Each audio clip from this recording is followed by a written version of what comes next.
But I don't think his follow-up 2 Graves games were like exceptional. I think they were totally like, they were solid games. He played well. He's LCS caliber. He should be proud of that. But I don't think that he has been dominating in the same way that some of these other guys have. I do hope he keeps his spot though. Me too. Because yeah, he has definitely looked good. I'd say he is like top 5, top 6, and that is fully deserving of their spot. But I do think, like, unless I'm really kind of misremembering someone, but off the top of my head, it does feel like Gory, M&S, JoJo, and then there's a pretty big gap between them and the rest, in my mind. I think M&S has had some bad games so far, to be honest. Like the game where the first game of the split, I think it was, he's had some games where it hasn't done a ton, and I think he's playing with a lot better teammates. So there's times where like he can win a game and be kind of invisible, and it's fine. Pipered over, yeah. Yeah, like I think it's like not a huge deal when you win. Like game 1, they win.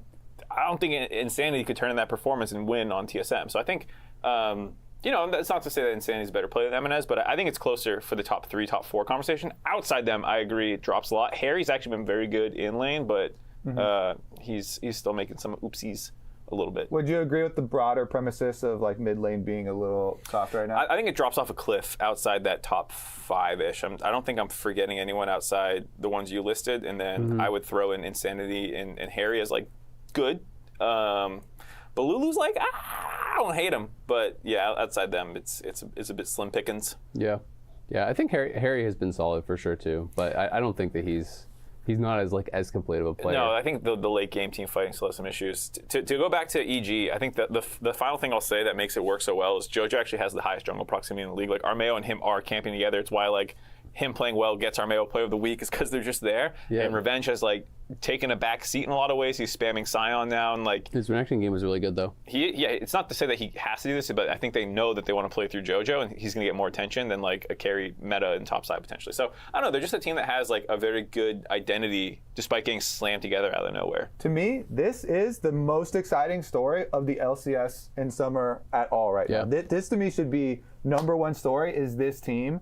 EG getting blown up in the offseason with the team that they had, and then getting better when, myself included, everyone was like, oh man, all the money's gone, they got to blow it up. Good times are over. The only one that they can hold on to is JoJo. I feel bad for JoJo, right? They're going to have to build some crap team around him. No, they're actually better after blowing it up, and I feel so good for the players that actually got these chances. Yep. Revenge has always been on bottom tier teams. Always been being like, what if we could get him on a sick team?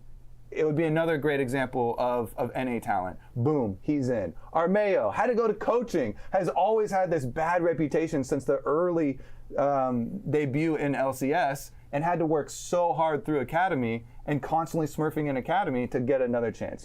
All of these guys, the bottom lane, enough said about Ayla and all the Vulcan stuff, and Unforgiven having to go to Academy too. It's like, this is literally every player's got like this bad news bears backstory to them. Even JoJo a bit, who had a horrible spring. They're tied for first right now with Cloud9. The like undisputed, they're gonna be top. Yeah, so. I think it's really exciting, and like I won't go into the Ayla Vulcan stuff, but like I have to give credit also to Ayla, because he has been, I think, one of the better performing supports in the league, right? He's been in the top couple, which has been, that surprise. I think everyone, myself included, was expecting Vulcan to immediately be up towards the top of the table, him and Prince, kind of smurfing it.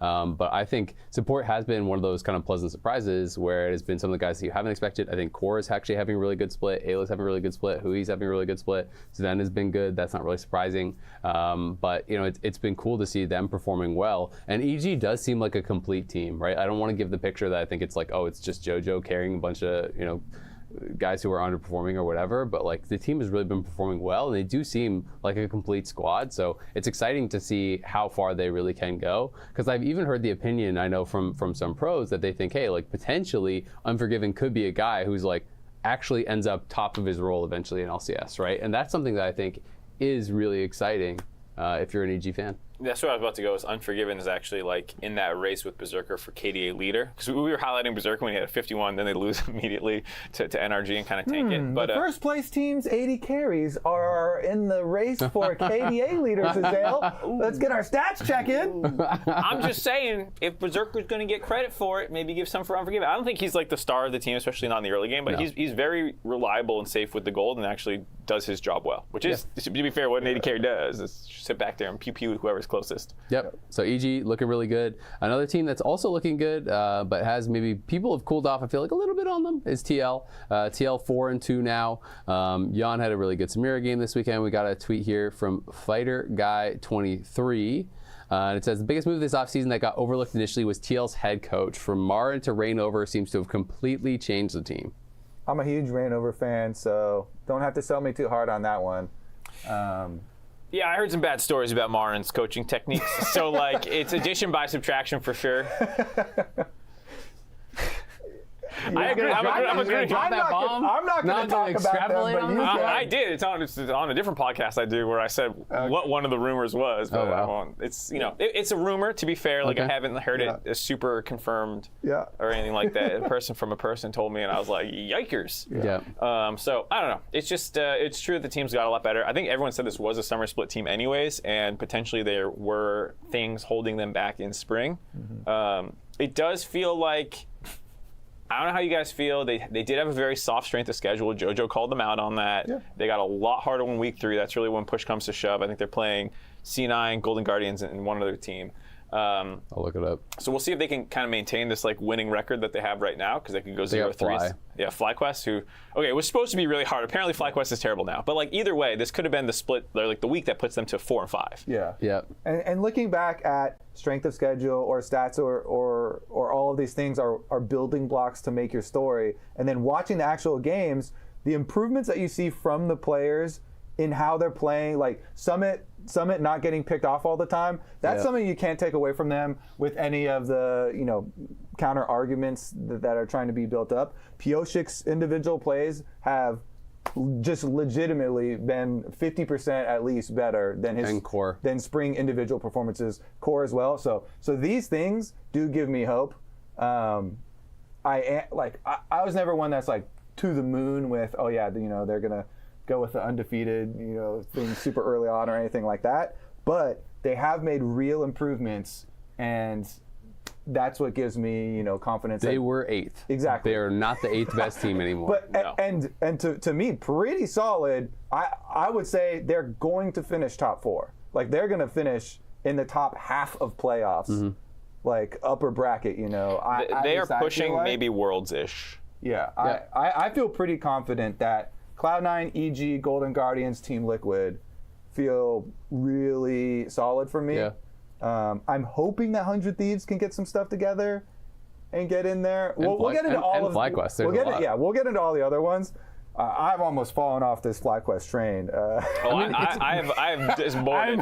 I'm like, oh. It didn't slow down. I just jumped off the back. You got your like leather duster on, trying to roll through the gravel and shit, carving you up. You're like, I'll just take the bumps and bruises because it's gonna be worse staying on this train. I'm off it. Yeah. It'll be interesting, but I mean, TL, like as you say, like. I'm not sold for sure on them being top 4 guaranteed, because if FlyQuest does turn around, if 100 Thieves turn around, I think it starts to become really competitive up there. But to your point, top 4. So if you get 4th, you do go into the grudge match against EU for 4th place versus 4th place, and one of those goes to Worlds. So NA could potentially have 4 seats at Worlds this year. So that is actually really exciting. So it makes that top 4 exceptionally important. Because you do get that kind of like last chance qualifier, so to speak. And I do think TL have a real shot at making it there. It's nice for me to see Core actually playing well again, because Core was really good in NA for quite a long time when he came, and then I do feel like he legitimately had a downturn and maybe wasn't getting criticized in the way that he should have, because he kind of had that aura about him, he had that reputation about him. But I feel like people have started almost trying to like gaslight me that he was never good. And it was like, it's gotten to this weird part where it's become like very anti-Core, or at least a lot of the chatter that I see and people tweeting at me about him. So I do think it's nice to see him having a bit of a bounce back split where I think he's performing well. He's finding a lot of really good engages, and I think the meta moving away from Enchanters just helps him. Like, yes, it's funny because he won Worlds in an Enchanter meta, but when he has been in NA at the very least, and when he's been with TL, I've always seen him as the focal point for starting their fights, and that is when he has really, really been able to shine, when he's able to be the guy who can pull the trigger and start the fight. And so it's nice to see that meta moving back to a place where I think he can really succeed, and him playing well in it. Yeah, the point that I was going to bring up is that he is, as much as these overarching themes and storylines around like Sven being enchanter focus. CoreJJ is the opposite of that. He is very much rel engage focus, and so if he's not good right now, then you better be worried, because rel is an amazing spot, and engage just got turbo buffed because we did live through so much enchanter dominated era that this one I feel like will last a while, since we just had such a long period of the other. So I feel like he and Team Liquid are in for a decent stretch of positive meta synergy. Yep, absolutely. So Golden Guardians, next team we're going to talk about, they're 4-2. They had a strong bounce back week. They had a pretty cool comeback versus TSM, where 60 was like super behind in that game in the bot lane, and he gets a penta, which was really cool. I think that Gory has been looking really good. Hui's been looking really good. And I've been so happy that Licorice has kind of continued his success, because that was one of the questions that I had, is that, you know, when you think back to spring during the regular season, there was all this negativity about him because he was legitimately just not playing well. Like, I thought he was the weak link on the team.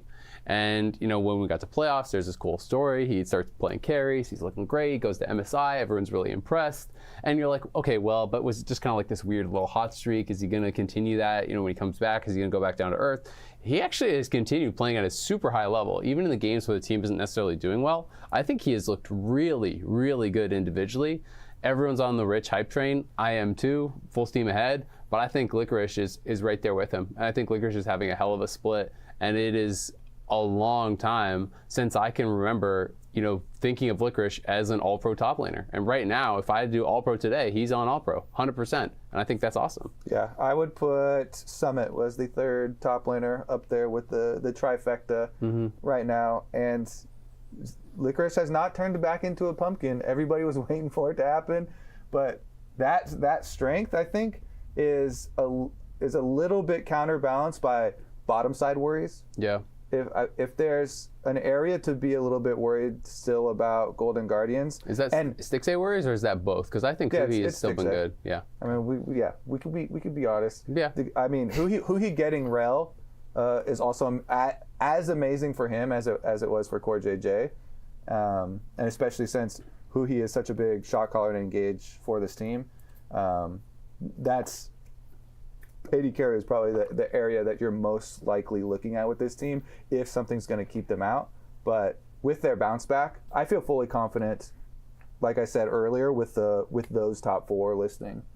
Yeah, I was trying to find. I knew we had a Golden Guardian tweet. I don't know where it went in our document, but there's a couple tweets. People pretty excited about them, still saying a very similar thing. Like, I think my top 3, top 4 will include Golden Guardians.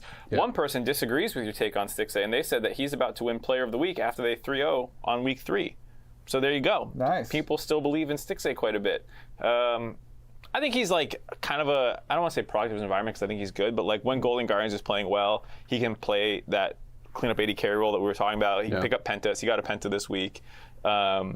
I don't think he was like 1v9ing these games or anything like that. He was way behind in the penta game. Yeah. I mean, he played that fight very really well. Yep. And I think that speaks to the fact that he's not just a hanger-on. Like, sometimes people can be in teams that are good. It's like you're just there and you can swap people out around you. And like, I do think he's legitimately borderline all-pro when you talk about, like, this team is just, almost everyone on this team is borderline all-pro, and that's why they're good. You can make a case for almost any of them to kind of end up there. They did go to MSI for us for a reason. Yeah. I will say, though, like, I don't know, like maybe he should be in that conversation, but I did think that it feels like a downturn from where he was in playoffs and whatnot, and even potentially at MSI. Because when I think back to spring, I think about the Lucianami games and stuff. They were one of our bot lanes that actually could play aggressively and could create advantages in the 2v2. His Lucian games have not looked good in this split to me. Neither of the games was he able to really find like those kind of like mid-game plays where you're looking for callings and you're chunking people out before dragons and you're finding those plays. And that's something that I really do expect of our best Lucian players. And I had kind of had him up there, so I do think he's on a little bit of a downturn, but still playing solid. Yeah, I think were those both in week 1? Because I think there was like this. I was not super impressed with Golden Guardians in week 1. It was both week 1. Yeah, back to back. They lost to C9 and then to EG, which to be fair, our 2 best teams right now. We didn't know that EG was going to be at the top when they lost them, but yeah. Yeah, I think to that point, I think their week 1 was a little flat, and it's where they felt a little underwhelming. But I'm actually very confident in this team still to be one of the best. Yeah, absolutely. They've been looking strong.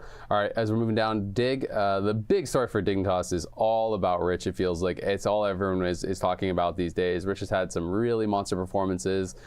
Jensen had a really, really good game. I can't remember who was TL that he had a really, really good game. And there's been some cool moments. I mean, I think back to Rich's game on Cassante against Summit, where he solo kills Summit, and then Summit TP's back. Respawns, TP's in on him, and Rich is at 20% health, and Cassante ults him through the wall, and solo kills him again. And it's like, yes, this is perfectly leads into all the like Showmaker copy pastas about Cassante. Wow. Yeah, like, wow, 1 second CD can jump over walls, like 5,000 armor, 80 converts from armor, etc. Like all this stuff. Like those are really, really funny. But Rich is also a nasty Cassante, and Summit is like the Gnar guy, right? And so for him to just style on him with back-to-back solo kills like that was pretty crazy. I would also say when looking at Dignitas, even though there's such a magnifying glass up towards top lane with Rich being the new addition, being the faker of hot story, hot faker, baby, making Cassante plays, making memes in the process, and obviously being deserving of a lot of this praise because of his really good play. Tomo has been playing super well for them. Mm-hmm. He has had some really good carry games, and even though there is the spotlights over here, I feel like he does deserve a decent amount of praise. But how good was he at Heroes of the Storm? Especially considering the lead-up story for this team. I'm willing to bet 0 games played on Heroes of the Storm for every other player. Oh, God. All right, 2 tweets to get to. One is from Juice, Apple Juice, says Rich will end top 3 in MVP voting and get first team All-Pro. If I voted today, yes. MVP? I think he could be top 3.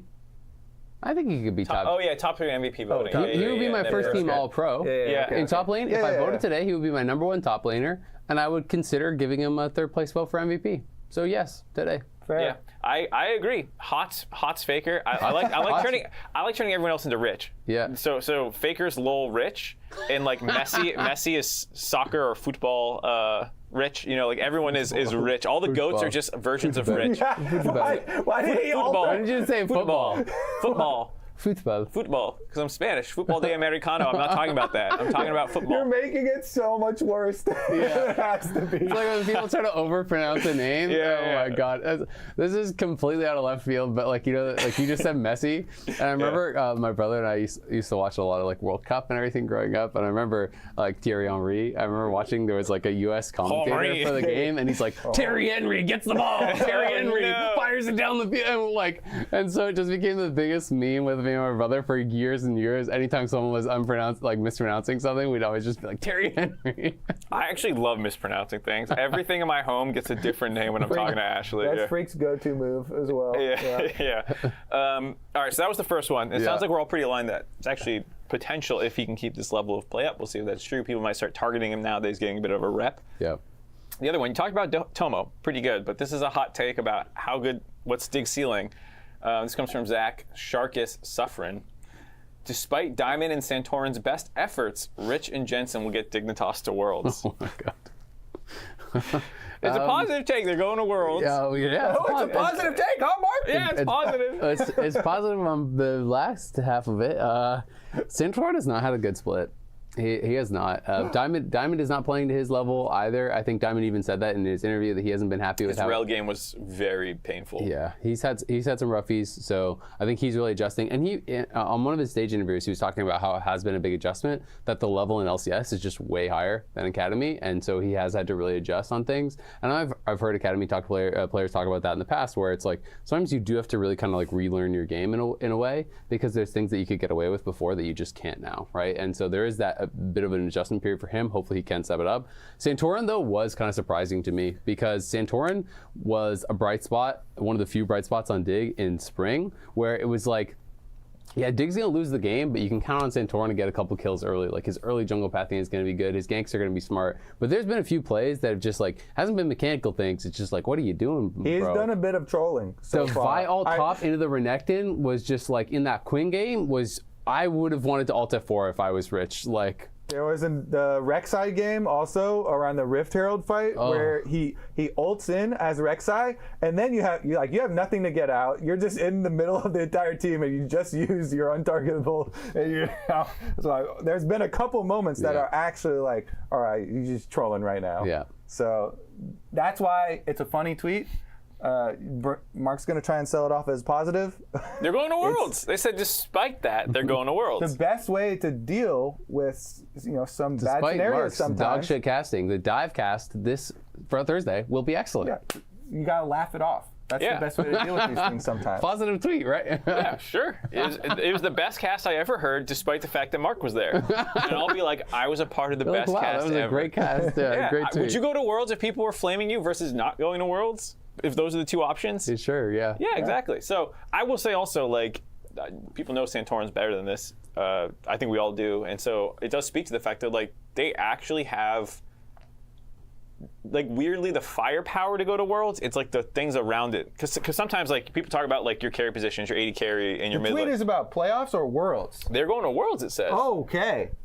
I was like, playoffs, that's only top 8. That's easy. Yeah, I'm like, yeah, sure. Going to Worlds. Yeah, listen to me. Whoa, this guy is really cooking. Yeah, that's what I'm saying. They're Dignitas to Worlds. What do you guys actually think about? Go finish your point. I was just going to say that, like, they weirdly have the opposite problem that I think a lot of teams do when they're like not good enough is, like, Team Liquid, do they have enough firepower with Harry and Yon as their two main carries, despite the fact that, like, you have this support around them? Here it's like, Tomo's doing fine. I think he still has issues, but, like, he's young and will get better. Had some good big plays. And some really good big plays, too. His Aphelios is very good, even back in spring. Jensen can step up, and Rich has been stepping up. And it's just like the people who set them up in team fights need to do better, which is, like, weirdly usually not the problem teams have. So that's where I was just going, where if those guys figure it out and improve, then they actually are in a really good spot to make a good postseason push. What is your guys' honest opinion, though, on like, Jensen's level right now? Because I feel like some of these tweets and just our little discussion here feels like it's kind of papering over some of the stuff, because I feel like he had some pretty bad games. I feel like after this weekend, I've seen a lot of real positive, but like previous, everyone was memeing his Ari game was really bad. His Azir game was kind of rough. I think he had a pretty bad Annie game. Like, he won the Cassio game, but he was getting kind of dunked on by JoJo through the early game. Like, in their losses, they were pretty rough games that I recall. He's the easiest to attack in Champ Select as well. So will be a liability regardless when you get to best of series for sure, because he is going to play backline mage, and there's not variety there. So if you're not mechanically performing, or if you're not going to be reliable in scaling to the team fights on that type of pick, then there is certainly a big problem. Yeah, I overall agree with the point that just pretending like Jensen's been smurfing and the rest of the team's holding him back isn't quite fair. I feel like that's certainly not fair. Yeah, the only person who I feel like has consistently performed in every single game so far is Rich, and the rest of the people kind of vary around him. I don't think anyone has the take that Jensen's been smurfing and carrying the rest of them. I mean, that's literally what the take That's basically what it is. Despite Diamond and Santorin's best efforts, Rich and Jensen will get Dignitas. Okay. Yeah. Rich and Jensen. I was like, okay. as long Rich is the big. It's like Rich in capital letters and Jensen in subscripts. You know what they say when, like, the rich in that sentence is doing a lot of the work. Yeah.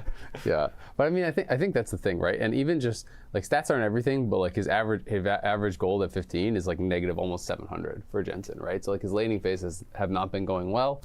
So I do think, Jensen, obviously, that we have a lot of faith in him built up, because he's been probably the second best mid laner ever in LCS as far as like career wide, right? It's like him and Bjerg. I think that was the vote for LCS top 10 from last year before, whatever.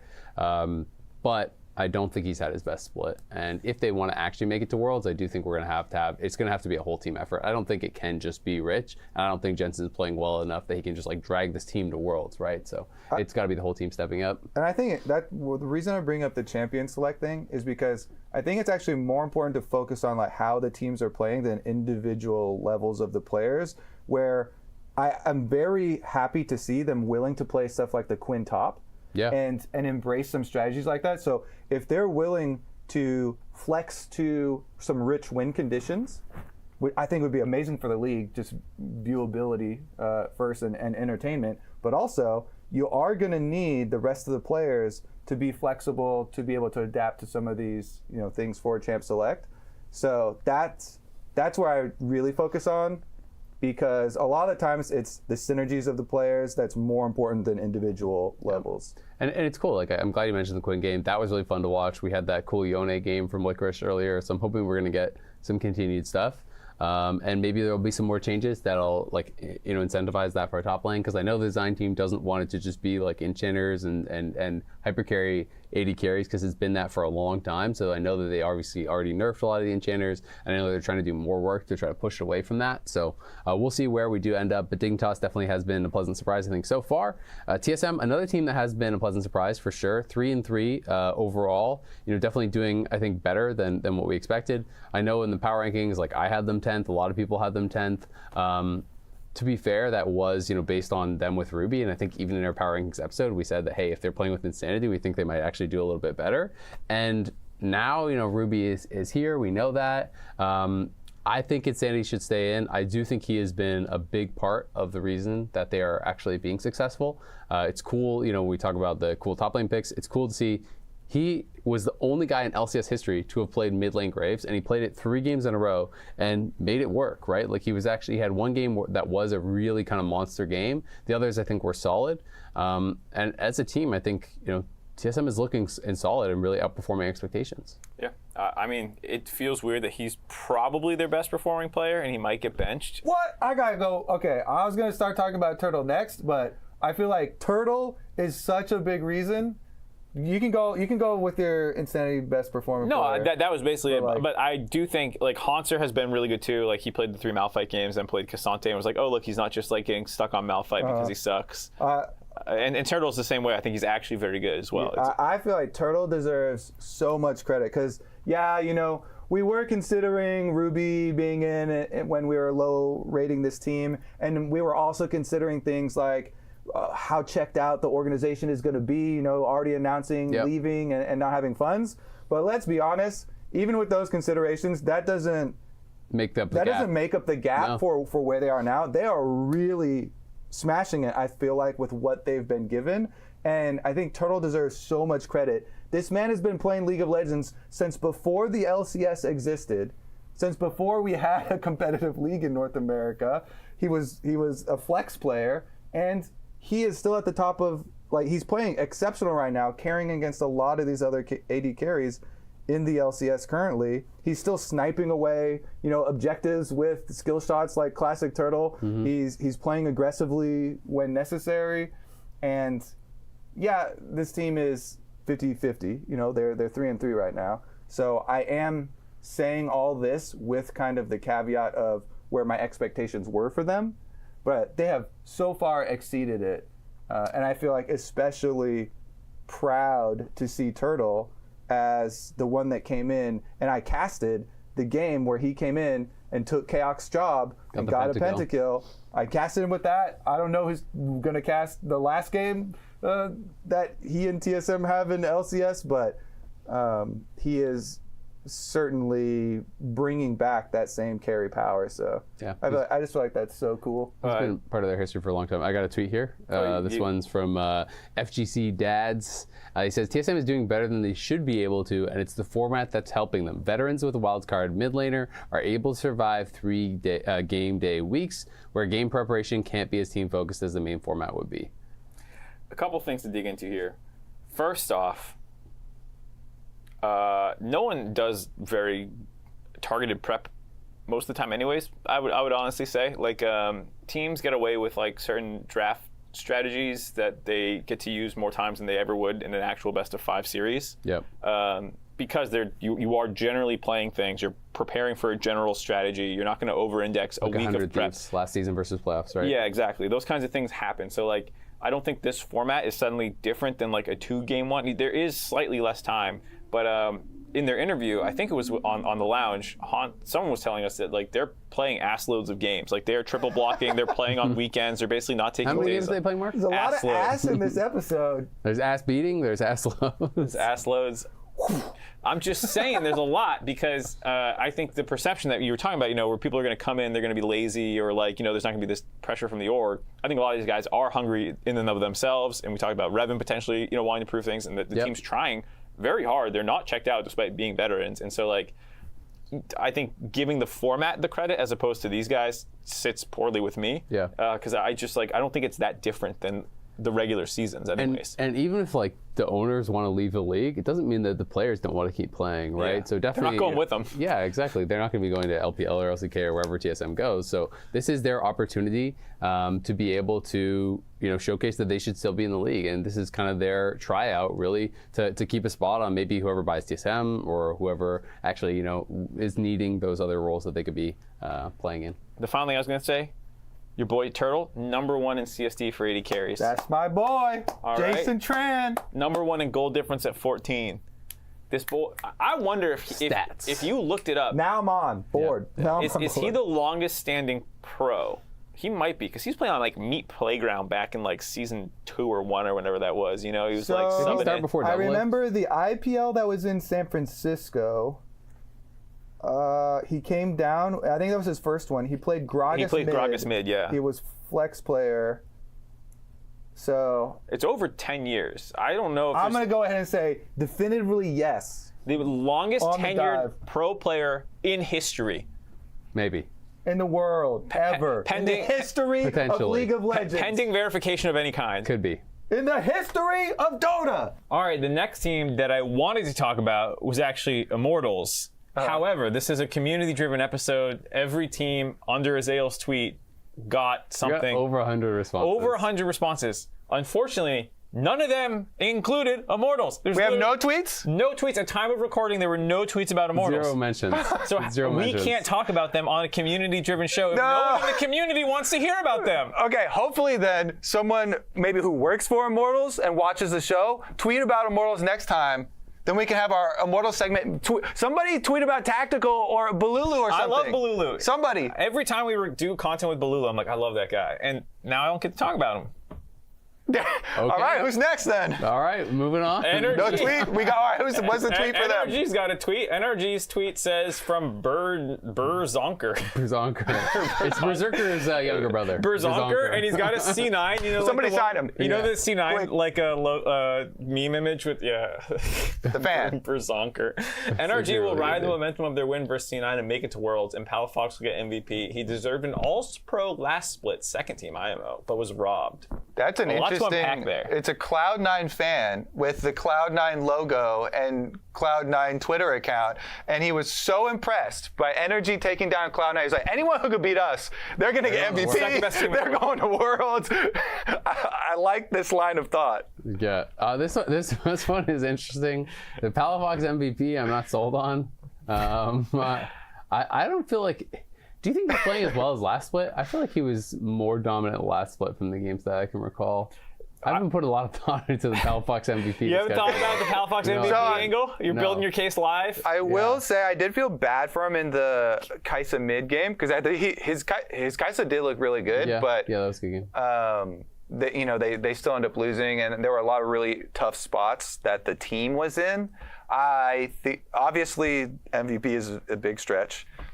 Energy's And 2 and 4. a very big stretch. We're stretching. I typed in NRG on Games of Legends, and they had no games played in Summer Split. I was like, why is this bugging? They're NRG. Oh, CLG, you mean? You said Yeah, CLG. you said said NRG. NRG. Oh, sorry, I was looking up CLG. Yeah. Trolled. But yeah, I think Palafox last split, I think I put him on my third team ballot. I think he had a decent case depending on what you wanted to do with Eminez, because I think if you included Eminez, it was like a little harder. And I think he's playing fine again. I do think it's a small step down, but I also think he peaked in the second round robin last split as well. Like, I don't think he was like setting the world on fire through the first round robin. If I remember, it was like once Asol came out and like was played a lot, everyone's like, oh my god, this dude's Asol is crazy and stuff. Yeah. So he always has unique champions, and the whole team has weird draft strategies. Their entire top side of the map has not repeated a champion yet. All of them have entirely unique champions so far through 6 games. So like, I think this team is better than their record right now. I don't know, without massive improvements though, if any of them are going to crack All Pro. By how much though, right? Like they're 2 and 4, but I don't feel like they look that good. To me, just like eye test without thinking about it that much, I feel like Palafox doesn't look as good. Dokla doesn't look as good. I've got a tweet for you. Okay. I just made up. Yeah, tweet it out. From Billy Bob. a Zale fan. From From, esports underscore Kobe. Esports underscore Kobe From says. esports Kobe fan. Do you think the bottom lane changes were actually an upgrade? Ooh, So this this is a topic of a lot of people talking Yeah, about. this is interesting. So I think I asked you guys both last dive episode, and you both said yes. What? Yep. He asked us that? Yeah, I asked you that No, last he did- episode. he did ask that, yeah. I asked you that last episode, and you both said yes. I said a lot of people are not impressed with FBI. I remember saying that in the Yeah, dive but too. you both said yes. I don't remember any of But that. you said slight upgrades. I also So said that. the fact that you're asking this though makes me think that you no longer agree with past you. Future Kobe thinks something different. I Or remember do there you? being more nuance than us just saying yes, because I also remember, I think I said that I don't really like. You said slight. The TLDR was slight upgrade, but you think that they would end around where they ended last year. It's coming back to me. It's coming back I to think me. I also remember saying that I have not been super impressed by Ignar, and I'm just generally not hot on Ignar Yeah. at all in the recent splits and years and stuff. And I still feel that way. Like Yeah. he sometimes makes big plays, and you're like, he just won them the game. His rel game was really good. Yep, exactly. But you're like, okay, but what about 18 games of just like being fundamentally good? It's not there for me. Yeah. Yeah, it's coming back to me. It's coming back to me now. I still do think, especially because I know that team felt like there was a disconnect that you could see in watching the games with the previous bottom lane and what the rest of the team wanted to do. We had the breakdown replay of AD carry going one way, rest of the team going the other way, and a couple different scenarios. So I still think that's true. And I agree with past Kobe on that one, Okay, yeah. but I am a little light on the impact that I thought this bottom lane was going to be able to have. It's more than what they have. Yeah. Yeah, and I know another thing you mentioned is one of the reasons you were with that was you said, hey, you put a lot of weight in what the players had thought, and that the players, at least before, had all thought for sure this is an upgrade, this is going to be a better bot lane. But from what I have seen, to answer it with what we've seen now, they haven't been really better. No, I don't think they have. No, I agree. I think even I think there were a couple of Felios games at FBI this weekend where that's usually, in my opinion, one of his better champions, and it was not very impressive. He was getting caught out of position and stuff. Funnily enough, tinfoil hat theory, Luger was actually a better fit for this team because he was disconnected, because the top side of the map go full bananas and just jump in. And Luger's like, whatever, I'm not there. And the FBI's trying to follow up and be a team player. And he's just in the middle of 5 people killing himself. And you're Basically, like, sounds like you're saying the top side is doing so much dumb shit. Yeah, that is this it's really better when the bottom side is just like, whoa, look at those idiots. I'm not getting involved. I agree that the bot side has not been great, but are we going to pretend the top side of the map's been popping off? No, they haven't. Yeah. But that's what I started with. I said I think both Doka and Palafox look worse than before. So it's as far as because Kobe or one of you said that they think they're better than their record. I think that's fair, right? Like the 2-4. But I don't but how much better? Because they don't look like a top team at all to me. They were 4th in spring, right? Yes, it was a tie and whatever. There's a bunch of teams close, but they were 4th at the end of the regular season. They don't look anywhere close to that to me. I think the thing is, there's a difference between them looking right now like they should have a better record, or you thinking that they are better players than they look right now. That's fair. That's I agree with that. That's a better way to put it for me too. Yep. Yeah. If that's your point, I agree then. Yeah. Yeah, I didn't phrase it very well. Because I know they could be better than what they're showing. Don't worry, I'll clean it up. Yeah, Mark's really big on the backhanded compliments this episode as well, I feel like. I just throw words out and I'm shape it into something reasonable. I don't know what I just said. Yeah. So to this point, they're 2-4. They're tied with the Immortals and 100 Thieves at 2-4, and then Dig and TSM are above them. In that clumping of teams, I believe that NRG should be near the top of that clumping. I think when you play the rest of the season out, they will rise from that clumping. Maybe above not be TSM, Dig, Immortals. A couple of those teams might end up above them a little bit, but I don't think that I think they'll be above a handful of them. Okay. So you're saying basically below C9, EG, TL, Golden Guardians. Yeah, so there's the top 4 that we were talking about. 5th, 6th-ish. Yeah, and I think that's where I put them in my power rankings. I think they can still get there. If they keep playing like this, they will not get there. But to Kobe's point, I know they can be better than this. That's why they finished 4th back-to-back splits, basically. We've seen them do it. They got to step up. Yep. Okay. So we'll see if they're going to be able to actually do that. We have one final team here to cover. It is FlyQuest. Oh, you skipped Hundo Thundo? Oh, did I? Oops. Oh, you're right. I did. We got 100 Thieves. They are also 2-4. Quid came in this week. It was a 1-2 weekend. They did win that final game at least. The first games were pretty rough. I don't know. The team was already having a lot of problems though, and we've seen a lot of people on their debut games have rough games. So I don't want to pass too much judgment on Quid but it was rough. The thing is, you have to, because he is coming in late, so you have to pass judgment early. It's one of these, it's a bad scenario, but tough break. You know, you're playing catch up because visa issues, got over here late. You don't have time to catch up. It's like last split when you felt bad for Ayla being delayed and then finally getting here and then not having. But he did bad, But he did, and that's a scenario that they're in. Their jungle as well. When you have mid and jungle being your weak spots as a team, it is hard to play League of Legends. What happened to Spica? Closer? Sorry, closer. Excuse me. It is hard to play League of Legends when your mid jungle is a power deficit most games, and closer has also been making a lot of mistakes. So, you know, those roles are definitely tied together, and bringing in a new mid laner and having to work through so many variables, but also having a poor performance from what is usually one of our better junglers, and at times our finals MVP jungler. So this team to me right now, like, they had the one super someday carry game, and then most of the other ones are just like double lift and Busio, and they're scraping by. That's why I feel this team is another one where I could see it working so much better than it is, but I don't know if I would predict that to actually happen because of the things that they have to work through to get it. Maybe you can say there's a greater chance of very quick improvement from Quid, since just got over here and there's so many variables you're trying to fix that with him before. Maybe when a lot of these things do align, boom, you get massive improvement. Yeah, but it is disappointing watching this team, because I agree. I know a lot of people were memeing on double because of the Ashe flash where he flashed on the wall or whatever. Oh, it was an ambitious flash. It was an ambitious flash. He was like 100 units away and still flashed it. It was a really bad flash, and it was a funny one. And Busio also made a funny tweet about it. I don't know if you guys saw. He did like an edit with, like, you know, it's like the GOAT and whatever, and Michael Jordan dunking or some shit, and then it's him flashing on the wall, whatever. You know, it was really funny. It's a good tweet.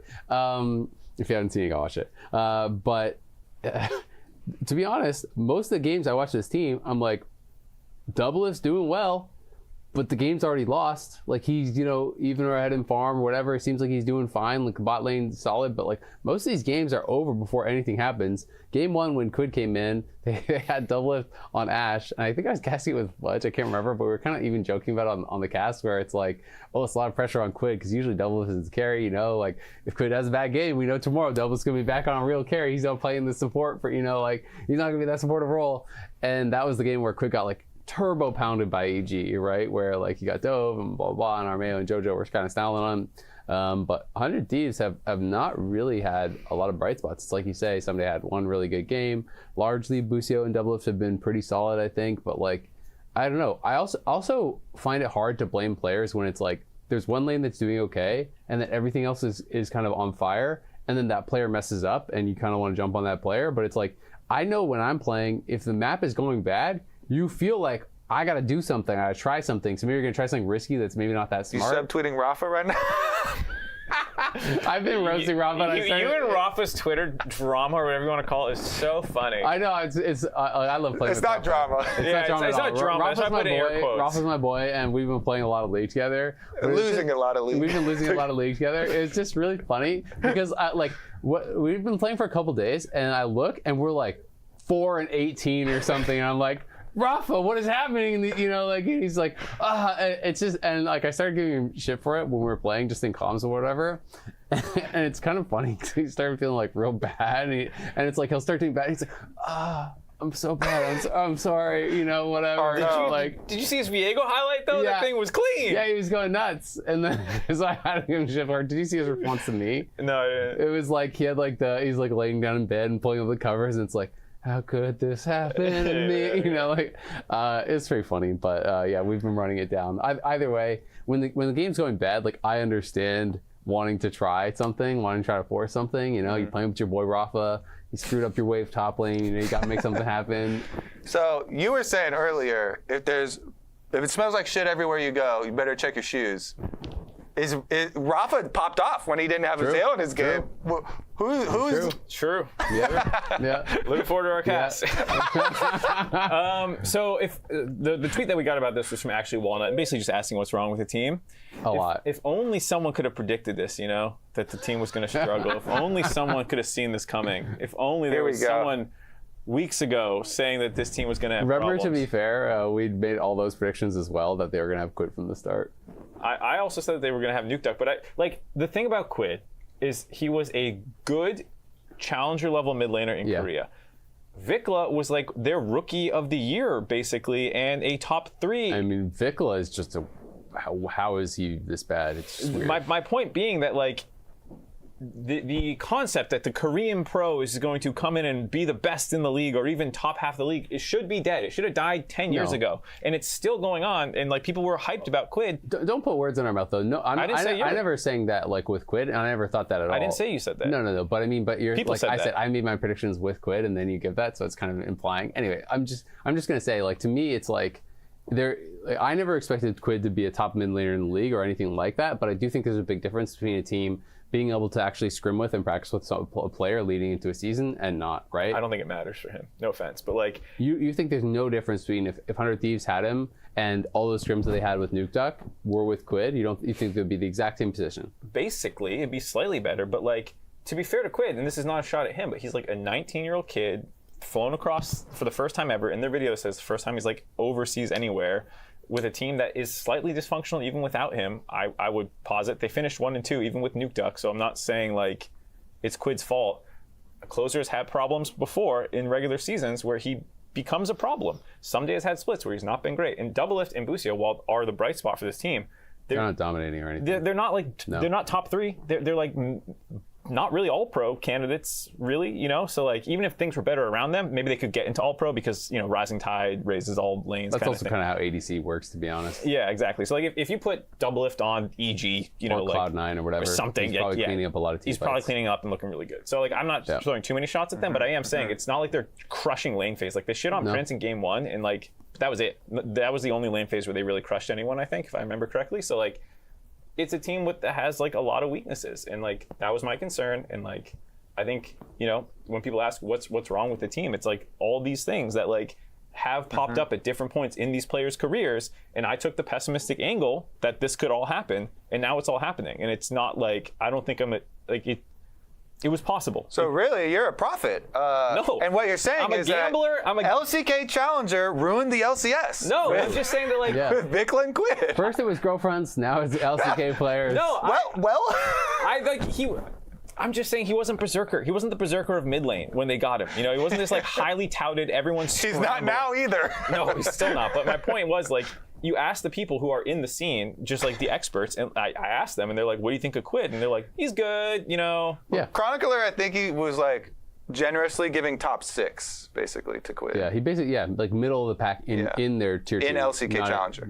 Not in LCK. Yeah. But it just doesn't always work out regardless of the circumstance. I mean, Vikla was, I would say, more hyped to me by Korean experts because he than was Berserker. actually great. No, but I mean, Berserker. Berserker was this guy's a really crazy talent, but he's not proven yet. Vikla was this guy's a really crazy talent, and he showed he could do it, in LCK. And he did have some bad games in LCK too, but he had some really amazing performances.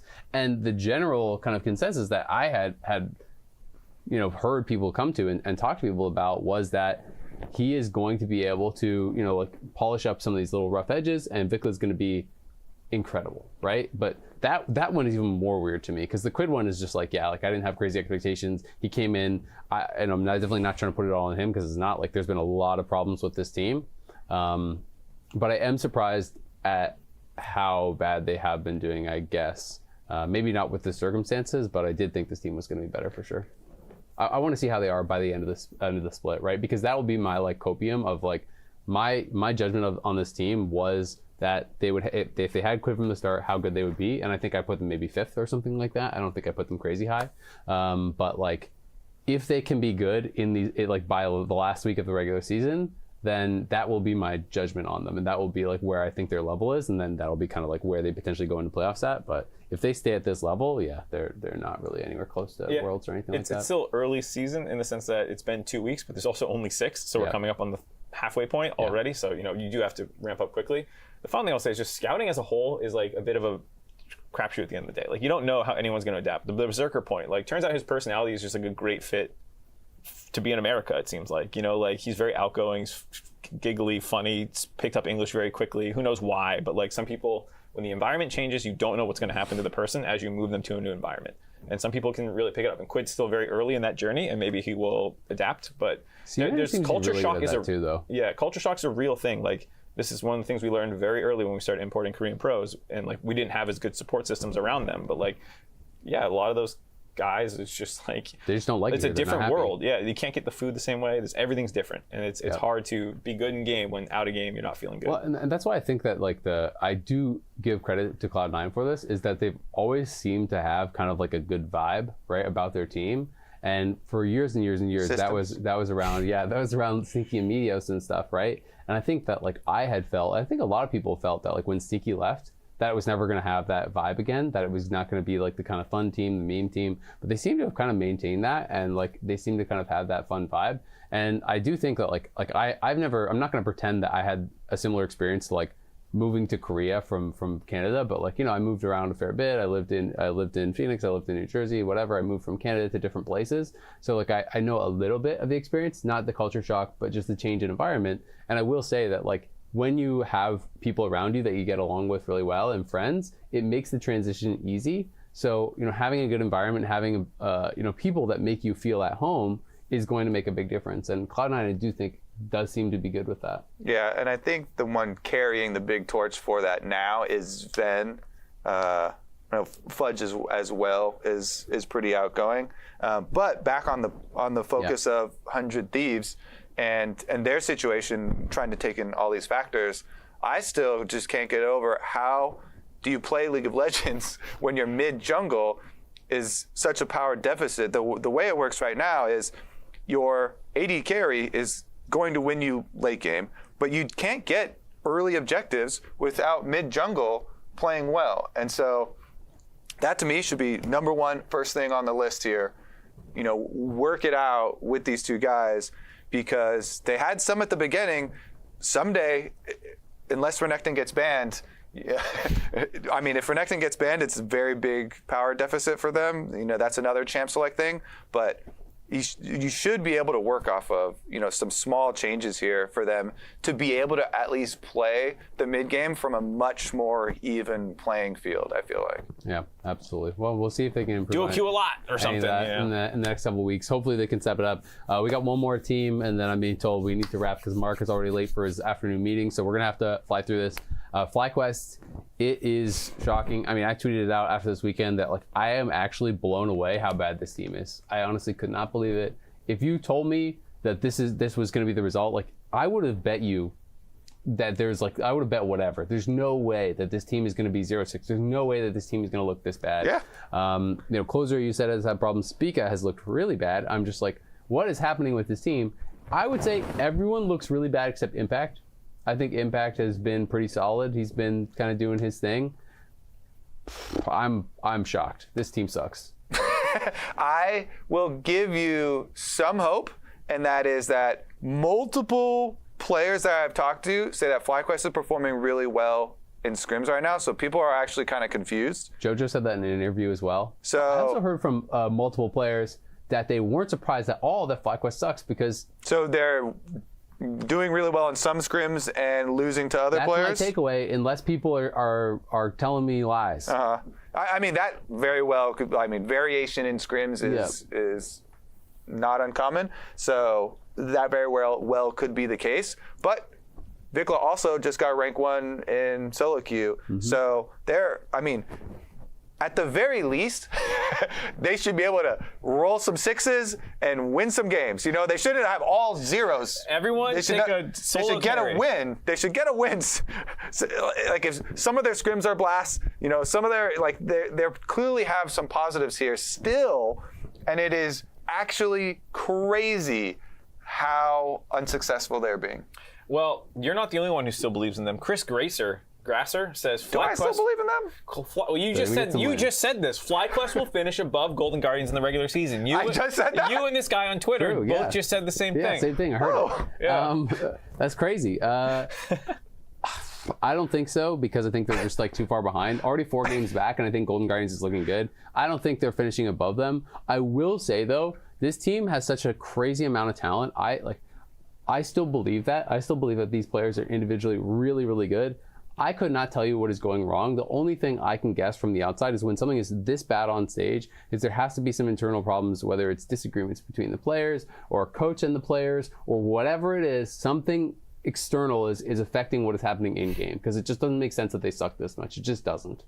Spica has been so good on so many teams, like Prince was incredible last split during the regular season. Vulcan has been so good on a bunch of different teams. Impact, I think, is still being solid. The one kind of like non-surprise for me is Vikla, because I was not super sold on him. But I thought that even if Vikla had an up and down split like he did in spring, I thought they would still be a top 2 team, even with him not playing amazing. And I thought if he stepped up and was consistent, I think they could win the split, right? So I will say, if they can fix whatever the hell is happening to this team behind the scenes, or whatever the heck is kind of stopping them from being successful on stage, they could all of a sudden get it all together, and this team could easily go to Worlds, right? Because top 8 make playoffs, so it honestly doesn't matter what position they finish in regular season, as long as they are top 8 and they have fixed their issues going into the playoffs. This team will be a threat. But that's the question, because the longer that goes on and the more bad games you have, that is hard on the mental. The way this team is supposed to play on paper is very easy to lay out. They've got Impact in the top lane and Prince in the bottom lane. That is a perfect map setup to be able to play down to bot lane successful carry, but their situation is even worse than 100 Thieves, where not only do they have problems with mid jungle, but then Prince, who is supposed to be the win con, is also turned into a problem somehow by adding Vulcan. And Vulcan is supposed to be one of our best. A lot of people for many splits have said best support. And you're just like, what is supposed to be our win con is a problem. I mean, I see I'm going all over the place. Everyone's looking at each other like, what? Vulcan has been the best support in the LCS over the last probably 3-4 years. Yeah, I'm comfortable saying that. It's crazy that they can't find a playstyle that works, because like Spica and Vulcan should group up and do something. Either go bot to Prince or like work around Vikla, but like everyone's just so disconnected and just making tons of individual mistakes. Like that was one of the things I talked about in one of the analyst test segments, was just being like, this is not like strategy when you mess up like this. Getting 2v2 killed randomly. And getting 2v2 like killed, people just not flashing, just not going in for abilities, missing abilities. It's like, oh god, yeah. Spica's death at Gromp, but when like Someday came in, was it Someday? Yeah, he just didn't flash. He just like stood there hitting the Gromp and didn't even get the Gromp. And then he doesn't even get the Gromp. He dies, no flash, doesn't get Gromp. Yeah, I mean that was from week 1, but like the point stands that like they're just not playing well, and like I don't know why. It's just, but it's weird. It's when you talk about like we're like NRG needs to step up, all these teams need to step up. Like FlyQuest needs to find a play style, and they need to step up. Yeah, I mean they need to wake up. They're dead last. Wake up, they step haven't up. won a single game. Second last has 2 games. Like the second last team is 2 games that's ahead why of them. This week is like make or break for me, because even if you go 1-2, but a bunch of the other teams do as well or something, like you're not gaining ground. So it's you do have to leapfrog over 2 more teams now, and if you don't start actually ripping wins off and you just stay like a 33% win rate team the rest of the season, you're not going to climb over anyone. Yep, and I'm getting all caps repeated rap in the Shut up, Azael is what it says in the... It does not. That is a lie. Elias wants us to rap. He's going to get in trouble, so we're going to wrap it up. That'll wrap it up for us for now. And remember, if you're watching us on YouTube, hit that subscribe button so you don't miss an episode of The Dive. You can also check us out on Spotify. We are on YouTube. We're on Apple Podcasts, Anchor.fm, and continue sending us the questions. When you send us questions, you got to use hashtag #TheDiveLOL. That is what we search for when we search for the questions. LCS Summer Split continues this Wednesday, June 28th. It's TSM versus EG. Games kick off 2 p.m. PST. We'll see you there, and we will see you on Thursday for the Dive TriCast, the birthday TriCast here. Game 3, TSM Dig on Thursday. It's going to be a banger. See you then.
Chime, masked by the darkness of Paranoia, finds a nasty flank onto the backline of Evil Geniuses, but do they have the damage to back it on up? Boogie's forced to flash, the shutdown goes over the revenge, and Evil Geniuses find vengeance and strike true into the heart of TSM. I guess Armeo is cut off from the rest of the pack here. Evil Geniuses, though, give him a breath of life thanks to Ayla, and they turn the fight on its head. TSM thought that they were able to catch out Armeo, but he's too tanky to take down. Ruby is forced to flash over the wall, but Jojo's going to answer with a flash of his own as he slices him down to shreds. Side Glacial Prison is thrown out. They look to be engaged. Vulcan right into the front line. Impact goes right on in. Prince is free, firing all these feathers. No one is touching Vulcan. No one is touching Prince. Harry's trying to look for the backline, but Prince is undetected. But Yon takes out a full shreds Vulcan down. They find Impact. Prince flashes forward. He still has the Featherstorm to use it, and Prince steps up. It is huge. Could this be the time? FlyQuest fans, do they get to rejoice? Prince steps up and takes out Team Liquid. Golden Guardians find themselves without their junglers. They look for the engage. FBI's gonna clean it up here. Dokla slices down Stixxay. The Root Maker roots him on up. The flash, he can't get away out of that one. Energy just close out the game right here, right now. Teleport is coming in from Dokla. They burned down one Nexus turret easily. This could be an Energy. They had to fight through thick and thin, but they finally did it for the longest game of the LCS year. Somebody now looking to try to turn things around. Has Diamond stepped too far? A little bit too far, but maybe they wanted to bait that win in because they got a lot of damage and they found the poke onto Quid. All out onto Rich, but Rich gonna die to someday as they look for the poke onto Double Lift. It will be traded 2 for 2 at the moment. Nice. Is that? Yeah, 1 HP. Yeah. Okay. Nice. Face. Can you cover me? Yeah. No flash, no flash. Let's go Nash. Nice Quid. Good. Good job, bro. Top lane, but the TV's in the bot lane are going to be most important because Savannah's going to die before anything happens. They're going to trade back on Tactical. That's the guy with the gold. You got the stun coming in. Pension back. Immortals on the run. Where can treats go? The cow about to be made into some burgers as Cloud9 pick up the fight. Over treats and a little bit of danger. He tried to go back in. He even used the Moonlight Vigil, the stun, but it's on to the tanky member. Sven goes into the back line, but look at Blabber. They've got everyone corralled here. Berserker shows up out of nowhere for a double kill. Everyone's flashing away, but they're picking up the kills. Solo fighting against Fudge, and we already know how that matchup goes. It is all Cloud9 tactical. You can't even get out of this one. You're pinched, you're locked in, and you're triple killed by Fudge. I don't think they are. No, no. Oh, welcome to Waiting Room, where you will apparently have to guess what we were talking about immediately prior to this. It's also birthday day. Mark and Kobe, happy birthday. What did you all get me? Birthday to you. I did not get you. Happy 24th birthday, man. 24th? That's the gift. Congratulations. I have nothing. Yeah. What do you- by Are couple you years. rooting By around your 2 pockets? years. I was or looking for something. Yeah, I'm 16. Unbelievable. Yeah, dude. Here's a phone. Leave it I bought you this phone. You want a phone? Give me my phone back. Go away. All right. No gifts from you. Let's pull up the standings and schedule. In all seriousness, happy birthday to both Kobe and Mark. You guys will be joining each other on a cast later today. But first, we still have Cloud9 and Evil Geniuses LG tied in first place now. Golden Guardians and Team Liquid Honda tied in at second. And then a giant mass of teams at 3 and 4, including 100 Thieves, Dignitas, NRG, TSM, then Immortals Progressive in 9th place, and FlyQuest still in 10th, but with their first win on the board coming yesterday. And 2 more winnable games this week. They could bounce back from the first 2. Also, I like giant mass as a saying instead of soup. I like Giant it. I'm mass. fine with anything. It kind of You sounds are? weird now that I think about it. I'm like, it sounds a little gross. Like, Biopsy out of the LCS. yeah, like something you're removing from your skin. Anyway, When someone says giant mass, it's never good. exactly. Moving on, C9 and EG, both doing super well. Yeah. I'm really hyped to see them face off against each other, and here are some highlights from their first day. It's nice when we can actually build a strong narrative between the 2 top teams in the league. I mean, it's nice that they have that news title sponsor because life is good for evil geniuses. Wow. They're They're gonna thank you for that. No one talks about Cloud9. All right, we can talk about Cloud9's. The curse of success. If you want, then talk about them. Suffering good. from success. Then talk What's there about to them. say? Yeah, Yeah, they're don't talk. good. Okay, continue. This is Yeah. the point. Okay. Hype them up. EG's on the screen right now, so I'm going to talk about EG. Then afterwards, we'll talk about this. We were just talking before the show about how this win against TSM was impressive because it didn't feel like they played well as a team, but they just gapped everybody in lane, which made it feel like they could actually be really good, not just like surprise good. We were joking about it being like a Korean feeling game versus like an NA team at Worlds where like they are just winning the entire game, up gold naturally from playing better. The one time that, you know, they found a kill was they had to send tons of resources to make it happen. You fall further behind on other parts of the map. EG was just in complete control despite not getting a ton of kills early. Exactly. Whenever you have teams like this, you expect them to fall off at a certain point. It's like, oh, nice honeymoon phase, congratulations, and now you guys are going dipping. But that didn't happen. You're right. It feels like that's 2 games in a row where there was this game, there was the Team Liquid game, where they were doing well in lanes again in the early laning phase. And then, at least in that game, they had really strong team play and good coordination, great vision control. There's like a lot of positives. So there's a lot to say good about Evil Geniuses right now, and there's just hope, at least for me, that they don't drop off that success. Okay, now for the positives about Cloud9. All right. Yeah. I feel like Sven has looked good on any champion he's played, right? I don't think any longer is it the like Sven is new to support, so it's lucky that he's in an enchanter meta because he's able to grind enchanters at the same rate as other supports. I think he's been in the position long enough that he's just a very good support. Yeah. Right? And that's allowing Berserker to play as well as ever. I think Blabber's playing more carries, which is really exciting. I do actually think Fudge and M&S are not performing as well as they did in spring currently. And they're a little goofy with some of their drafts, so I hope they can stay focused through the year because I think they have the most talent of anyone in the league. Yeah, I think the interesting thing about watching these 2 teams go up against each other, obviously JoJo M&S is hype, but one thing I'm really looking at is jungle because Armeo has played really well, and together Armeo and JoJo Pyun have played really well. But if Blabber, I mean, not if Blabber is good at everything because he's good at like pretty much everything, but he is really good at dismantling opposing junglers, like learning their patterns, being able to counter jungle them. Like you already said, it's a really good meta for them.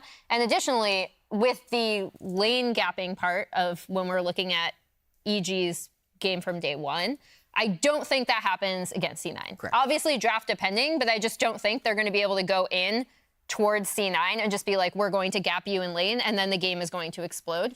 Additionally, C9 are really good at finding openings to trade cross map. Yeah, and to just a quick response to the Jap point about like Fudge in particular. Like I feel like some of the mistakes he's made in lane are more so like I have a lead, I'm gonna go for a dive, and I failed at the dive. Sure. That's happened like 2 times. I mean, it happened against Rich, which is understandable. Mind control, by the way. All right. All right, it's over. So he had that. But for the most part, like he's still been doing really well in lane outside of that. Actually, the last game that he had versus Solo, got a solo kill on that one. And like it's just one of those things where I think it's hard to say the same things a lot of the times for Cloud9. I like the point about Sven and how it feels like no matter what champion, he's kind of shed that image of just being an enchanter player, which sucks. If it's enchanter meta, you're playing enchanters. Yeah. And so like a lot of that will be an issue, but it seems like they're trying to round out a lot of their, tough issues with the wonky drafts, like trying to experiment a little bit more. Yeah, I just hope that neither of these teams lose today because this is a Friday matchup. Yeah, we're it's for gassing. tomorrow. Yeah, it's not even today. Battle to It's tomorrow. first. Please do not lose today, both of you guys. Begging. But EG are playing IMT, and this is interesting to me because it's revenge versus his old team, right? And like when I was talking to him yesterday in the interview, we talked about, because like every time behind the scenes, like he's been playing super well, but also every time behind the scenes when I see him, he's just like the other day, he was like massaging Armeo's shoulders and being like, my team's so good, man. Like I'm so hyped. And he's performing well individually, but also adjusting to a slightly different role on this team, playing more tanks, being able to coordinate that. He talked about the way people see top laners. And I also think like he really wants to beat his old team because he was kind of the face of IMT for so long. Yeah, it reminds me of, because the season's going by pretty quickly, in off-season where there was a legitimate fear that he would be teamless. There was him, there was Tenacity, like EG was like the only team because they had kind of blew up that was still gathering players, and you're like, is this guy not going to have a team with how well he played on IMT at the time, right? It was kind of weird to see that happen. So now that they're facing off against each other, that is to me, and should be to a lot of people, the most entertaining thing about this is just to see. Now, sadly, a week ago, I thought it was going to be more of a story of like 2 teams doing really well. IMT started out hot. EG is doing well. It's like, oh, they both benefited from the situation. Now IMT is struggling a little bit and needing to find grounding. I gotta say, one other nice thing for EG is they never lack motivation. Yeah. Revenge against Immortals, gotta beat down. I have to beat them. There's a lot of Unforgiven old teams. against 100 Thieves, be like, I gotta prove to them that I should have been starting. Ayla, FlyQuest, Armeo, Team Liquid, and TSM. JoJo, the whole league. They're fueled by spite. They're just fueled by so much spite. Hateful people on this team. That's why And it it works. Yeah, it works. The hateful five. All right, moving on. We actually have a bunch of active streaks in the LCS, win streaks, do. loss streaks, they're broken. So we're gonna check in on that now. We're checking in on streaks. It's Yeah, the streakers whoa. We're checking in section. on streaks. Is that you, Mark? It's the LCS streakers. Oh my god. We're talking streaks. Go ahead. Who you want to talk about? That's it? It's not gonna be there the whole time? Yeah, wait. I thought Just have that rolling. Loop that. this was advertised to me as it was I just thought it gonna was gonna stay be a on loop. screen. No, it was If we did all that for 5 seconds of a graphic, What do you mean all that? I walk in front of a green screen. you It probably streaked took the 10 whole seconds. crew. Yeah. I feel bad for the people who had to There we watch go. the recording this because I actually had to do like 4 takes of this because they were like, oh, your arms are actually too big. They fell off the green screen. So like, go in the middle more. Your wingspan we weren't accounting for the wingspan of the arm wiggle, so do that one again. So I was sure, listen, the studio And your doing hair this. is also not Yeah. made. It's just Yeah, wow. before. I don't have this problem because I am it's short going in reverse. as F. Wow. Wait, 2x. Can we run it 2x? Yeah. Yes, please. I'm begging. Who we were just talking about, they have a 4-win streak. Yeah. So obviously, we just talked about. There we go. It's so much better sped up. Just like, woo. Okay. All right, Can you guys focus? We have really important things to talk about. All right, EG. They're on a 4-game win streak. We talked about how good they are. Is there anything else that you guys want to cover in terms of how, I guess we shouldn't say surprisingly good anymore, right? Because now they're just good. They're one of the best teams in the league. Well, I think for me, the question is how long the streak can go on because you look at what's causing it, right? And I think a big part of it was the lane dominance, and it's particular in JoJo. We've highlighted that he has smashed every single lane so far. Yeah. The question for me is, can he do that the entire split? That's a tall order to be like, oh, you're just going to be the best player in the league every single game, and that's how your team wins, is through mid pressure. Because even in that game where he got targeted on the Yone, they sent everything to get him multiple times, and it allowed the rest of the team to just grab turret plates and get ahead. It was still a lot of leads off his back, and so I do feel like that puts a lot of pressure on him, and if anything's going to break their streak, it's a bad JoJo game, an int JoJo game, which he just legitimately has not had yet through 7 games. Yeah. On the edge of having it in the Yone game. Yeah, it was but close. it was still a good performance. I think the other thing that's helping them is just a level of decisiveness. JoJo has been very vocal. I know Armeo is actually a very decisive player as well when he's feeling it. So they've shown that as well. They just aren't hesitating. Yeah, and my only fear, like everyone else, is kind of just echoing the idea of complacency. When you find that success, you don't want to rest been on like it. just over 2 weeks. I know, right? But it's going on pretty quickly. We're already such down. a compressed We're schedule, nearing yeah. halfway through the split. It's kind of easy to have an ego and feel confident when your team is kind of smashing, right? Yeah. And so when you're smashing, you're like, oh, we're finding wins because we're really focused on what makes us good, which is funneling resources into JoJo. But then when you're winning through every lane, suddenly it's like, actually, I'm Unforgiven. We're doing really well, guys. Why can't we play through? He's sleeper OP right now. lane, No what- one's talking about He Unforgiven. is. No one's talking about it. He's actually playing so Yeah. well. So like everyone is performing, so a lot of the times you start to play towards ideals and make mistakes. So I don't want to speak that into existence, but that's the fear. You don't have that power, don't worry. But true, you Or do. does he? Yeah, Jet already Jack's knows the something Jack's the very voodoo doctor absurd. who's cursing people. But the only thing I want to make a mention of is the fact that they were it feels like every member of that team was really pissed that they lost to Dignitas. And so like the fact that they internalized that pretty deeply means that's probably not the issue.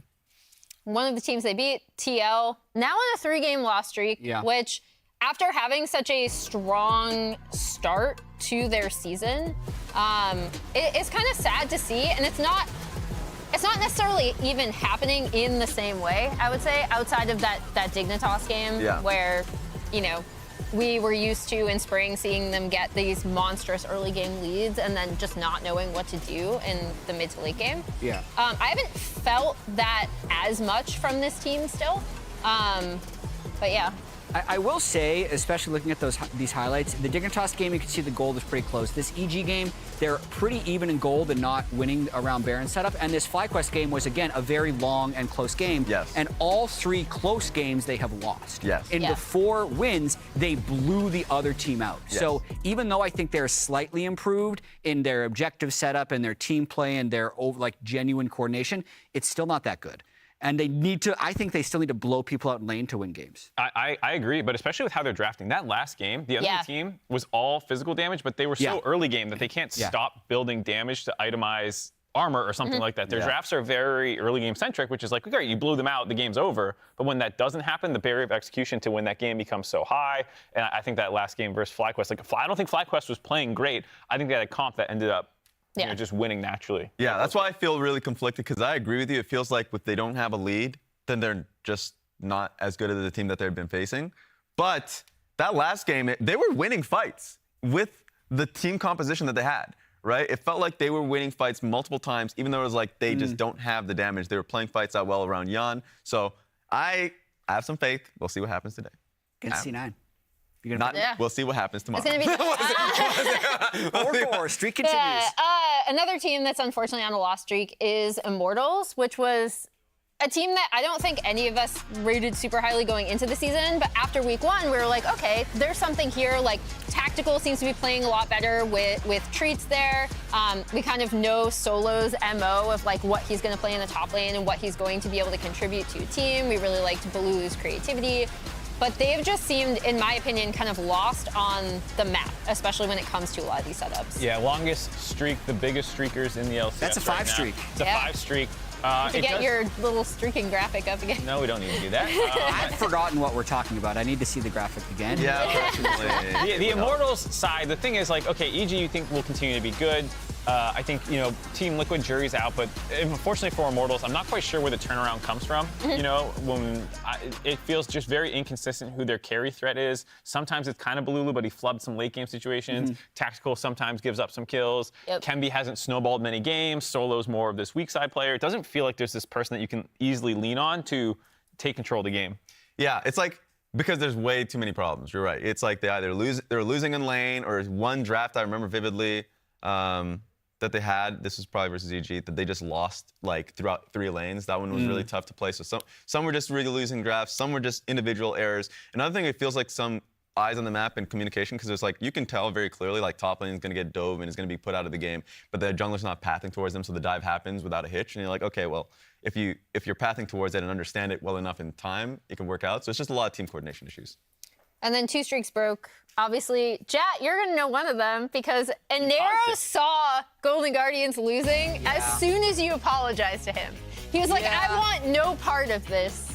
I made a segment yesterday that apologized for doubting Golden Guardians as they're on a 4-game winning streak. I legitimately wasn't trying to jinx them, but Enero's never going to do anything with us again. It felt very intentional. Especially because of the way they lost this game. They actually were in a winning position until this play here, where they tried to take their Giga-fed Tristana doing Elder Dragon and still tried to guard Baron. Yeah. It did not work. Then they just lose the game through the top lane. It's so funny. Yeah. It's so funny that they were on the 4-game winning streak and then lost again. But they are actually, I still think, quite good. That loss to me was like, you guys should have won that game. You had a call that, like, in theory makes some sense, where you want to protect one, go for the other with the Trist. Yeah. They just got too aggressive with those people defending. So, like, I don't change my opinion on them at all just because the streak snapped. And then obviously we're going to end with the biggest one, right? Because we were talking about when are FlyQuest going to win their first game. As it turned out, it was yesterday. I like what you touched upon with the composition that FlyQuest ran. Actually, going into yesterday, I was ranting so much about how little we'd seen Poppy and Tristana on this patch because of how much I'd seen it in the LCK and in the LPL. And this was the first cohesive draft, I felt, from FlyQuest, where I didn't feel like pieces of their draft belonged to a different draft, especially in some of their 4 or 5 picks.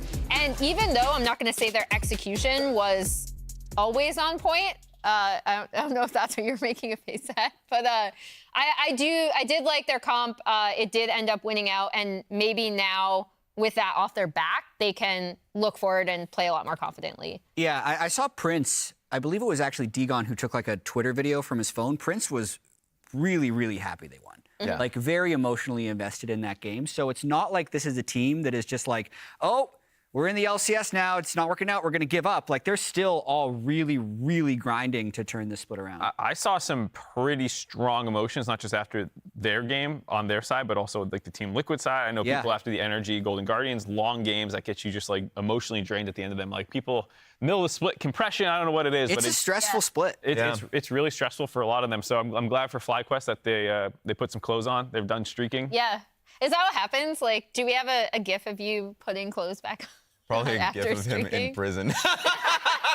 after the act. With that, let's look at today's schedule. With NRG taking on the aforementioned FlyQuest to kick off the day. Team Liquid Honda taking on C9, which I'm actually still really interested in, despite the fact that we just highlighted TL's loss streak. Dignitas versus TSM in the middle of the day. Evil Geniuses LG versus Immortals Progressive. And then closing it out with 100 Thieves versus Golden Guardians. Still looking forward to TL versus C9. That one should be an exciting game, especially Summit versus Fudge. That matchup I need to see. 100 Thieves versus Golden Guardians. I'm curious to see if 100 Thieves can keep the momentum up. I thought Quid had his best game easily, not just because it was a win, but like legitimately setting the team up with big shuffles and things like that. Yeah, and it was cool to have the 100 Thieves guys on yesterday and talk to them a little bit about some of their issues in terms of bringing Quid in, and then he's jet lagged. It actually reminded me a lot of what GG said with Gory coming when he was initially here with the delayed start, and then he's playing with like three days in the country and being super jet lagged. Now they have their coach on stage as well, so I am also looking forward to that matchup. First, we have NRG versus FlyQuest, and I'm actually going to take a look because NRG had another one of those games yesterday. Yeah. They went very, very long. We talked about it against Golden Guardians, and it was kind of Contracts highlighted in your interview with him. The mid to late game, something they still need to work on. I actually thought they were the most clean in this time. Okay. Against C9. So I am going to go through one of their Baron setups because I thought it was really interesting.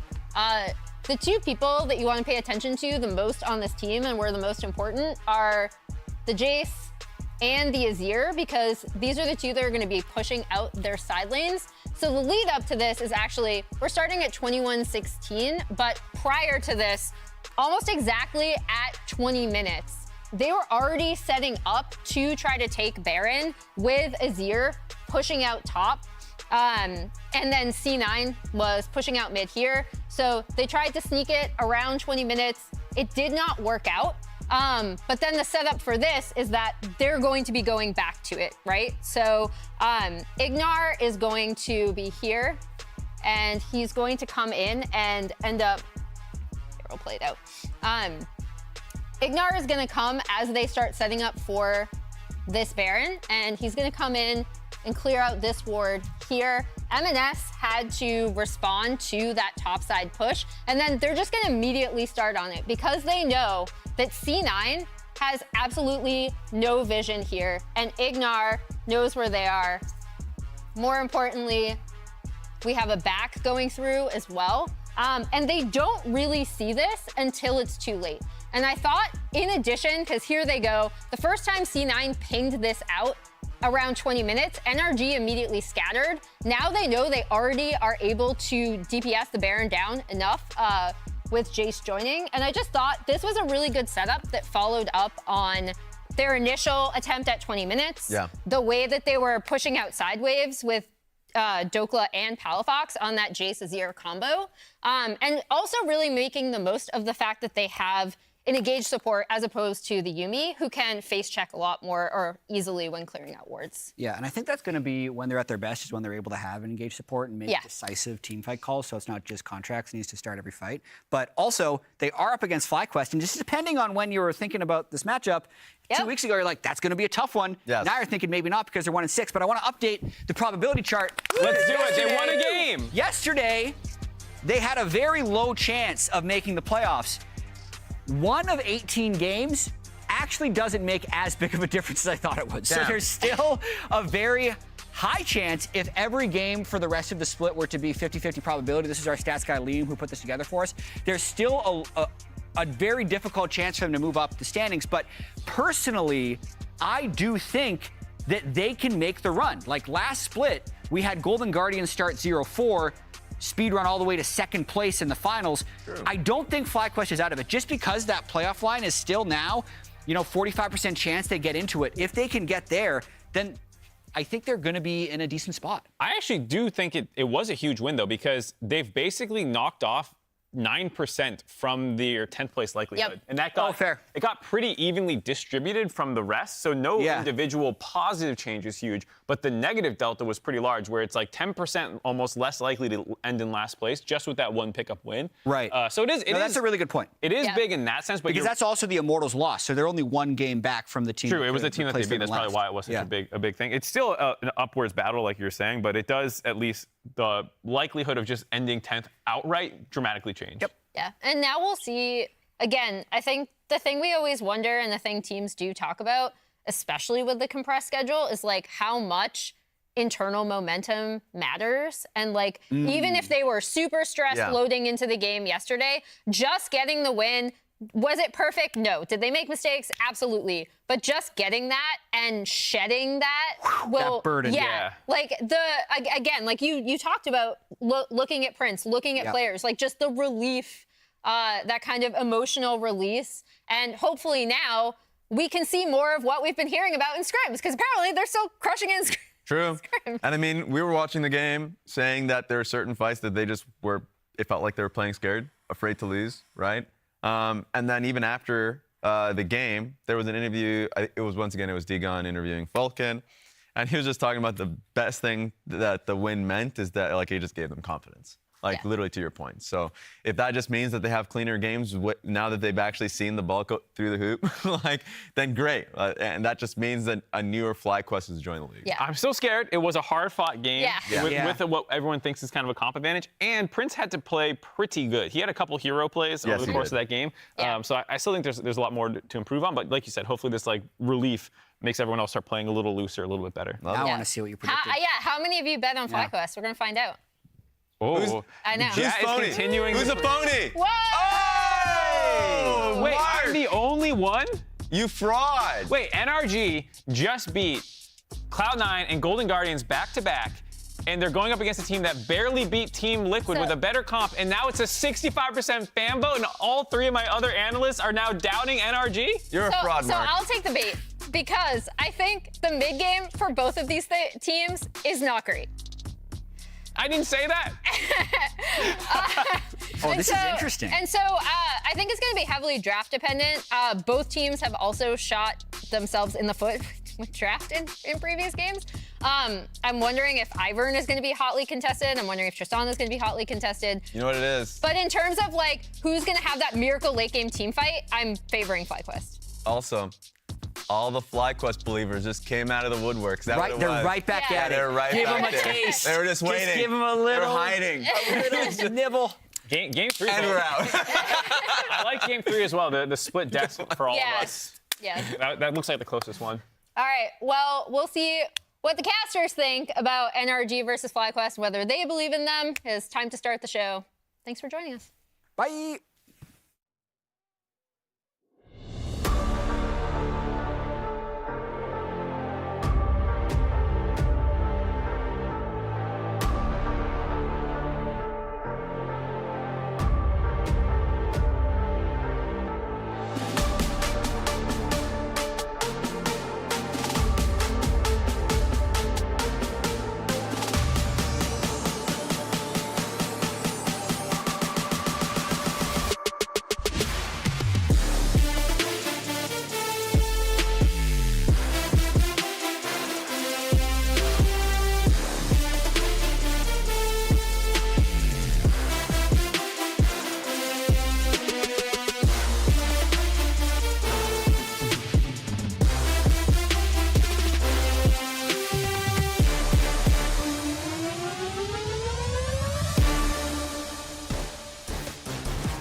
Ladies and gentlemen, welcome back to another day here at the LCS. It is day number 2 of week number 3, and it's time to hop into yet another battle here on Summoner's Rift. I'm Captain Flowers. That's Azael, who's going to be having his first play-by-play cast ever in League of Legends later on today. I'm a little bit nervous, I'm not going to lie. I mean, if you were play-by-play casting, I wouldn't also be on the desk because everybody knows there's no way we could flip the roles and I could be the analyst. Hey, That's we not can happening. test that. We can put that to the test. I mean, we're going to have to pay one of these guys $50 to lock in Skarner or something. That's the only way I'm going to give you That could anything be useful there. Something Hey, about Santorin, you want to competitive make a cool integrity. 50? I feel like he might go for it.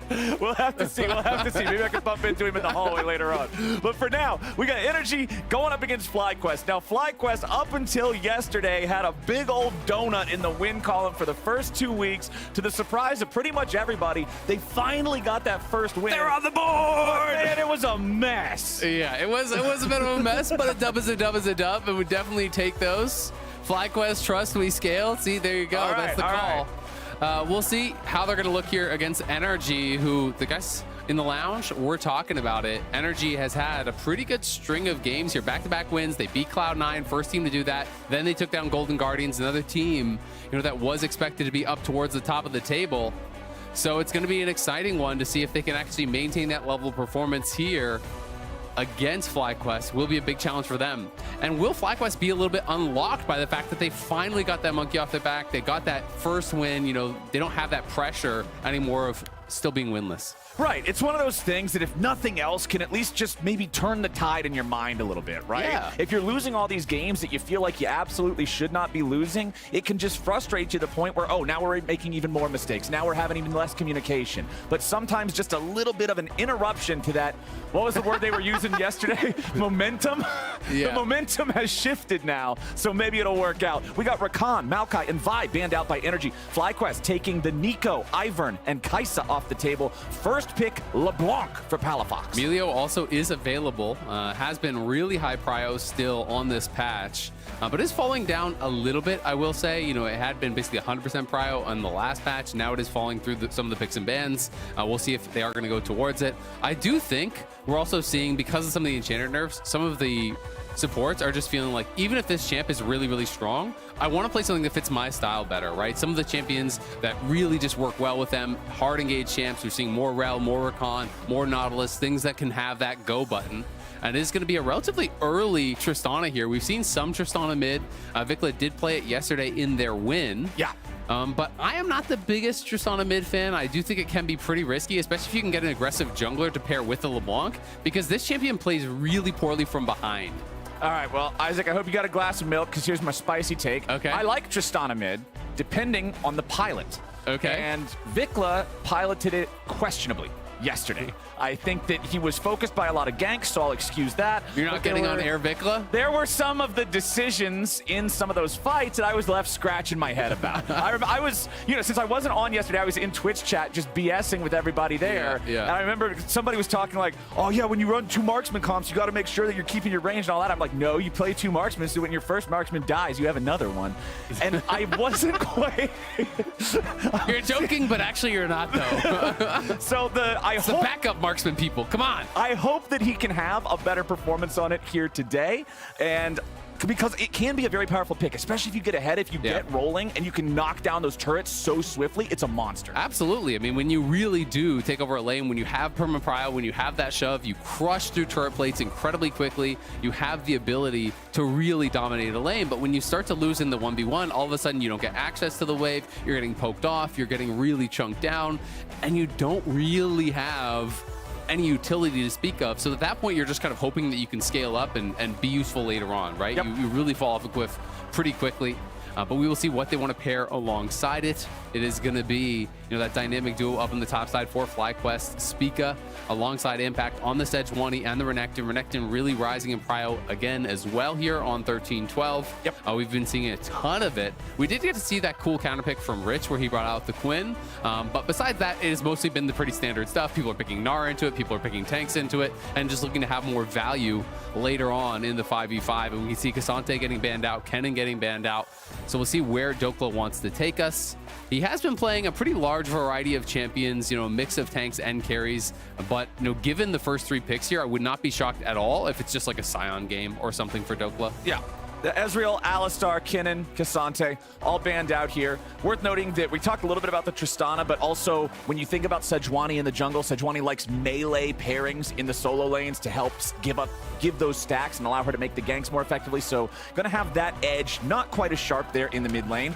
But FlyQuest will lock in Aphelios for Prince. Remember, during yesterday's game against Team Liquid, it was Prince going hero mode, full Chad Zaya, flashing in to make the hero play at the Elder fight that actually gets them the win. Yeah. And it's questionable whether or not they win that game if he doesn't do it. So put the faith in Prince. I feel like FlyQuest, that's always got to be part of the game plan. Yeah, absolutely. We're seeing more and more of this on red side as well this week. We've been seeing a tremendous amount of 5th pick supports here, looking for that 2v2 advantage in the bot lane.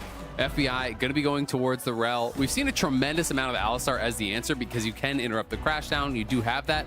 I really do think there are some enchanters that are incredibly strong into the Rel, though. I'm a big fan of Janna. I know we don't see a tremendous amount of it in pro play, but I actually do think it answers in this meta really, really well, not just against the Rel, but also against things like the Wukong. You have the disengage for that. It's pretty simple. Can give you a more dominant lane because Alistar, I don't think, is the strongest of laners.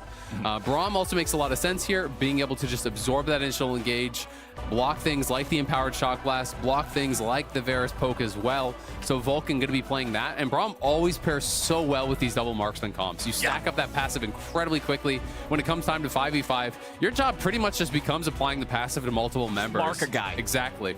And then over on the other side, you were talking about how, hey, it looks like it might be a tank angle game, maybe just be a role player. Not what we're going to get out of Dokla. They did ban out some potential carries in the top side, getting rid of things like the Kennen and the Cassante, but he's going to pick up the Jace, take that interconnected instead. And it feels like they are moving more heavily towards a poke comp with this.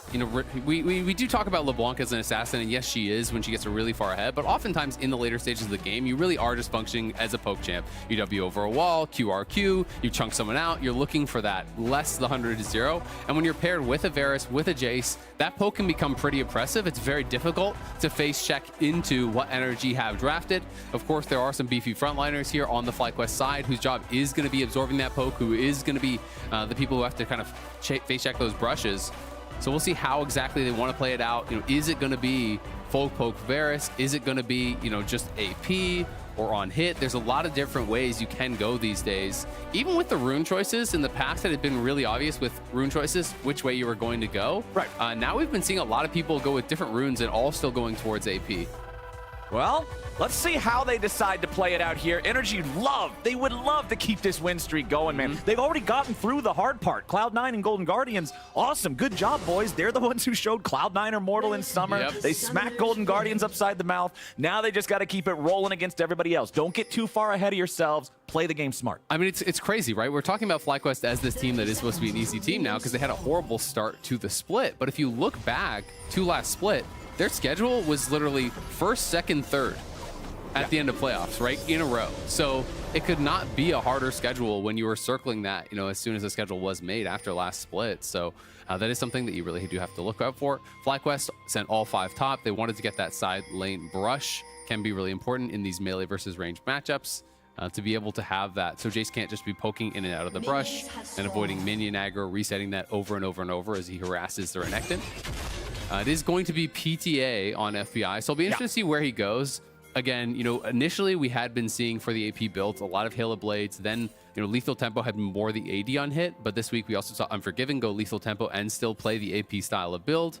I would assume with PTA that it is going to be more the AD on hit style.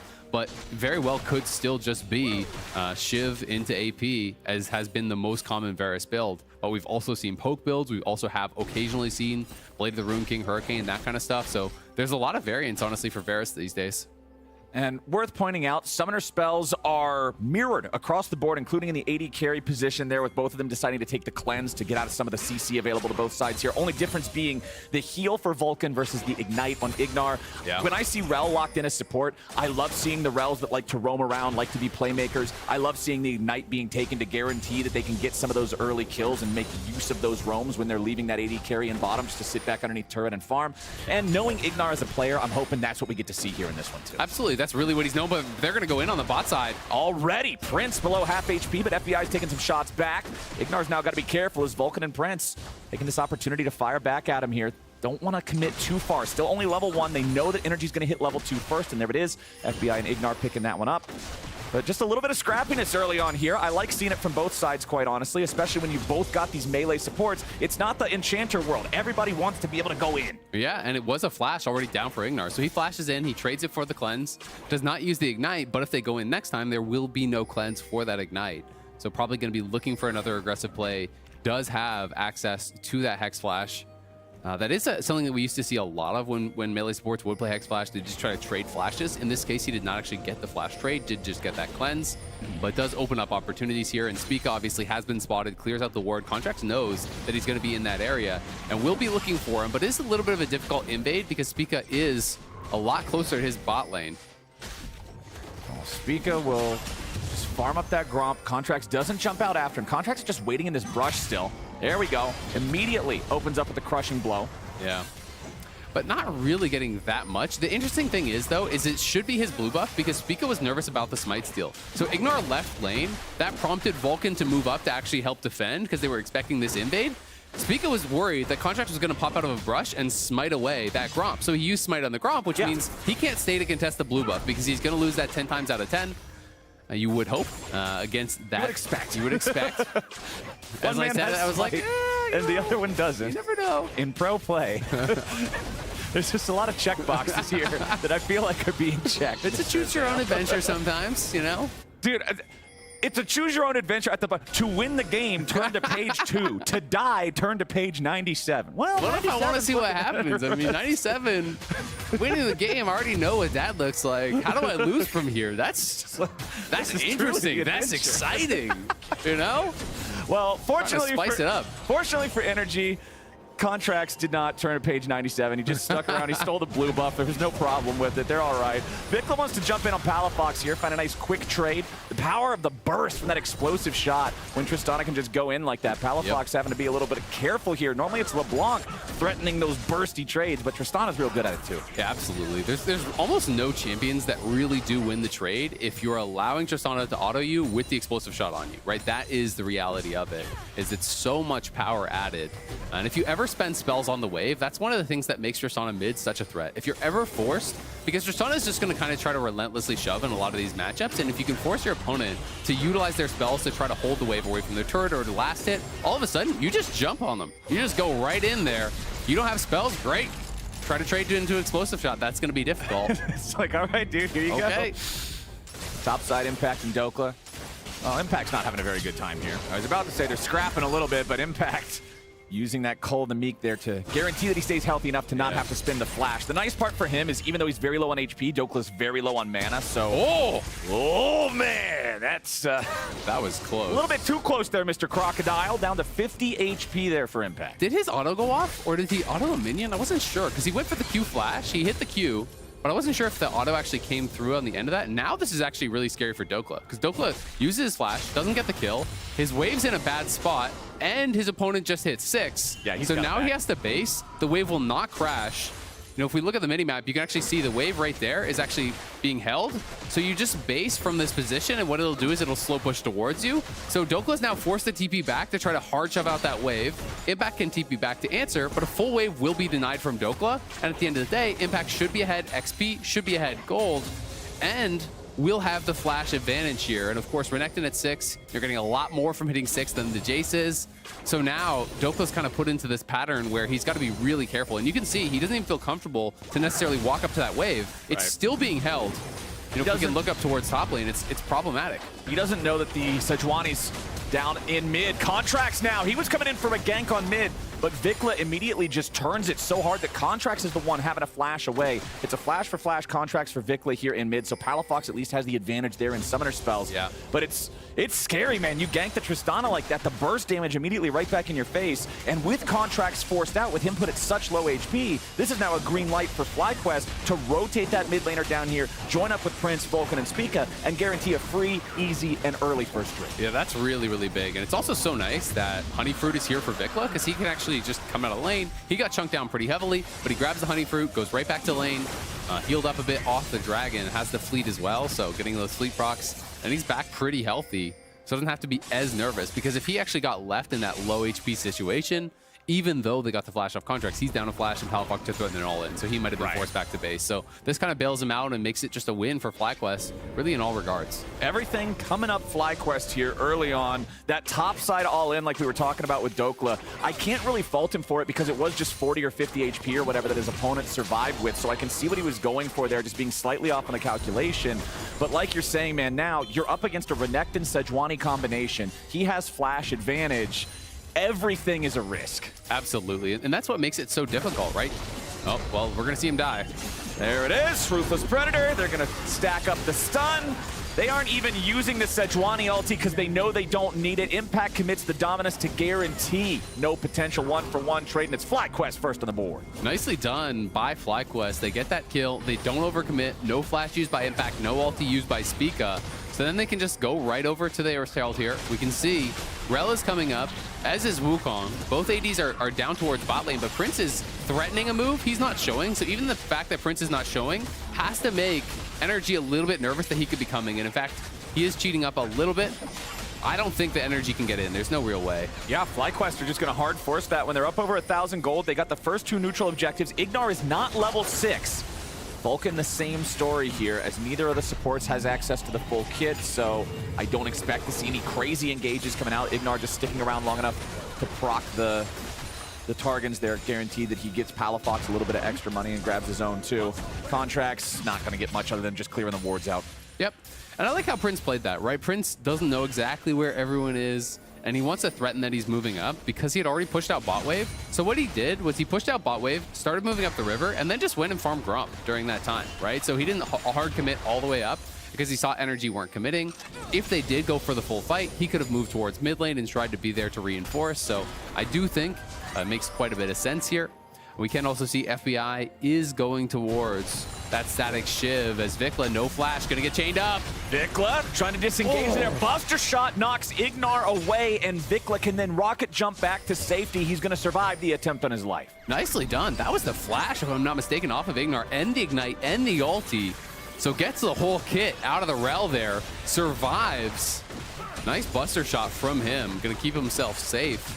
And gets out of dodge with that flash still down here. It's almost back up, and that is kind of that window, that Energy we're trying to capitalize. And now you're feeling so much safer on FlyQuest. I was talking earlier about how when I see Rel locked in, I love to see this champion roaming. I love to see plays being made around the map. Well, when you just emptied the magazine and you didn't hit the broadside of a barn, all of a sudden, the enemy team's not so scared no more as Impact. Having to chase Dokla back away here. Pops the Dominus here in this trade to come out on top. Now with the wave ready to crash in and his jungler swooping around from the side. Dokla's got to be careful. Bound to leave. Let's see. Are they going to go for something here?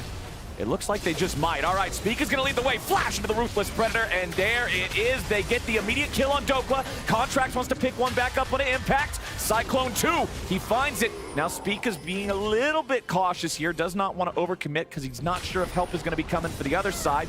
He'll go ahead and guarantee they push out this next wave.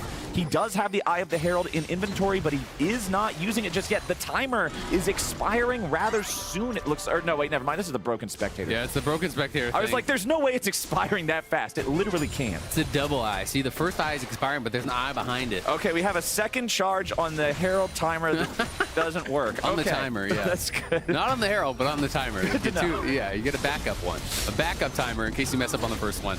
As we're going to see this play one more time. Dokla obviously was trying to stay around because Contracts is here, but he has no flash, so he has no real ability to react to that. I know the Spectator showing Dokla had a flash. He didn't have it yet. I don't believe. So does get punished there. Palafox now jumping forward. The Shiv is completed for both Palafox and FBI. It's a devastating 2-0 Shiv lead for NRG, despite the fact that they're down 2,000 gold. And remember, everybody watching at home, I know the Shiv was nerfed on the live patch, but we are not on the live patch right now. We're in the past. This is still Time Machine static Shiv. Welcome to the Twilight Zone. And it's still every bit as good as it was. And we've got professional grifter, Clayton Cabin Yeah, Flowers don't forget to buy yours now. 555 Rito Plus. That's 555 Rito Plus. Buy it now. As well, actually, you guys shouldn't buy it now. You should probably stop buying it. My God, you're scamming the poor people at home out of their money. Grandma, don't listen. You need that money for retirement. Turn off the home shopping network. Well, FlyQuest, could you, Flowers? They're mad too. They must have watched some bogus infomercials. Yeah. They're just going to take everything away from Energy. They ordered Static Shiv. They got only a Kerchi shard. It was a ripoff. Oof. You hate to see it. Energy thinking about maybe contesting this one. They've given away all of the neutral objectives so far. I should just say both. It's only been 2, but it looks like it's about to turn 200%. into an all of it here, as that third one's about to drop over to FlyQuest as Vikla jumps away from Contracts and Ignar again, looking for the Tristana, but never really finding much of anything at all. Contracts and Ignar can't catch up to anybody. FlyQuest, they get the objective, they disengage in time. They're up 2,000 gold, not even 13 minutes in. The early game's looking good. Yeah, it's looking really, really good. So now we have to see how they can move this forward. Dokla struggling on that top side. Went for that aggressive play. When you're playing range versus melee, the way that you win these matchups, everybody knows, is you poke, you prod, you harass, you whittle them down slowly, and to do that, you have to position aggressively. And when you don't have flash and you don't have jungle coverage, you cannot position aggressively, and the melee champions can threaten that all in, and that is kind of what has happened here, as Impact and Spica have been working well together to really put Dokla into a hole this time. So Dokla going to be struggling to dig his way back out of this, but it is double Shiv. It is going to be this Jace stacking that lethality, stacking up the tier, and they will have a tremendous amount of pokes. So if Energy can execute really well around these team fights, try to soften up FlyQuest before that fight begins, there's still ways that they can win the 5v5s. And that means there's also some pressure on Vulcan, like you were talking about in Champ Select. I want to see value out of the Unbreakable. Yeah. That needs to block some piercing arrows, block some of those accelerated shock blasts, especially when you're looking at guys like Vikla and Prince. One massive accelerated shock blast is half of a health bar. Yeah. Yeah, when you get really fed, it can be problematic. But it is also double fleet footwork, and likely we will eventually have both Vikla and Prince building towards some lifesteal. Might not come in second, but I do think third we'll probably see BTs for potentially both of these champions. Yeah. And then as long as you have access to minions, you have access to a jungle camp, something, you can really start to shrug off that poke, which makes it even more important to kind of have those setups around neutral objectives where it's not as easy to just lifesteal up off of minion wave for free. So total gold on the left side of your screen right now, it's all red bars, all FlyQuest at the top, except for Palafox there at the number 2 net worth overall. That means I've got extra pressure on him in whatever upcoming fight to try to make something happen. Ignar has to flash away trying to disengage. Contract's going in after Vikla, but now he's all alone. Chains of Corruption fly out, but they only find Vulcan. Contract with a flash to dodge away from the Glacial Prison as Impact slices and dices back over the wall. Ignar doesn't have a flash to get away now. He re-engages with a Magnet Storm onto 3. Vikla's dead and FBI got the kill. FlyQuest are trying to fight, but they're already slammed back down into the river. Energy, well fought. Really well played there by Energy. They make it happen on the top side. It was a great engage there from Ignar. And as FlyQuest filter in, they group up. Ignar finds his moment. They get the kills. Some really big burst was coming through there from Energy, and Prince was kind of zoned out of the fight pretty heavily. He was dueling on the side against Palafox, more towards mid lane. And yes, he was getting a bit of decent chunk down onto him. You can see over here, he lands the ulti. He was spotted out by the ward. But if your AD carry is not there, right, this is a team that doesn't have as much consistent damage. It's just Vikla that is really in the fight as that big DPS. So everyone just focuses onto Vikla. Vikla dies immediately as he gets caught out there by Ignar. And by the time Prince has rejoined the team, the fight is already lost. Ignar did a great job there too. He had to use the flash early. He disengages back over the wall. He picks his moment to re-engage. And if he picked that moment wrong, and we talk about this a lot when we're talking about enchanters versus melee supports, you have to be the guy deciding when to fight on that melee engaged support. If he picked that moment wrong, if he was desynced with the rest of the team by a second or something, the dude's deader than hell. Yep. Like, he went in at the right time. He locks everybody down. He escapes. Energy just played it really well. Absolutely. And FlyQuest, their comp really wants to function as a 5-man unit, right? If Prince was there from the very beginning and everyone was focused firing Vikla, well, all of a sudden Prince is maybe just shredding you, right? But because Prince was a bit late to the fight, he was kind of fighting back and forth there with Palafox, Energy just preempt the play. They just send everything on the one real threat that was there in Vikla, and they burst him down. And now Vikla does have a Vamp Scepter here, so he may just be going actually BT second, really feeling like that poke is going to be pretty problematic, and I do kind of agree. At 12 minutes and 45 seconds, the game was a 2,000 gold lead for FlyQuest. 4 minutes later, it's a 3K swing the other direction, with Energy having nearly a 1,000 gold lead for themselves. Now, FlyQuest does have those first 2 Drakes still under their belt, so that's going to give them some combat stats to make up for some of what the gold would tell you is an Energy lead. And we do have that next Drake spawning here in about 30 seconds. I would assume that Energy wants to fight for it so they don't have to deal with a soul point Dragon Soul win condition for their opponents. And Ocean Soul is really difficult to deal with as a poke-based comp, right? If they start to get a lot of regen, if you can't 100 to 0 people against Ocean Soul, you generally cannot kill them. So I do think FlyQuest is going to be looking to continue playing for that, and I agree, Energy is going to be wanting to stop that here, if possible. 10 seconds till Dragon spawns, Herald going to get dropped down. This will get the tier 1. Yep. And we'll see if they want to just use this to go straight to the Dragon. I think that's going to be the play, not try to escort it in for that tier 2 charge. Yeah. But Palafox is sitting around. They're trying to get that early poke down onto Prince, but he has Red Gun, so he's able to heal up pretty effectively. Energy, though, already have started this. Vikla and Dokla are down on that bottom side, but Impact is here, and they're trying to get in before the poke lands. Remember, FlyQuest need that hard engage in, start the fight at full health, try to finish it. Precisely. They sidestepped away from some of the poke coming out there from FBI with a piercing arrow. Vikla waiting in this bottom side brush that spawned from the Ocean Rift. Impact and Spica, these are going to be the guys looking for that initial engage. Channel from Ignar just repositions himself right back next to his carries. Now Vulcan's going to eat a lot of damage. They engage. They immediately find the FlyQuest support, and Impact is being juggled around before we can do much of anything. Vikla with the disengage. Spica fires out the Glacial Prism, but FBI with an instant cleanse gets right back away from it. Prince eats a Shock Blast. Energy still not securing the Drake for themselves as Palafox jumps forward. Eats a little bit more damage from Prince on the long-range shot from Calibrum.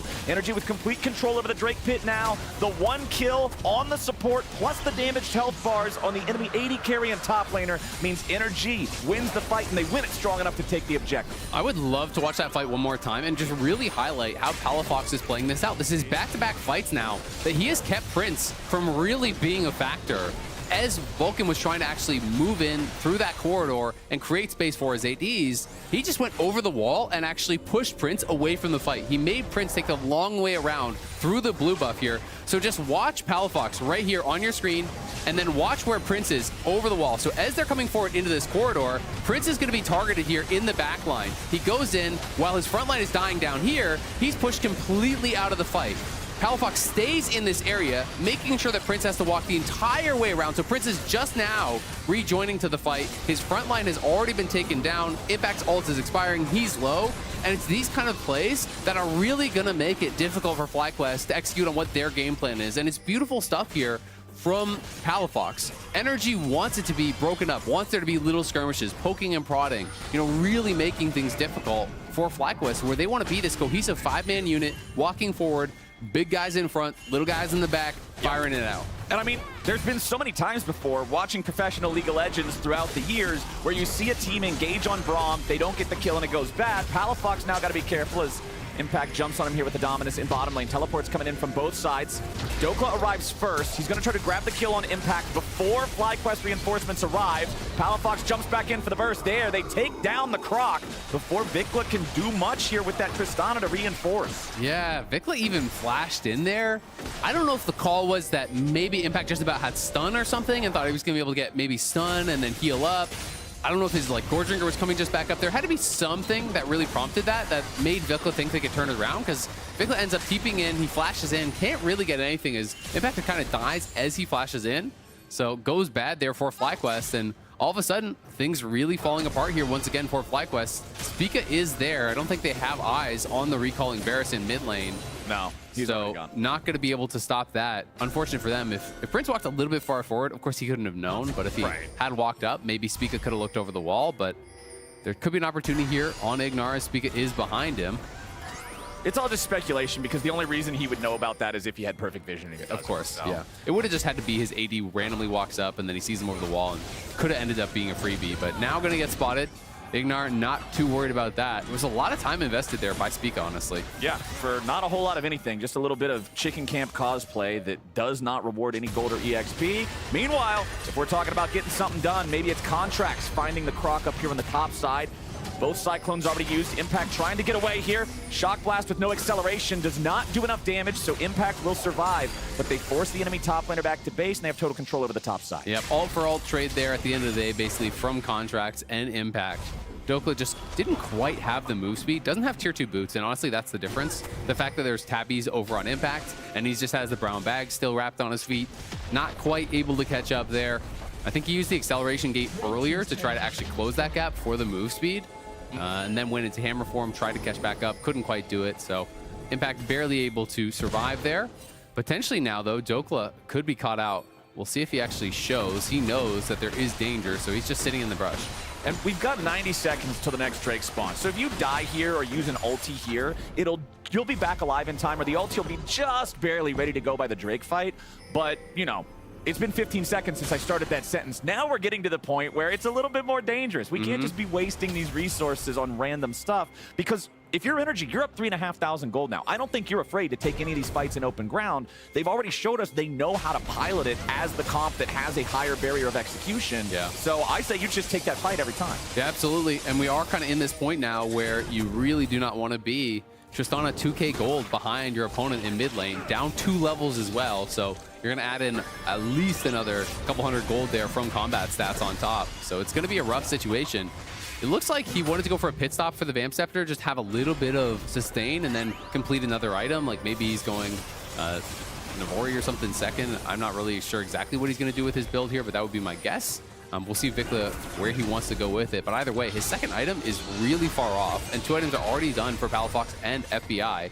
Prince is still keeping pace. He's farming very well. Yes, he is down kills, but he has really good CS. So he has that second item done, working towards what is likely the expected Bloodthirster third that I talked about. Yeah, but things are going to get difficult, and when multiple items are being completed for these poke comps, even with lifesteal, it can get really scary. When you hit 3 items, it can come to the point where AP Varus all of a sudden is not poking you anymore.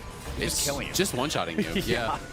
Well, it's also scary stuff when that second item for the LeBlanc that you're talking about is the Night Harvester. For anybody who missed this interaction, yeah, it procs on the Shiv Lightning. So that seems good. If Palafox hits a Shiv proc and they're all grouped up on FlyQuest's side, which you already said they like to play a traditional team fight, well, all of a sudden everybody could get chunked real bad. FlyQuest, they tried to sneak the Baron. I like the attempt at this. They know that they're not winning traditional approaches to fights right now, so try something that'll catch your opponents off guard. Unfortunately for them, Energy was able to pick up on what was going on, so they'll place down that Scryer's Trinket, immediately detect what's going on, force FlyQuest to stop. Drake is alive. Nobody's there just yet. FlyQuest still on about that 2,000 lead, or Energy on that 2,000 lead over FlyQuest, excuse me, who have managed to shrink it just a little bit from the slightly more extreme version that it was a little bit earlier. As, okay, now we've got everybody moving back down towards his bottom side a little bit further. Impact still up in top lane, but he's got the Unleashed Teleport. Actually, every single solo laner on the map, all 4 of them, Unleashed Teleports ready to go. So expect some side lanes. Maybe somebody tries to make a pick or a play there to get one of those guys out of the picture early. But I'm expecting whenever this fight happens, it's a big one. Yeah, absolutely. I do think it's going to be a really important one here. The Dragon is up. Energy do have the ability to potentially look for it right here. I don't think that FlyQuest are really in position at all to stop it. So it's going to be a second Ocean given over. Was spotted there by the blue trinket from Vikla, I believe. But nothing really happening for them on the other side. They can maybe establish some vision around the Baron, but that's going to be about it. So for FlyQuest now, Soul is kind of a pipe dream. You know, you're going to have to figure out some ways to be able to, either get picks, take a Baron. You got to be able to do something here because their lead has completely been given away. You know, they were up 2K, now they're down 2K. It is 25 minutes in, so honestly, 2,000 gold lead, not the end of the world. Right. But it is definitely concerning still. So the nice part is we are at a point for everybody that's not Vikla where at least they're on the same amount of big completed items. Look, man, I'm just telling it how it is. It's not flame. You're not lying. It's true. It's true. The dictionary can't be mean. All right? And I am defining him Depends as what words you use. 1 item behind. So most everybody is sitting on that 2-item spike, right? 2 completed items for Jace, Wukong, LeBlanc. 2 completed Everybody's items doing great. for Vikla's Renekton there and too. Sejuani. Yes, Vikla, we need to have a little bit more money in Tristana's pockets. That's okay. He'll get there. Even for the AD carries, yes, they're both 2 fully completed items, working on that 3rd, but now contracts looking for impact up here. Ignar and Dokla coming around from the side as the TP's ready to reinforce and bring Palafox into the fight. FlyQuest with a full disengage. Magnet Storm not going to find the target. Palafox jumps in, but a nice unbreakable back from Vulcan, keeping FlyQuest healthy. Energy went for the play. They did not find enough damage to get the kill. They forced the flash out of the enemy top lane. They get the flash off him, but it's Contract's flash, it's Ignar's flash, and Ignite, and it's both their ultis. So yes, you get some ultis traded over. Vulcan's ult, his his heal, the flash of impact, but I think it's honestly pretty good for FlyQuest at the end of the day. And in fact, held his ulti, he has his TP. FlyQuest are here, so if they can actually make something happen around the Baron, we'll see if they can punish. Vikla's still basing. He's going to be TPing, but it's going to be gone before he arrives. But the DPS is slow. Energy are not making a call to burn it down super quickly. Baron being paused here at about 3,000. Spica goes over the wall. It's going to be a smite fight for the Baron. Here are the pits. It has been slain by FlyQuest. Spica with a beautiful steal keeps them in this game. It looked like Prince actually ulted over the wall there with the Caliber, with the sniper rifle, tagged the Baron, and then waited until Spica went in and bursted the Baron with him over the wall. We'll have to see the replay to see if that is exactly what happened, but that is what it looked like on live to me, and that was really well done if that is the case. So let's watch it one more time. Over the wall here. He tags it with the Q. He's stacking up the chakrams. Then he throws out the ulti. Does that tag Baron? I don't think it does. It flew through him. So I don't think it actually does hit Baron, but he was still able to hit it over the wall. So did he have a turret? Yeah, is that a turret? Oh, it was a turret in the back of the pit. So it's the turret that is actually giving him the mark on Baron. So it wasn't the ulti. The ulti can't connect with the Baron. But the turret that he had placed over the wall allows him to burst him with it. So it was still that same idea, just not in the exact way that I was saying it, but really well timed. Prince and Spica combining there to burst down the Baron, to steal that away, and just like that, getting some momentum back in this game. It's a big play from the jungler and from the AD carry. It's what I was expecting, but not the way I was expecting. The fight was hugely important for the momentum of the game, for the pace that we're going to see for the next few minutes. I mean, if Energy gets that, all of a sudden they're up 4,000 gold and they're bulldozing every structure still standing on FlyQuest's side. But now that FlyQuest got it, we're back to an even game state. The aggro from Energy has also been paused because it's just so much more difficult to push against Baron Dub minions.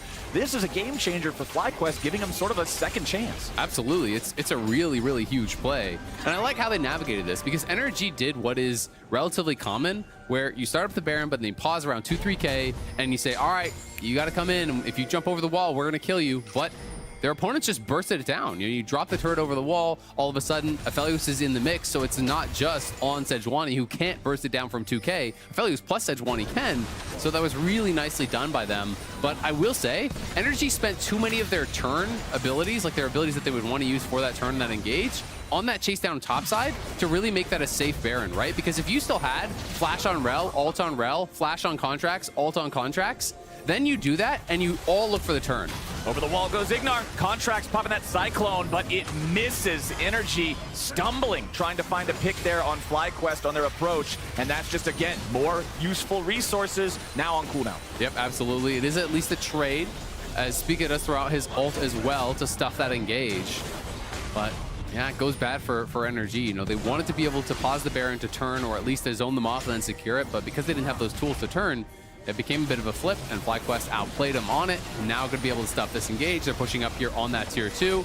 You can see Dokla still pushing up on top side, even with that Baron buff. In fact, not able to get that minion wave off his turret just yet, but they will take away the red buff. They will be able to put that red buff onto Prince as well as the Sejuani.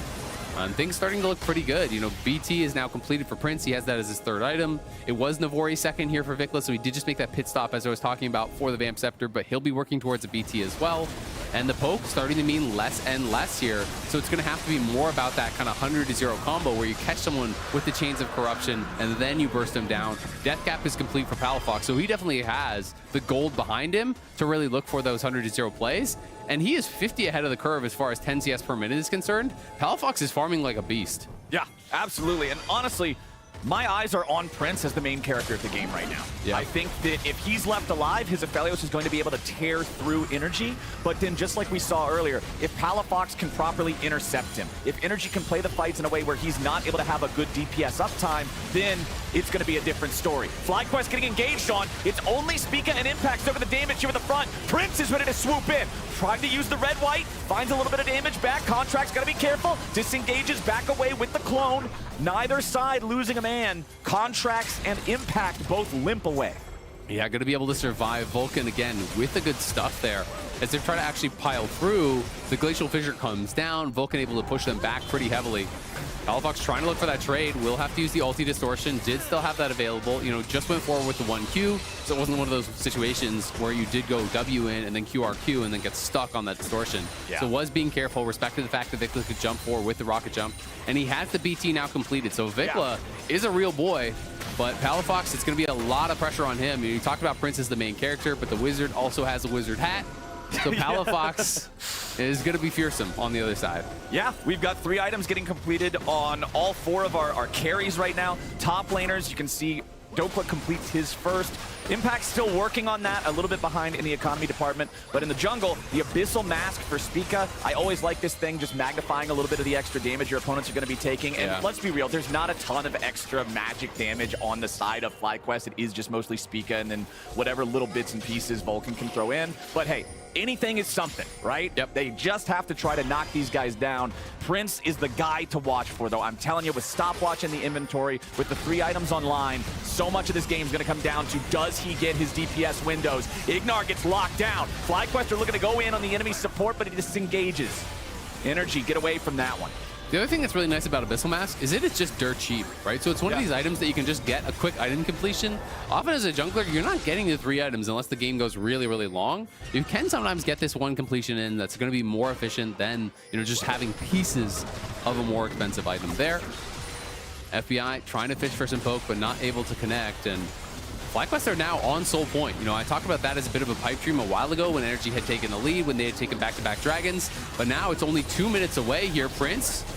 Oh, Prince, that's scary, man. Vulcan body blocks there, the accelerated shock blast, making sure it can't finish off the AD carry. But with Prince so critically low, Energy seeing the opportunity to push this a little bit further. The piercing arrow doesn't find much. Shock blast again, only gonna hit Vulcan. So Energy doesn't really win anything big off of this. That Drake isn't spawning for another 2 minutes like you were talking about with the potential for Soul. Both teams neck and neck here on the gold overall. Only plus of 250 for FlyQuest. Only 7 kills in a 34-minute game. It's not been particularly bloody. Even when we go back to the Baron play and the Baron steal that happened to equalize things, there weren't any kills involved. I mean, there's been a lot of fights, but it's been a lot of disengages without deaths, you know, trades of summoners. Palafox has TP. I don't even know that they're aware of this. Now they must be, because they saw those wards poking out. They're going to TP in, but I think Contracts is too late. They can just burst this down. Yeah, the Baron is already secured by the side of FlyQuest. If Energy want to get anything here, they've got to find some picks on the back end of things, but they're not in position. Energy got caught with their pants down, and FlyQuest are the ones picking up a free Baron. Yeah, Palafox was down towards that bottom side, did get the gold to complete his Void Staff, so he's on 4 items now, monstrously strong, but they just aren't there in time. This late in the game with double marksman, you were going to shred through that Baron, especially with double Kraken. You are really doing a tremendous amount of damage to that Baron. They burst it down very, very quickly. 55 seconds until Soul Point here, or Soul, excuse me. They're already on Soul Point for FlyQuest, so they could claim this Ocean Soul, and that would be massive for them. All right, who's going to take control? Right now, it's Energy. They've stolen away the enemy blue buff. They've denied that from anybody who might be picking it up. They've got control over the river. FlyQuest stepping up into the mid lane now. Energy want to try to find some opportunity here for a pick. Contracts doesn't just immediately jump onto Vikla. Vikla can easily disengage. Palafox gets absolutely slammed there in that trade. FlyQuest just with Baron control. They're pushing down mid lane. They're saying, look, if you want the dragon, you can have it. We'll just take the base. We can take the entire game from you. Yeah, this is tough. The wave clear is not great from Energy at all. And the ulti's going to miss from FBI, so that's a critical tool gone. There's nothing really to threaten FlyQuest now. They're just marching forward. There's not going to be any poke landing here. Yeah, the Chains of Corruption missing was huge. Contracts leaving the clone there on the front lines to try to soak some of the damage. Impact teleports in. FlyQuest are just walking down mid lane, killing Energy structures, and Energy has no way to stop them. They just sit there, and all they can do is wait for these cooldowns to come back. Energy just going to try to secure their own red. FlyQuest are marching back into the river now. They've moved Energy out of that position of control around the objective. They took objectives of their own in the meantime, and now they're the ones with priority over the river. Impact finding an immediate burst of damage on the Contracts, but taking a lot back himself. Contracts is over the wall into the pit. Energy ready to go. Impact Disengaging once more. Contracts is so low, and Vicla's already got him. FlyQuest kill off the enemy jungler and secure themselves an Ocean Soul. You would have to think. Vicla going in the stopwatch. Drake Soul secured. FlyQuest is crushing Energy in the back. Ignorant FBI and Palafox are all killed. That's it. GG. FlyQuest are going to get their second win. It's a clean ace out of nowhere for FlyQuest. They eviscerate Energy. They claim the soul. They had the Baron. They've got the base. Honestly, the entire ending sequence there of FlyQuest just calling Energy's bluff, marching down mid, Energy failing to respond. FlyQuest played it better at the end, and it got him a dub. They'll go up to 2-6. Back-to-back wins now here in week 3. Nicely done by FlyQuest. This was a pretty back-and-forth game. FlyQuest out early, then Energy really pulling it back, creating a lead of their own. But as you say, once FlyQuest got that Baron at the end, those final sequence of events really went their way. They had the BT completed on both Prince and Vicla. The 80 carries had scaled. The pokes stopped meaning as much. And this comp that Energy really had no wave clear against that Baron buffed up wave. So they just kind of called their bluff. You're going to set up around the dragon. We're going to take the base. Then they use that, get back towards that dragon. They look for that all-in play. They force the hand of Energy. Contracts comes over the wall trying to deny that soul. They burst them down, secure that dragon, secure the soul, and secure the game. Nicely done from FlyQuest. One away now from having a perfect week. Yeah. Honestly, they needed it. That's huge. I mean, back-to-back wins and against Energy, who, despite their record, has been on a little bit of a tear. You know, they took down some really tough opponents back-to-back. They beat Cloud9 last week. They beat Golden Guardians yesterday. So Energy has been looking good, and it's a really important win for FlyQuest. They've got to build that momentum. If they can win tomorrow, I think you can kind of just wipe those first 2 weeks away and just pretend it never happened. You can have that mental reset that you're really desiring, and try to start that climb towards the top of the table where everyone was expecting FlyQuest would be in the preseason. The beginning of this fight looked a little bit dicey, I'm not going to lie. His impact went in, got chunked out pretty heavily, but look at Vicla. I didn't catch that live. Actually, Buster shot FBI back into the red buff pit, so he was nowhere close to joining the fight. Contracts had to go over the wall to try to make something happen. Palafox goes back in, tries to burst down Vicla with Dokla, but the stopwatch is there. And look at impact. You see that healing? The Ocean Soul has come through. He has a massive 3-man queue, plus the Gore Drinker as well. He went from about 30-40% health to full, and instantly is able to crush through the back line there. And I've been giving Vicla some grief for some of the goofier parts of his Tristana play, so I got to give him praise there. The Buster shot was perfect. Not goofy. In the pit, when Energy tries to jump in and go after impact and burst everybody else down too, his stopwatch is perfectly timed to make sure that he doesn't drop there. He ends up getting a triple kill in the final fight. Honestly, the dude did good, and FlyQuest, you know they are relieved to finally be finding that momentum here in week number 3. Viva la LCS! LCS in Espanol is the official Spanish language stream of the LCS. This new viewing experience is live on LLA's Twitch and YouTube channels right now. Scan the QR code or go to lolesports.com to learn more. But now, with that game completed, we are joining Jat and Spica on stage for the Verizon post-game interview. Thank you very much. I'm here with Spica. Spica, after the 0-6 start, how much did you feel like you needed to start this week 2-0? Yeah, we kind of need to go 3-0, I think, this week in order to have a chance at even at playoffs. So, you know, it was pretty relieved that we managed to come back.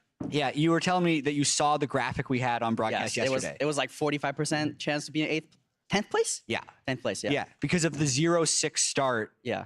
Just if every game is a 50-50, it's hard to come back. It's not 50-50. Yeah, but not anymore, yeah, right? Not so anymore. Tell me a little bit about the momentum you've built here in the 2 games so far this week.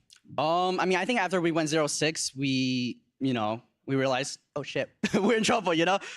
So we really went back and just micro-analyzed, you know, what made us lose games. And I think one of the biggest things was that we're just too rushed. In-game, it was really chaotic. We didn't know what to do, and everybody was just doing their own thing, right?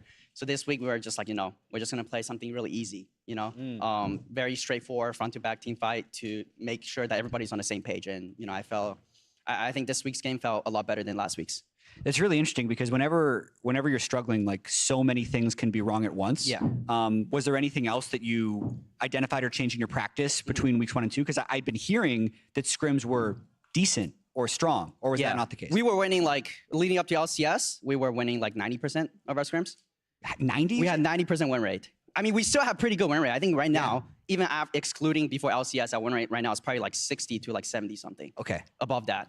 So yeah, I don't know, just unlucky, I guess. Wow. Also, player of the game. Congratulations. I just received word that you got it. I just stole Barrett. It's pretty important. Pretty important. Have you changed anything about your own play, you feel like, between the first 2 weeks and these first 2 games of this week? I think it's just more transition to playing like a facilitator. I think just, playing Sejuani, you're front line, you just, you have the trigger to go. So I think that's, makes my teammates like easier to play. So I think that's the adjustment I made. All right, well, good to see you back on the stage. Congratulations on the win. Thank you. Yeah, best of luck tomorrow, and we're going to send it to break where Cloud9 will take on Team Liquid when we come back. Contract with a flash to dodge away from the Glacial Prison as Impact slices and dices back over the wall. Ignar doesn't have a flash to get away now. He re-engages with a Magnet Storm onto 3. Vic was dead and FBI got the kill. FlyQuest are trying to fight, but they're already slammed back down into the river. Vic going in the stopwatch. Drake's still secured. FlyQuest is crushing energy in the back. Ignar and FBI and Palafox are all killed. That's it. GG. FlyQuest are going to get their second win.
Summit's first split in the LCS was dominant. He was the best player in the league. He's ready to go, and he will just eviscerate. He would routinely win games by himself. He'd solo killed multiple times. He'd kill their turret. Flashes for it, throws him into the wall. But then, in playoffs, when that didn't happen, he went 0-8, and he was out of league. After he smashed everyone, all teams start playing tank champion versus Summit to survive. When enemy teams are trying to just only survive, it's not easy to beat them unless you're actually really good. He often gets massive advantages and then can kind of do whatever he wants in the game. If he doesn't have an advantage, he still kind of tries to do whatever he wants in the game. Even with the healing, another chase out. EG find Summit for the 6th time. Me and Blabber both saw a lot of problems with Summit and felt like he wasn't really changing his playstyle. So we decided to put me back top lane and look for a new mid laner. I actually think he was like one of our best players on that team. He was like the one creating consistent leads, but he was also one of the players that was like throwing his leads, you know, or like dying a ton when he probably couldn't have because he was the carry of that team. So I think that iteration of our roster just wasn't gonna work. In Houston for the spring finals of Summit's first split, his team Cloud9 had already been eliminated. They were 4th place, but he had won the MVP. So he needs to go to Houston to accept the award. And it was strange because despite such a dominant regular season, their performance in playoffs was so bad that you were already hearing rumors that he might not even be back on the team, which for an MVP had never happened before. 그 파이널 자리에서 받으면서 그 소식 들었을 때 아무래도 나쁜 게 먼저 생각이 났고 그래도 팬들 앞에서는 웃어야 되니까 그래도 최대한 빨리 잊어보자 했고 감정을 좀 숨긴 것 같아요. His performance impressed me, and then he left the NA. I heard he was the free agent, and I remember when we met in Champions Queue, solo queue, we had a good performance together. Off season was always, you don't know what's gonna happen, but there was one fact stays that we want to play each other if it's possible, and then one day it was possible. 한국에 있을 때 그때 이제 코장전 선수가 코제이 선수가 저한테 연락을 했고 그때 이제 디스코드로 연락을 받았을 땐 이게 되게 기대되고 다시 돌아가는 게 기쁘고 좋은 감정들이 많이 들었어요. 왜 코제이 선수 있는 팀에 가고 싶었냐면 이제 코제이 선수가 탑 로밍을 잘 다녀요. 그래가지고 그게 단순히 좋았고 그리고 원래 잘하는 선수인 걸 아니까. This guy, I swear, sometimes I feel like the only thing he cares about is winning lane. So I feel like moving to China, going from Cloud9, winning MVP, being back on Team Liquid, he just really, really loves to beat people in lane. So I hope that he's able to simplify it, get rid of all the negative noise, and just focus on what he's good at. 네, 그 말이 맞고, 서밋 있는 곳에서는 이제 탑으로 윈 컨디션 만드는 게 좀 맞고, 되게 저도 나름 강점이 있다 생각하고, 저도 그런 걸 원하는 플레이 방향성을 많이 합니다.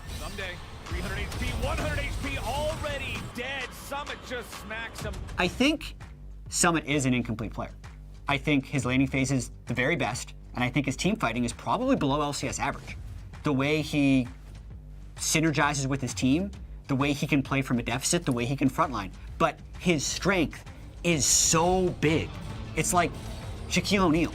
You wouldn't ask him to shoot threes and guard point guards and make free throws.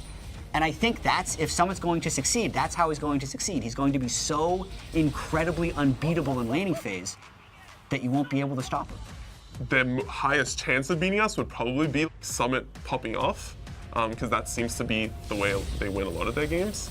You know, there's some pressure on me to perform. It's fun. I enjoy playing against a player that I feel like I could lose to, and I could just get exposed. Everyone are excited to watch him like carrying extremely hard, right? It's not like I'm gonna just farm for late game, hope my team carry. it's also really exciting for me to play with those style. I want to create the team that even though he's on some bad time, we can carry. I would like to help him proving that replacing him from the Cloud9 last year was the mistake. Welcome back. I gotta say, Summit said he joined TL because he liked that Core JJ roamed top a bit. I don't think Core has roamed top a single time this split. The man got scammed. It's so funny. The false promises. Yeah. To lure him. Trust me, bro. JJ. I'll be there level 2. I'll be there level 3. I really did like that piece, though, because we got to hear from both Blabber and Fudge, as well as Core JJ, and it's a story of a really talented player that still finds struggles. And I actually do think when you look at this matchup, like, anytime we've heard Fudge talk about who he thinks the best top laner is, he almost always says Summit, because top laners respect top laners that are good in lane. Right. And even when Summit joined Cloud9, Fudge moved to mid because he was like, I just can't beat Summit in lane. So we'll see if that's still true today. So everybody else in the game evaluates their top laner as, please just don't feed because your role is irrelevant and we're going to win without you as long as you don't feed. Top laners look at it like honorable battleground of 1v1 and they evaluate who would be better if the jungler didn't exist. I feel like it's a psychological difference between, and honestly, I respect both views. Because if you're an AD carry, you're like, jungler, get down here. What are you doing up there? Come on, man. But if you're a top laner, you know, you got to respect the guy. I like this a lot. By the way, welcome back, everybody. We got Jat for a TriCast this game. So we're going to have fun here. Yeah, I thought you were going to say you like that piece. You're like, I just loved the caster that was I in it. really love great job. player in Yeah. That guy, just the thing. Dude, you realize there's people playing League of Legends now that, like, were not born that thinks area is balanced. The game Can you came believe out. it? Like, do you think, how many of them do you think know who Shaquille O'Neal is? I mean, he's on Inside the NBA every Thursday. We're talking about Zoomers, man. I think don't know. Shaq is still somewhat relevant. Okay. I didn't know. I was actually curious about that. You know Shaquille O'Neal? Yes, I know Shaquille O'Neal. He's born in 1990, man. Just check it. You know what we need to do? Is Captain Flowers needs to make a poll. We need to find out. Do you know Shaquille O'Neal? You're only allowed to answer this if you're a Zoomer. Mods, quick, make a poll before the chat wants to gamba for the who won the draft. All right, we are into the draft now, so let's see what we can get here. Team Liquid was looking real clean there for a little while, but unfortunately have had a bit of a slide, so we'll see if they can get it back. Their work is cut out for them, though, going up against a C9 that has only dropped one game so far. Yeah, we talked a little bit about Team Liquid's losing streak on the lounge at the start of the day, and they started the split 4-0, really blowing people out. Yeah. And then their last 3 losses have been very close games for the majority, where they then lose in the mid and late game. Part of that is that they've been picking very early game compositions. Another part of that is that's just been their weakness all year, is trying to win close games with good macro. Yeah, I mean, that has been the problem. It seemed like it kind of got papered over. People had felt that it was fixed in those first 4 games, but when you think back to spring, it was never the early game that there was their problem. It was about the team fighting. It was about the coordination. That had been the big criticism of them. So still some work to do, but clearly some very powerful strengths that TL has also. And, you know, one of those strengths you would consider to be Pioshik on his signature champion with the Kindred, but this time around, Team Liquid, they don't want to play that in the jungle. They're going to ban it away themselves instead, along with the Jace and the Kai'Sa. It's Kennen, it's Nico, it's Annie, banned out by C9. LeBlanc. Team Liquid, yeah, I mean, LeBlanc is open. Static Shiv is still not nerfed on the current patch, so they'll lock that one in for Harry. We did see Static Shiv LeBlanc in the last game not be able to close the deal, but I understand the pick here because M&S would definitely take that if Harry didn't. Yeah. I mean, does leave Vi available, though. Vi is still incredibly high prio these days. It is a really popular pick for Blabber. Does give you some lockdown onto a pretty mobile champion here in LeBlanc. So we'll see if they are going to lock it in, but that is my expectation. I believe Vi is one of Blabber's worst champions all time. It's definitely the only champion he's lost on this split. But they've only even lost though it's one an game. Yeah, but and it was with Vi. So and he's won one game with Vi, but overall, it's a 33% win rate across 6 games. So it's not super well played, but it's definitely one that's been powerful and that he hasn't necessarily performed on. Well, gonna get another chance at it here against Team Liquid. They'll also lock in the Xayah for Berserker. When they see a champion like LeBlanc that wants to go in, burst you down, they pick a champion that has its own get out of jail free card. Also gonna give the rest of the team more ability to jump in and go after their own targets without having to worry about peeling and protecting that carry. Over back on the other side, would not be surprised at all to see the Wukong locked in. No. Yeah, Wukong is good, but I mean, it's also it's interesting because when you see Xayah, you can go more non-committal and just commit more heavily to poke, which I think Xayah can struggle with because Xayah really does want to fight against champions that are going to hard commit, that are going to full send the dive, and Wukong is that.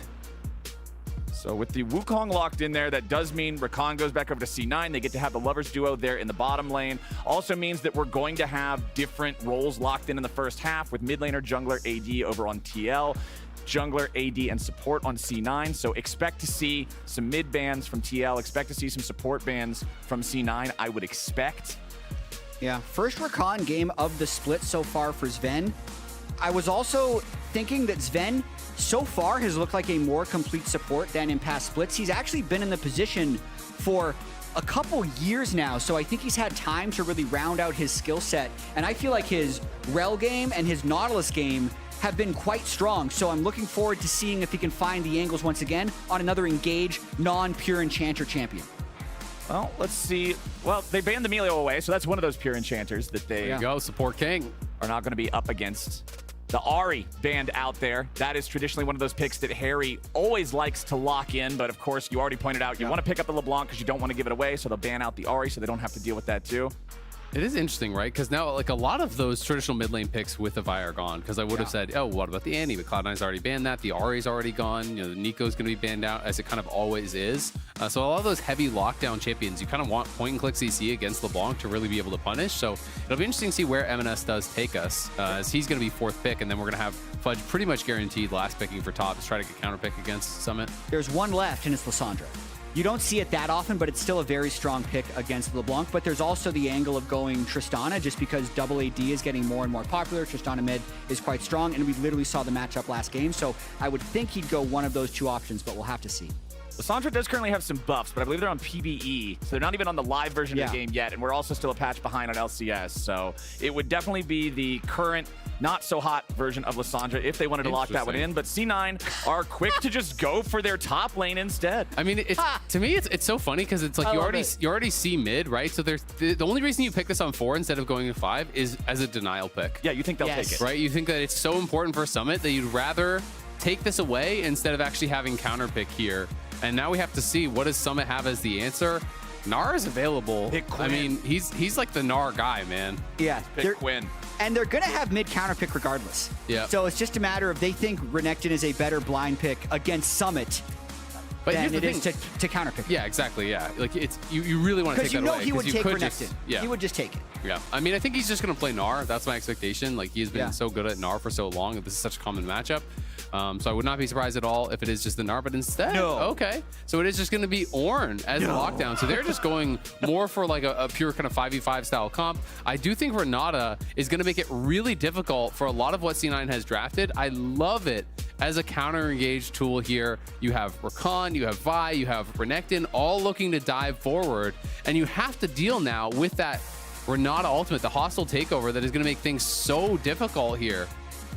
Now, hold on. Oh, Zeri mid? Oh, it's mid lane. It's AP Zeri mid. It's AP static Shiv Zeri mid. Wake me up inside, Isaac. Come on, man. It's in a different role. You got to get excited. This is new. She's just quirky, man. She just keeps showing up. Wait. Quirkies. Give me a minute. Why is the camera on us? The camera's on you to see your immeasurable disappointment. There's only been one pick in on this patch in competitive of mid lanes area. I'll go back to 13-11. I'll check that as well because I am kind of curious to see. It had 4 picks. So between the last 2 patches, 5 picks globally. Now this is all leagues. So this is not like he's playing some meta thing. I did see a little bit of people experimenting with this quite a while ago, but last time I saw people experimenting heavily with it was pre-Zap nerf when it was like the AP one-shot W, which it is not that anymore. So it is kind of interesting, right? I guess the premise is similar to why you would pick like a Tristana or whatever into the LeBlanc, where you're trying to just get shoved, you're trying to kind of just constantly push him in. I don't know if it's gonna work. To be honest, I really like TL's comp way more. Yeah. I think TL put together a very strong team comp. Oh, it's electrocute even on the Zeri. I just don't know about Summit's Ornn. I was just looking at his win rates. He's played it. Of his 8 most played champions, Ornn has the lowest win rate, which is not too surprising with the way he plays, because when you have players like Summit, to me, that love to dominate lane and kill backline, they just try and play Ornn like a bruiser rather than like a spacing frontline engaged tank. So really, okay. I agree with you, Azael. I love their team composition. I think they outscale. I think they have good balance of damage, but it's just a matter of does it match the way the players are going to be able to pilot it? Yeah, I mean, and that is that question, right? But at the same time, double AD carry with no cleanse and 3 dive champs against Renata. Like that is nightmare fuel. I play a lot of Renata, and this is about as good as it gets for comps to play into. The hostile takeover can just solo win a fight against this kind of composition. Cloud9's comp is really weird. I think it's really bad. Yeah. But this is what Cloud9 does. Fudge has even said in interviews before, they like to play like some of these fast, loose, goofy, like weird comps and even normal comps, but just playing them super out of pocket just to see what they can get away with and limit test during regular season, especially when it's an 8-team playoff. He talked about like they know that they're going to get into playoffs, so they're going to experiment with stuff. And this right here, boys, this is like Renekton Vi topside, Ornn should be able to neutralize this completely. How do I do this? Right, what are we looking at, Flowers? Flowers is trying to use the This illustrator. is an experiment. Okay. Experiment. And you're going to point to Zoe. Where? Or Zeri. Yeah, where is... One of the Z champs. Okay.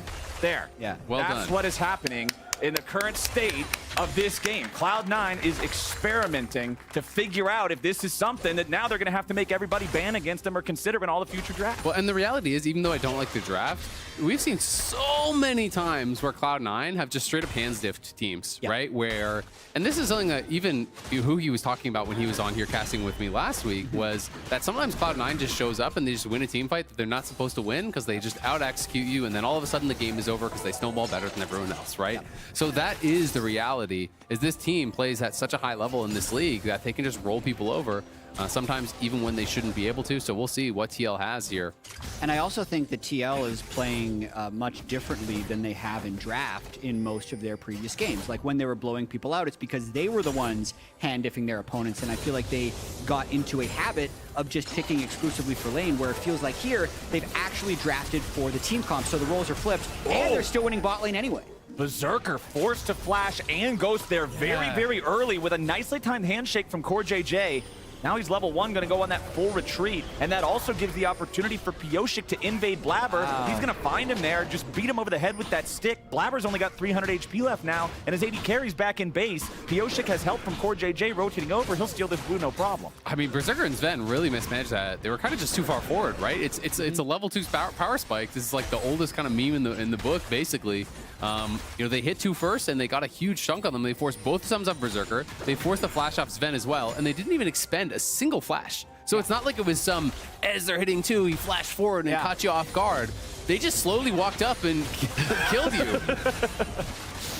And hey, man, they're just slamming that wave into the turret, finding some nice poke in the meantime. Sven's still only at about half HP. Blabber's looking for maybe Blabber's in struggle zone right something now. here, but yeah, all he's really looking at is Pyosik stealing away his camps. If you're looking at Blabber's blue side quadrant, he got wolves and that's it. Pyosik took Gromp and blue.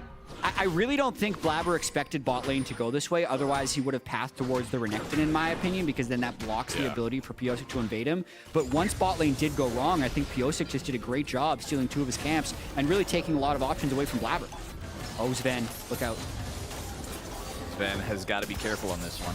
They wanted to shove this wave up so they could try to make the dive happen there. Handshake. Oh, and they have Pyosik waiting. Nimbus strike for the first blood. And now Berserker's probably in trouble as well. At the very least, he's going to have to run. We'll be able to survive, but that means all of the waves that are there are going to be denied. So it's another full wave denied. At least one more plate will go down. And you almost want to say that this game is pretty close to over. Like, it is so bad on the bottom side that bot lane 2v2 going this bad this early has completely screwed Blabber over. It has taken Berserker and Sven completely out of the game. Yeah. This is a game-ending mistake from Cloud9. We're really going to have to see this Zeri pop off. And we haven't seen it before. I mean, that is... we heard someone talking about why you would join Team Liquid, like why he wants to play with Core JJ. A lot of people would say because Core JJ is just an amazing player who wins lane. That's what he's showing here, not necessarily because he roams top. I mean, we're talking about a 1,000 gold lead, not even 5 minutes into the game, with only the single kill on the board. Like, Team Liquid's having an awesome early game here in this bottom side. Up in top lane, yeah, it's about a one-wave lead for Fudge, but you would expect that with Renekton into Ornn. Mid lane's pretty close between Harry and M&S. And then we're already talking about how the bottom lane disadvantage translated into problems for Blabber as well, losing out on those camps. He was able to get a little bit back, moving into his enemy's blue buff jungle, stealing that one away from Pioshik at least. I will say, though, in terms of the actual AD carry difference, Jan didn't get a kill or assist. He's only about 300 gold up on Berserker at the moment, so somewhat surmountable if Berserker can hold off, cash in his call, and get to his items. Yeah, I mean, we'll see, right? He's 400 gold up right now. They did get the plate, so he didn't get the kill or assist, but that's still, you know, more than a kill worth of gold, and we're at 5 minutes into the game. So the question really becomes, can C9 stabilize? If you can stabilize from here and not give up more of an advantage, not have it snowball, then I don't think it matters, but this is the problem. So the two levels matter a little bit too. Yeah, level 5 versus level 3 is not a fun matchup to play for the 3. You know, it's 400 gold per stats, basically for base stats per level, and then you have 400 gold lead already. And then when you start thinking about it like that, all of a sudden it's like, okay, he actually has double his gold worth of base stats, right? Like, and that is really problematic. They also get access to the dragon. But again, if C9 can stabilize, if they can stall out the gold lead around this point, then it doesn't necessarily have to be game ending to what you're saying. Dragon goes over the way of Team Liquid as well. 6.5 minutes into the game. That nice Hex Drake very early on. Useful stats for every champion that plays the game of League of Legends. Pioshik level 5 on the Wukong. Once he hits that level 6, I expect to see him continue to play aggressively, try to find more opportunities to scrap with Blabber, scrap around this bottom lane that's just been running the show the whole game. Scuttle Crab, he'll be the first on it, but C9 is ready to potentially reinforce for a challenge here. Nope, Smite's ready to go. Oh, look. Harry jumps in, forces the flash out of Blabber, but the chain is still attached. Chain number 2, Blabber. You didn't want to be there, buddy. And this is all TL have to do, play around that advantageous bot lane. Cloud9 have got to pretty much, I think, abandon ship on bot and try to play cross map, try to do things on the top side. But it's going to be very difficult because it's an Ornn on the top side. It's not something that you can really attack. Exactly. And even if you put the Ornn down a bit, is that going to spell, you know, a win condition for your team? And that is what Cloud9 are going to have to problem solve here. It is good farm so far for M&S. He is working towards Shiv. And we'll see. I mean, we've seen some pretty crazy stuff. Berserker had a Zeri game, I want to say it was last week, the AP Zeri game, where he legit was just eing in on people and popping his R and almost one-comboing them. Yeah. So you can get to that level. There's always a way to come back, but it's a brutal start here for Cloud9. Yeah, I don't see a way of them salvaging this bottom lane because a lot of times when you have a Renekton comp into a matchup like Ornn, no, you can't necessarily like slingshot the game over the Renekton, but you can at least get top push and secure Rift Herald. But in this case, like their bot lane position is so bad, I think it's going to be really easy for Core JJ to just leave at certain points to go up for Rift Herald. I don't even know if Cloud9 will be able to secure that side of the map with how broken bot lane is. Nice little trade from Harry there on M&S as well. The Zeri is the hope here because, you know, Vi's not been having a great early game. We've talked plenty about bot lane. Renekton has a massive lead, so Fudge is having a great time here in this 1v1. But again, I'm going to need to see some sort of big teleport into maybe a second Drake fight or something along those lines if they want to translate that somewhere outside of top lane. Exactly, and that's kind of what I'm looking at. You know, if I'm Renekton in this game and I have an advantage top, you know you're not winning the game through 1v1, is they're going to look for Harry. Harry gets found there by the Vi ulti, and M&S guns him down before we can distort away. Nicely played from C9 to find their first kill of the game, but now Team Liquid's going to bring Pioshik bottom to look for a dive. There is no ulti available for Berserker or Sven, so they're going to use Cyclone 1 there to pop the Rakan.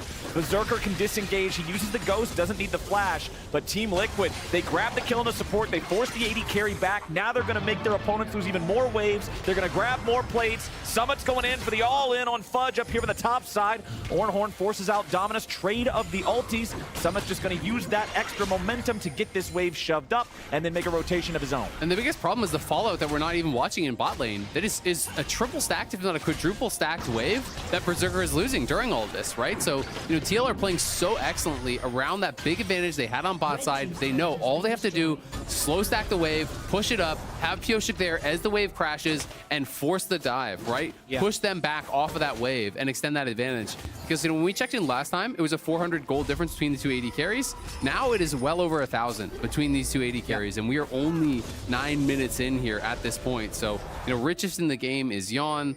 He is looking really, really good. And Pyosik is very, very fed. Excuse me, Pyosik actually has the most gold now, and he's going to have his first item done very fast. And then when you get that early mythic done for Wukong, you're kind of just Thanos. Like, you are so strong in these early team fights. Well, here's the thing I'm going to be looking at with this advantage for Team Liquid so far. I see a lot of pressure on Yon, because if this was reversed, if Berserker was the one who was super far ahead, go back to what we heard about from Huhi a couple of weeks ago, where he's just like, yeah, Berserker will always just win a fight, and then boom, you're taking over the game. So I want to see if Yon can have that same sort of success now that he's been set up for it. This is just another look at what happened in mid lane. Nice ulti there from the Vi, locks him down. Zeri bursts him before he can ever get away, and one more look at the bot lane dive. Yeah, it's just, again, slow stack the wave, push it in. All the waves are crashing here at the same time. The next wave came in, they denied that as well. They take the first tower. They're extending a massive gold advantage. I mean, 2K is a good gold advantage at most times of the game. This is 10 minutes. They got the first tower before their opponents got Rift Herald. Yep. That's how much momentum they have had there in that bottom lane. In that 2v2 that's honestly been more of like a 3v2 with Pyosik showing up and always helping them. But it was Yon and Core JJ that got those first advantages for themselves fair and square. On the other side of it, at least Cloud9 got the Rift Herald. Yeah, they got the Herald. I didn't think they'd be able to, but they pulled off a good gank in the mid lane. They got the Rift Herald, so they've been able to stay a little bit in it. And honestly, just with the way we've seen these teams play, yeah, Cloud9 can often just win fights when you don't think they're going to be able to because they're hand stiffing in fights. And sometimes Summit and Pyosik are in their own little world during team fights, and that first item Wukong is going to be killing Kruggies when you're trying to do a dragon fight. There could be something that goes wrong because the first 11 minutes of this game have been textbook for Team Liquid, but there's more than 11 minutes to the game. Are you telling me that this doesn't feel like a 2,200 gold lead? So this actually does feel like a 2,000 gold lead, but it doesn't feel like a Nexus death. Okay, all right. Well, I can confirm the Nexus is in fact still alive. Okay, we still got both Nexuses. Check. It's also just going to be interesting to see how M&S performs in the team fights on the Zeri, right? Obviously, this is going to be one of his only games that he's actually played on the pick. It has not been played a lot, but will he be able to really perform to the level? Because if this is like Berserker, and Berserker is the guy that's ahead of the curve of the game on the Zeri, you have a lot of faith as a Cloud9 fan that he's just going to 1v5 the team fight and nothing else is really going to matter. But is M&S going to be able to pilot to that same level? In his career, he does not have a lot of AD carry games. He has 2 Lucian games he's played, 1 Tristana game he's played. He has a few over the years, but not a tremendous amount by any means. Some Corki, but Corki kind of is a bit of a different beast. It's more like PokeChamp. So it'll be interesting to see how he actually pilots this. The early levels have gone good. They got that gank. He got the kill. He's up farm.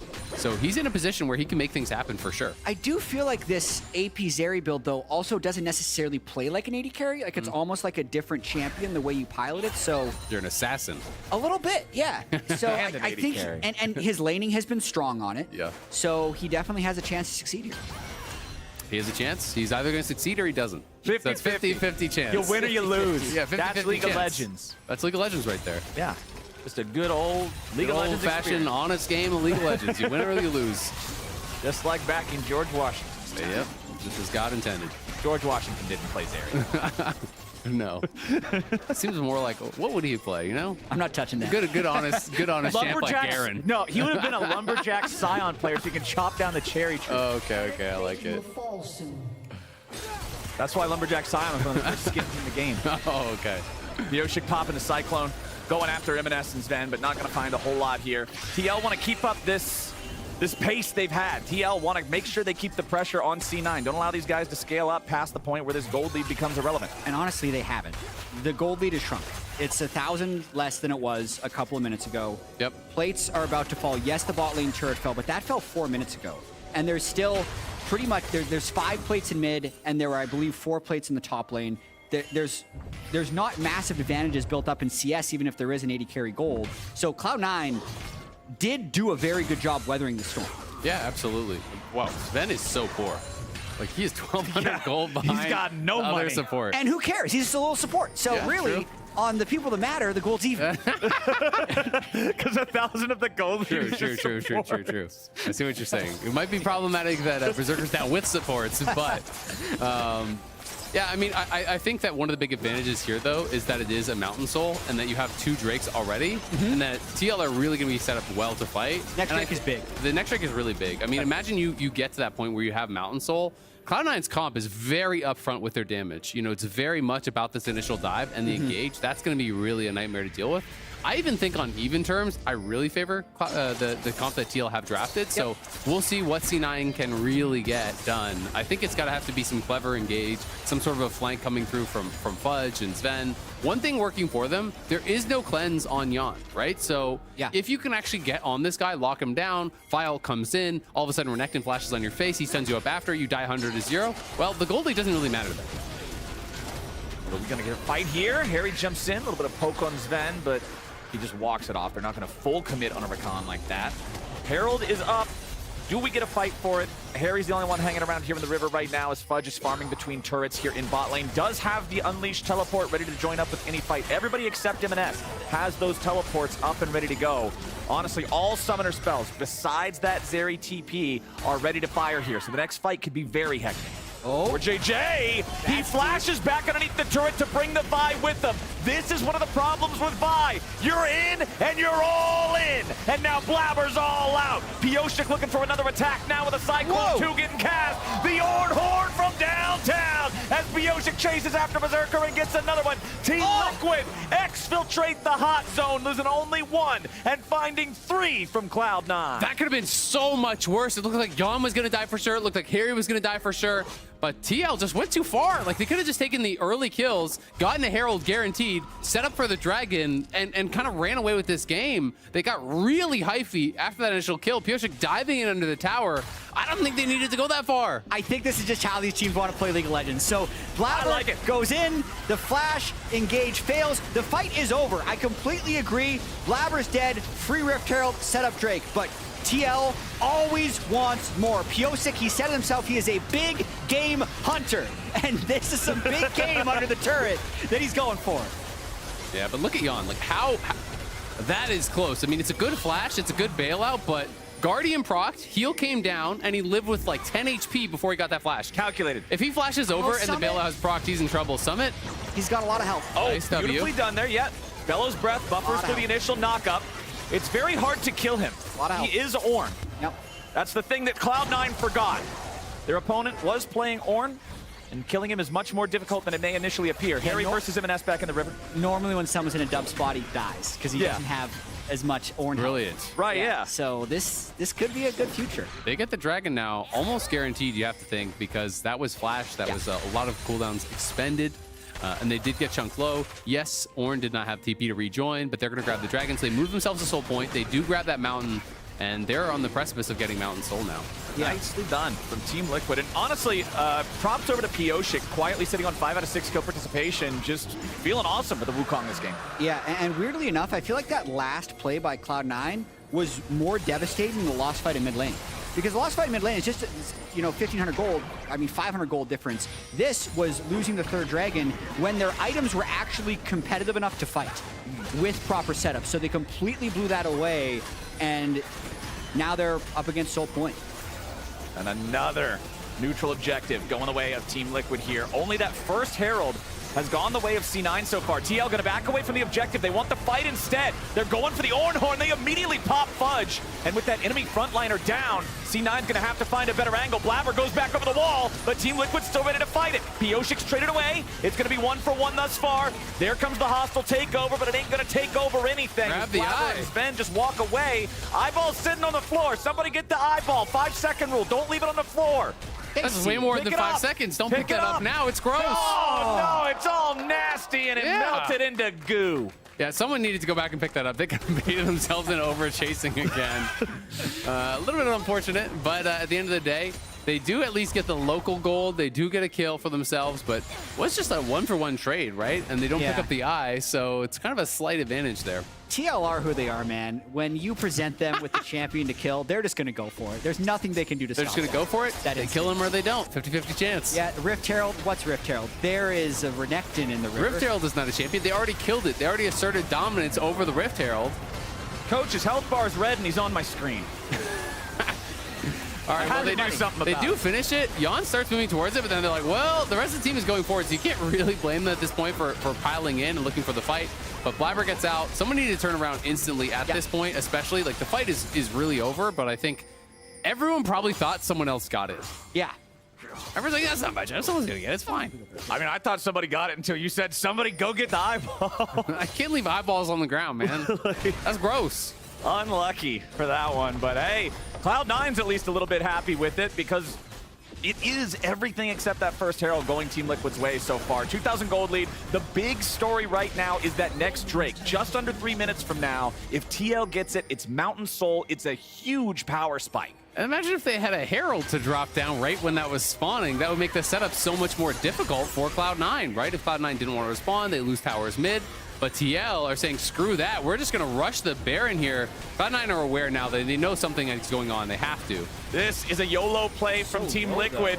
Sven and Blabber are coming around trying to check and see what's going on. The Baron's down to 3,000 HP. Hostile takeover over the wall. It finds Blabber. He's locked down, but they ain't bursting it hard enough just yet. No. They slay the Baron. Blabber goes back over the wall. What's he doing with the ulti? He just killed himself. What on earth was the timing there? Team Liquid get the cake with a cherry on top. And now the game, I feel like, is blown open. That was the last-ditch effort for Blabber. They were too slow to that. They're still pushing for more. Ornhorn finds Berserker. Pioshik bonks him over the wall there with a crushing blow. Sven ready for a counterattack with a grand entrance, but the quickness only finds him a quick demise. Fudge now trying to pick something up, but Summit's so tanky here on the front line. Jan can follow up with a little bit more fire, and Team Liquid won't lose a man. They'll pick up another kill for free. And Harry wasn't even there. Harry's pushing top lane. He's already taken down the tier 2.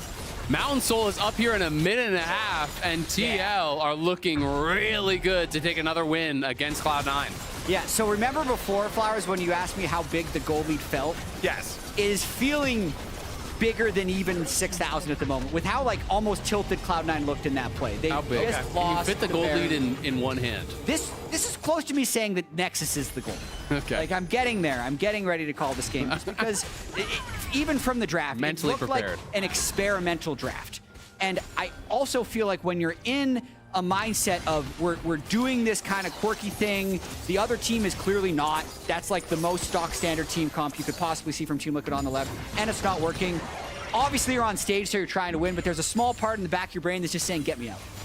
So they're trying to make the comeback happen because I don't think there's a path backwards that isn't desperation. I mean, the funny thing is, we'll see if they can actually catch Harry. Oh, no. Yeah, all right. Team Liquid just gives a free one away there. Cloud9, nice job on the pick, but now they got to get away afterwards. Blabber killed in response. Fudge locked up with a hostile takeover into the Cyclone. Pioshik still looking to push this one forward. Sven goes into the back and finds the targets, but Fudge cannot complete the kill on Jan. He's only re-engaged into another death and a double kill for the Aphelios. As Team Liquid starts off losing their mid laner, they get 3 back in return. Pioshik and Core JJ maybe looking for a chance to grab M&S here as well, as Summit summons up the Ornhorn. M&S using the flash to get away. Nice job there juking, but Cloud9 doesn't have the men to fight for this Drake now, and that means 23-minute Mountain Soul. Yeah, the Soul is gone. TL have a good read. Yeah, you lost Harry, but if you're spending a lot of resources to kill one, the gold lead is so massive, they are going to be able to win in the 4v5, and the positioning was good here. The TP comes in. Harry is being surrounded pretty much by all sides, sees that Blabber's above him, distorts back, sees that M&S is already TP'd,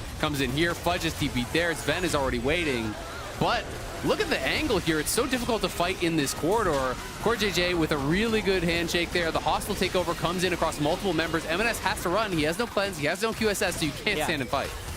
I think with the Mountain Soul completed, Cloud9 is going to move to 6-2.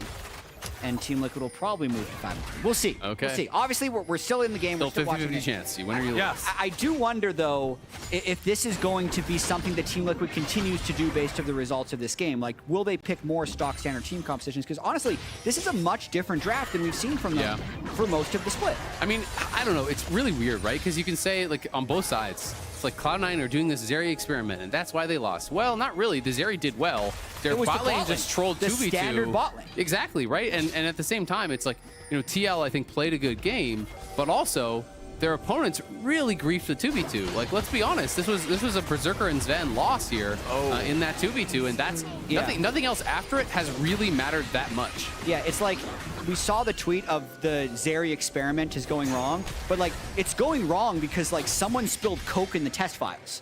Like, and it wasn't Zeri. Yeah, there's no way to know if the Zeri's 2-0-2 up 12 CS. Like, it's doing fine. But the game is a mess. Oh, he flashes, he dashes, he survives. The LeBlanc gets away. A little bit of sleight of hand there. And now, without ulti, Blabber is a melee minion. The Vi is 0-4. This champion, being a bruiser-type champion, being a champion that can only go in, when you're behind on Vi, it feels terrible. It's like, okay, my job is to try to get an ulti, set it up, and trade 1-for-1. And now that the ulti's been spent, there's not really an effective role he can play. Team Liquid's feeling confident to step forward and look to knock down their second inhibitor of the game. The mid lane inhibitor was already taken. Top lane inhibitor on the menu now. They can just step away from those zaps. Very important to dodge those when you're up against the APs area. They're going to hurt a lot more than they would in the traditional marksman playstyle. All right, C9, their backs are all the way through the wall. They've been thrown out onto the lawn, and it's Team Liquid looking to keep them out there. Might be another Vi loss for Blabber as well. Yeah. It's just not working out, man. Yeah. But it's so unjust, you know? It's like, can you blame the Vi here? Come on, man. He lost his whole bottom quadrant because his bot lane was like instantly screwed. Yes, but he could have passed towards the Renekton. I do think there's a chance. Oh, come on. You're not going to the game saying, I'm going bot to top this game because my bot lane's going to run it down at level 1. Look, man. Well, no. You're going bot to top because you want to invade the Wukong. Right? With your Renekton pressure, maybe. Yeah. I love Blabber as a player, but as the president of the Vi Haters fan club, get rid of Vi. Vi is really good. Like, globally, it's like the most picked and banned jungler in the world. Yeah, I know, but I know pick. statistically it's very strong, but my gut just says no. So you don't feel that Vi is one of the strongest. Right, yeah, exactly. Yes. Like it's because we keep watching Blabber play the tier list and the stats say he's played it like 6 times. Good. Leave the man alone. He doesn't even have enough games on it to be good. No, I'm done. I'm not going to go further on this. I'm trolling. All right. We're all done clowning on the Vi pick for now. But honestly, it's been a really good showing from the bottom lane of Team Liquid, from the jungle of Team Liquid. Summit's been having some really solid Ornn ultis throughout these mid-game fights as well. And Harry's doing his job, providing some of that poke, just jumping in and out on the LeBlanc. Everybody's been playing this standard composition like we've been talking about very well. Yep. And now they're in control over the whole rift. They've got the soul already. They've got plus 8,000 gold, and the Baron just spawned again. C9 can't go anywhere near this. Definitely not. I think it's Baron to attempting to end. They might slow play it a little bit and do Baron Elder, but I think they're definitely going to be either just trying to do a little like 4-1 split push to get both waves in at once, or go for the third inhibitor. But if they get enough damage on a Sven, they're just going to try and push to end. Yeah, Sven is not having a great game this time around. 0-7-3. Half of the total deaths on Cloud9 are Sven's Rakan. They've just picked him off multiple times. They've focused the bot lane early. That loss in the 2v2 that we've been talking about on C9's side has just not done him any favors. Look at that CSD. Wow. Yeah. He's 12 up. He is plus 12 on farm, so 2 whole minion waves ahead. You got to keep that one in mind. TL, looking like they're about to close this one out. Going to be able to break the loss streak here. Has been a good game. Sven going to go in. Sven's ready, but he's already gone berserk. They're finding plenty of damage on him. Pyosha kills Berserker, and that should be the end of the game right there. Blabber gets focused. No dice on the ulti. Yawn survives, fires off the Moonlight Vigil as Summit just runs over Fudge and turns him into Alligator Roadkill. M&S dashes right back into the base, and he and Sven can do nothing but look on as Cloud9 are handed their second loss of the split from Team Liquid. And Team Liquid actually steamroll Cloud9. From minute 1 in the bottom lane, they took over. Yawn ends 309, Core ends 3012. Summit played a tank and was completely fine. Nothing went wrong. Nothing exploded. Maybe he'll do it again. It was the great early game from Team Liquid that we saw so much in spring, and without the random throws in the mid game. What you were talking about, jungler doing some cruggies, like everybody goofing off when you're supposed to fight? No, everybody was on the same page. I specifically want to shout out Core JJ. His handshakes early on in the laning phase were what won the 2v2. Him flashing back underneath the turret in mid lane to bait Blabber in for that kill, ended up doing a lot. His hostile takeovers were well placed in fights too. Even if they didn't hit anybody, they forced everyone on C9 back back far enough to guarantee that TL could focus fire the guys they wanted. I think Core and Piosik were really the stars of the show here. Yeah, I mean, absolutely. You have to give so much credit to the TL bot lane. You can talk about C9 mistakes, but they're the ones who force those mistakes. They're the ones that capitalize on those mistakes. And Berserker and Sven are looked at as the strongest 2v2 in the league right now, and they dominated them, right? And then Piosik really coordinated well with that bot lane to slam home that lead. That was going to be the biggest hurdle for them. Once they had that early game advantage, it was just going to be about, can they push that forward? And they did it so incredibly well, slow stacking the waves, setting up the dives, making sure that Berserker and Sven never had a way back into this game at all. TL played a really clean one, break the losing streak, take down what was one of the top teams in the league. Well, still tied, I guess. Well, half game back. Team Liquid moves to 5-3. Cloud9 moves to 6-2. It's incredibly competitive between the two of them. One game off. Also, Cloud9's got EG tomorrow, who's currently sitting at 6-1, might be 7-1, depending on the results that we see later. So, a bit of a surprise. I think there was a massively favored fan prediction for Cloud9. I know all 4 analysts in the lounge predicted Cloud9, but Team Liquid, I think everybody did. They came to play and they broke the streak. Yeah, Team Liquid, it's wild sometimes. You're on Mr. Liquid's wild ride, where yesterday they give up the first win of the split to the team that had no wins coming into week 3. And then today they go up against one of the teams tied first top of the chart and they beat them. And they absolutely wipe the floor with them. So if Team Liquid can just find a little bit more of that consistency, like we've been talking about since the beginning of the year all the way back in January, they're really scary when they're on. That's always been the name of the game for Liquid. We know that these are 5 incredibly talented individuals that they can all, at times dominate a game, take over a lane, really make good things happen. If they can find that consistency, they're clearly good enough to be at the top of the table. On the flip side, though, Cloud9's shown a lot of inconsistency, right? Because the loss to Energy and now the loss to Team Liquid are pretty bad losses. If you look at the game itself, they weren't that close. So even though they've had some dominant wins, they need to clean that up. All right, and with that game done, a reminder to cap off a month of Pride. The LCS invites you to join us tomorrow to celebrate. Fans in attendance can party with us after the show with food trucks, giveaways, a tie-dye station, and more. But now, with that second game of the day all taken care of, we're going to send it over to Harry and Piosik at the LCS Lounge for the Verizon post-game interview. Oh, okay. Whatever you want.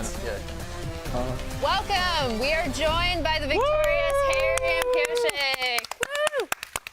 Congratulations. Thank you. Thank you. Obviously, you were on a bit of a loss streak, and now you beat, one of the top teams in the league. So just talk to me about what your prep went going into this game. Yeah, it's actually pretty funny because today, Rainover, our head coach, told us for some reason he thinks we're going to smash C9 today. And then it kind of happened. So I thought that was pretty funny. And I think our champions, we're just super comfortable on. Like, I'm very comfortable on LeBlanc. Piosik's really good on Wukong. I guess Summit not on Ornn, but also Yon's like special champions like Aphelios, I think. So, yeah, we were super comfortable and super confident today for some reason. Okay. His Ornn looked pretty good. You might get him on Ornn some more now. Yeah, we think the same. So I'm going to have you explain this to Piosik because we feel like we don't know you two that well, right? So we're going to veer into a little bit of a fun interview. Okay. And we're going to ask you guys some weird questions. Okay. And we'll see what your answers are. We have a questionnaire that you two filled out previously. So I don't know if you want to tell Piosik what's going on so he knows. 우리 알아가는 겸 약간 재밌는 질문들 몇 개 준비했다고. 오케이. 근데 그 스프링 때 이미 그 형이 대답한 건데 그걸 다시 이제. Okay. First question is going to go to Piosik, actually. Okay. The question was, do you have any pets? What are their names? And you wrote Harry.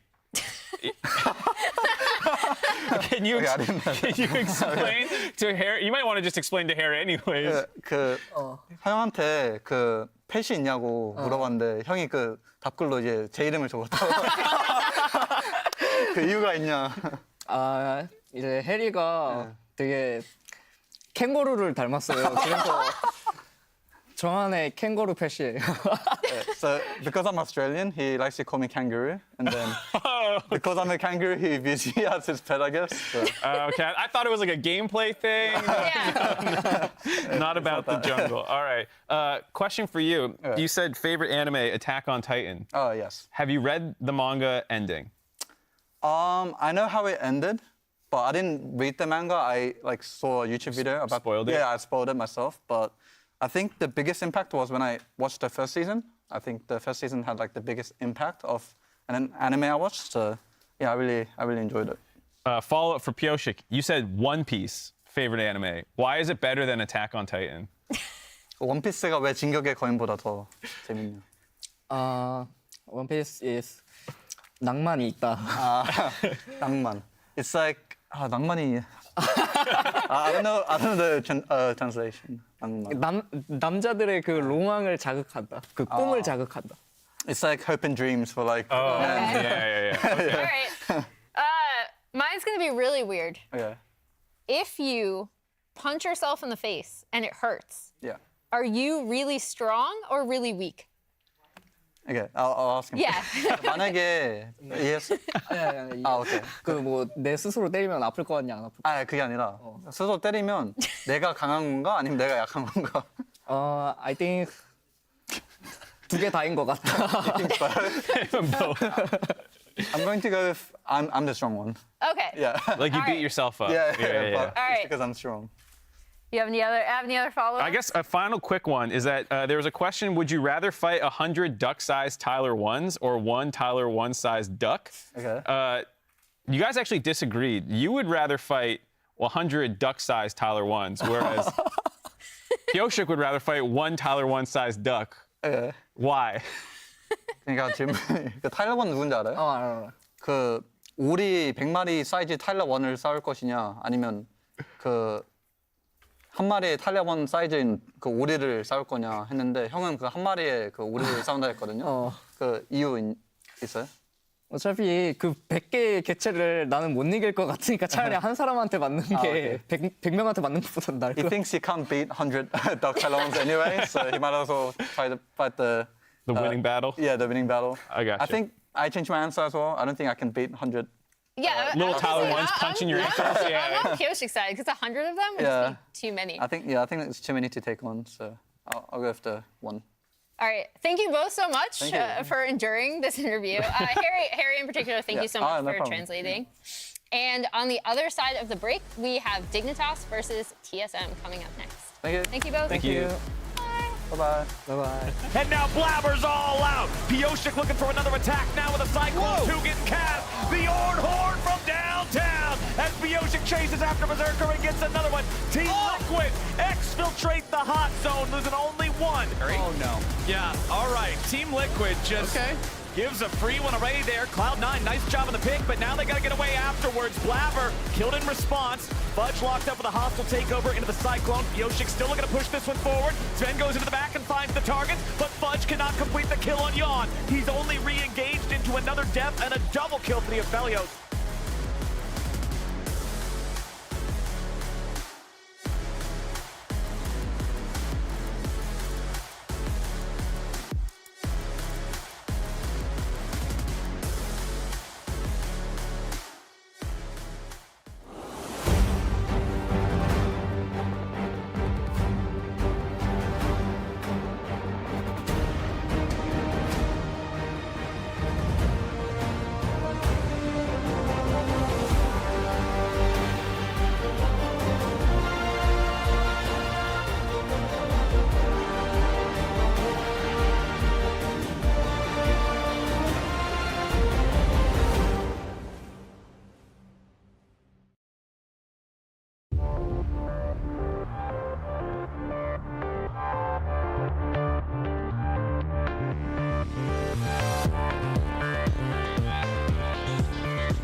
Hello and welcome back, everyone, for our next game. Before we get into it, in case people didn't know, big news, drops are back officially for the rest of the season. While watching, you can win some esports capsules, masterwork chests, keys, all this kind of stuff.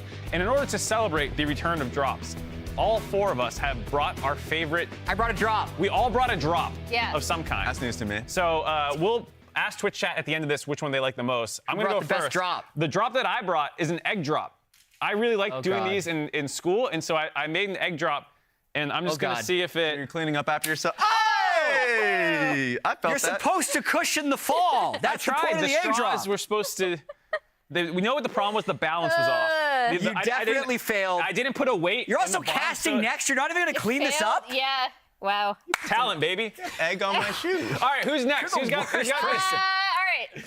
Mine's boring. Darn it. Don't vote for me. I brought eye drops. Okay. To be fair, maybe the most useful drop brought today.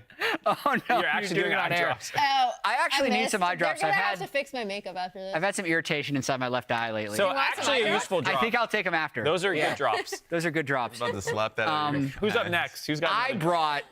Cue up the music here. Let's start the roll. What? A bass drop. Wait for it.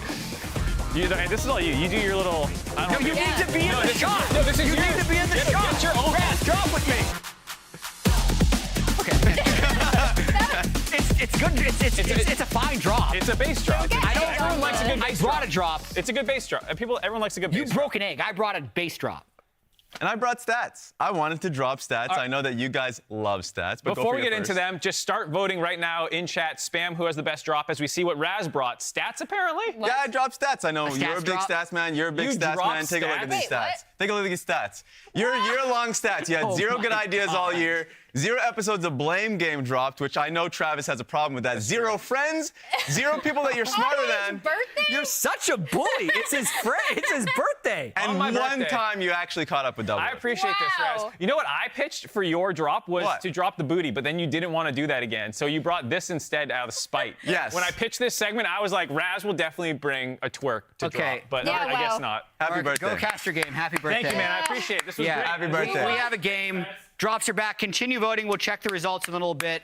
Right now, we have TSM versus Dignitas. An interesting game here. We have Rich on one side trying to carry the carcass that is Dignitas. I'm kidding. Wow. We have Rich on one side who's had some great games. Dignitas sitting at 3-4. TSM also sitting at 3-4. One is almost like more surprising than the other, but I'm expecting a very close game. Yeah. I mean, I think the other thing is kind of like, okay, with Ruby starting, how well is he going to continue to synergize with this team? Obviously, like, I don't think their loss to EG was Ruby's fault at like whatsoever. Yeah. But that's another thing that I definitely know people are looking out for with TSM since they decided to make this roster swap. And with a truncated season like this, you're going to have to learn pretty quickly. So I think Dignitas is set up really well for success. A, because of the fact that they've had the core team together for a little bit, bringing in Tomo, and also just having some new faces. And you're right, Rich has been playing pretty good. So, Yeah. as a whole, I think this team is really Wow. set up for success. I said pretty good. You said Rich has been playing pretty good. That's a win. Yeah, I'm I not think a he's hater. one of the best top laners in the league, but you just don't agree. I believe the votes should be in from Twitch chat, so let's check the results for who brought the best drop. We're going to have those in 20 seconds. You're going to be last. We're going to have them in let you know. I feel like I should be last. Really I quick told call people out, not to vote really quick for me. call out on TSM, though. Go for it. They have been absolutely grinding. Yes. So Yes. they're playing double blocks each official scrim day for them, which is Sunday, Monday, Tuesday. That's 5 scrims, then a quick break, then 3 more scrims. And they're also doing full blocks on off days. Raz wins for being a bully. Wow. Raz wins for being What? mean to Mark. Mark This asked sets- for a present. This sets a dangerous precedent for future votes, Raz is just gonna flame Mark every single time. Does now. Kobe need a Mark present breaking the too? egg. He deserves to finish last because he's not even clean. All I'm saying, Maybe we'll Mark make him got clean his present. I wonder if Kobe had his present, so let's just hand this one off to the casters. Okay, casters, take it away. Hello and welcome back to the LCS. It's the Dive Cast here. The Dive birthday cast. It is For my Mark's birthday. birthday. It's Kobe's birthday. For my birthday present, I also want Raz to twerk. I thought he was going to do it when he brought it up a second time. Yeah, he's bullying you on the birthday? I What's mean, up with that? He won because he knows Twitch chat is mean, so he played to their strengths. I'm glad though for our birthday gift we got Azael to do play-by-play. Yeah, I'm excited. You know, hopefully I don't run it down too hard. You know, want it to be a good birthday present for you guys. But we got TSM, we got Dignitas, and I hope we're gonna get some action. Or if you do run it down, make it funny on the way down. Okay, some like physical comedy. Yeah, we'll light it on fire. It'll be a spectacle. We'll make it real bad. Make a whole day of it. A nice slow burn, you know, all about the Rotatos kind of game plan where Azael has nothing to contribute. He's not able to break down on any fights, talk quick over him. Yeah. Oh, did you hear what this clown just said? Oh my god. Well, that's what I could say because I don't have to say anything smart. I just stand over here and talk quickly. I just say what's happening on the screen. You guys got to tell me why it's happening. You have to I'm on the left of the desk here.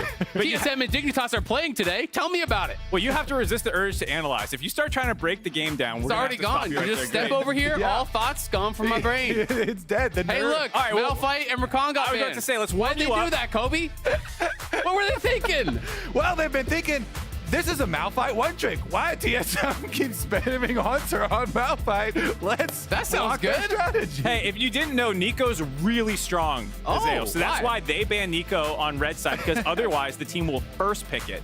Why did they get to go first?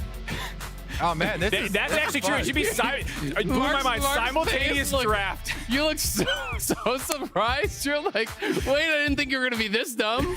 Actually, go back. I was surprised you raised such a good point. We should do simultaneous drafting the old school way, where you just tried to slam your pick whoever before goes someone first. take it. Come on. Yeah. Only the strong survive in League of Legends. As you're gonna be locked in, the response quickly from Syndra for Ruby here. So a bit of an aggressive pick. What do you think? I've got some terrible stats that I have to look up right now because they're going to be really funny. While Kobe pulls those up, I will say we've seen Azir starting to rise a little bit more in priority.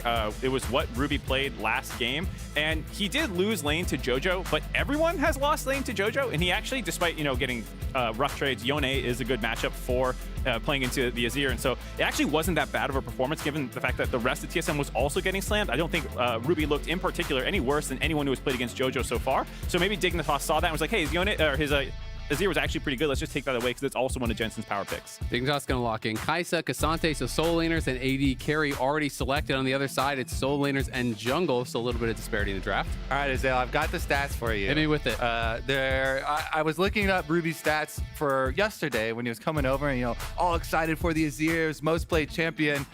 What do you think the win rate on the Syndra is as his 4th most played champion of all time? A lot of games, 26 games on it. As the play-by-play, what do you think, Mark? As a play-by-play, I don't understand stats. I'll go with 43%. 23% win That's a low number. That's close. That's a hot Syndra right there. Let's see if he can. Small sample size, biased his data, stats, all the problems that go into those kinds of things. I will say, Hanser on the Renekton, I like that.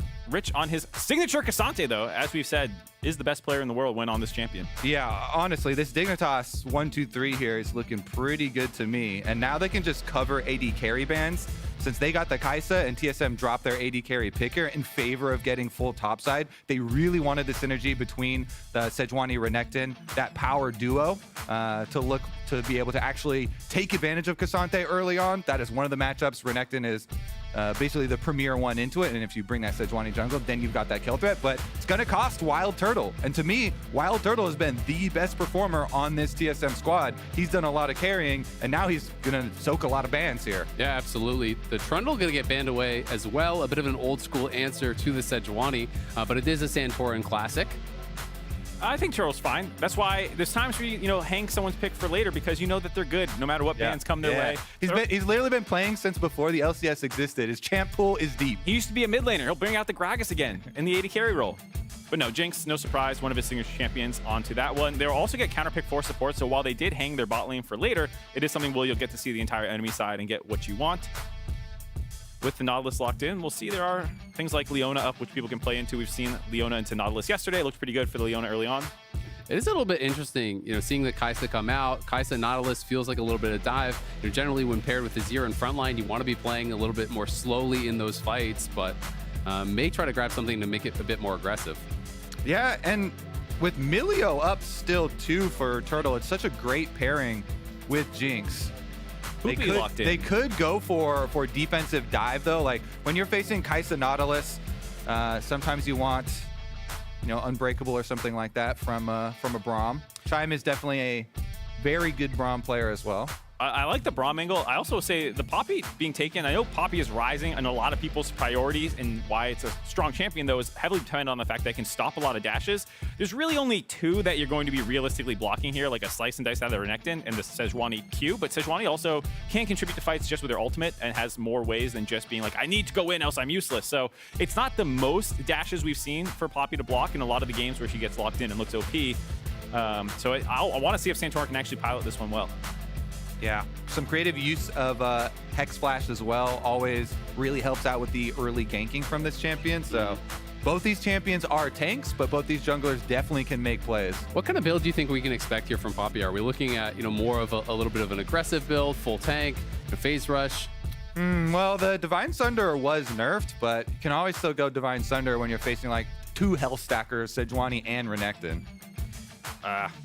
Duskblade, Predator boots, there we go. One shot. I mean, the ratios and damage on Poppy is pretty nuts. So, just send it. I like it. Get in the back line, one shot someone, go to that Duskblade, invulnerability. Run out. Easy peasy. They keep trying to nerf Divine Sunder so that pros pick it less, but I think they're going to have to go further. Stop trying to make Trinity Force happen. It's not going to happen. It's Divine Sunderer. Trinity Force happened for a while. There was good, a honest lot Divine of Sunderer gaming. So it's happening right now too. We're in the world on 13-12 here of Trinity Force. That's okay. I can just say whatever I want. I'm over here. You guys have to deal with it. I just throw it over there. It's like hot potato. Hell yeah! Happy birthday! I just say some stuff and you guys are like, "Whoa, that's wrong. How do I get out of here?" That was always a favorite of play-by-players when they just say something wrong. It's like, how do you want to correct them on this? Do you call them dumb? Do you be like, "Oh, that's an interesting angle"? Yeah, that's a you problem, Mark. It's not a me problem anymore. I was gonna say, well, now we've got the smartest play-by-play, the world champion play-by-play. Freak retired. What are you talking about? We're into the game. It's League of Legends. We got to start the petition now. Bring back Freak. The Balance team doesn't deserve him. Aw. Voices of the Die birthday cast. That's us. Is he going to sing happy birthday to us? Or if the game's really slow, we'll get the whole crowd to do it for us. All right, well, we got Wild Turtle on the Coal Star bottom here for the Jinx, so TSM definitely going to have that safety net later. I mean, Jinx is one of the iconic champions for Turtle. The Zap Seals on Dragons, on Barons. His accuracy with the cross maps skill shots, definitely one of his calling cards. And they are going to give a fake leash. Yeah, they're on blue. That's interesting. Fake, fake, fake. Fake it out. They use a little bit of mana to make it real fake. Yeah, shoot a Braum Q into the woods.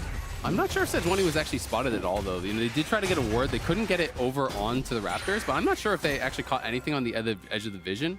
If Sejuani was actually walking up from that area before starting the Raptors, in which case they would have some idea, but Boogie going to be starting up on the top side. Clearly, TSM trying to sell that fake start on the bot side, but it will give early push to Tomo and Diamond.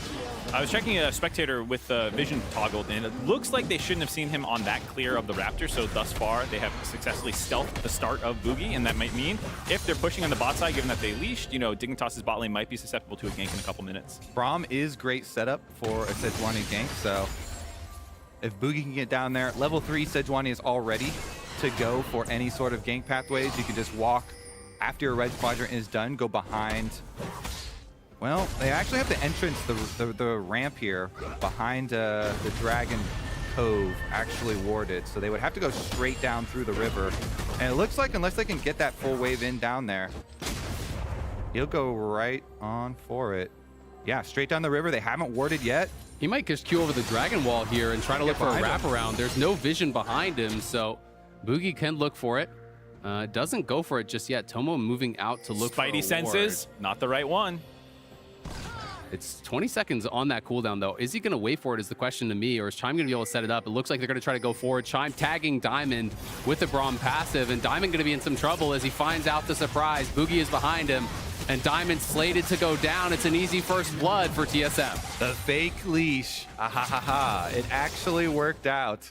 Turtle and Chime, sneaky, using some mana on that blue buff, as we saw level 1, and Boogie making good on that gank. Now Santorin, though, of course, expending a lot of time going for the gank does mean you're going to be currently down in camps. Doesn't matter too much for Boogie as long as Santorin doesn't get anything off Ruby. No. But oh, great scatter there from Ruby as he's going to pull back to the tower. Will stay safe. Santorin had him with the flash on the angle. Would have been able to knock him back into Jensen, potentially get the kill.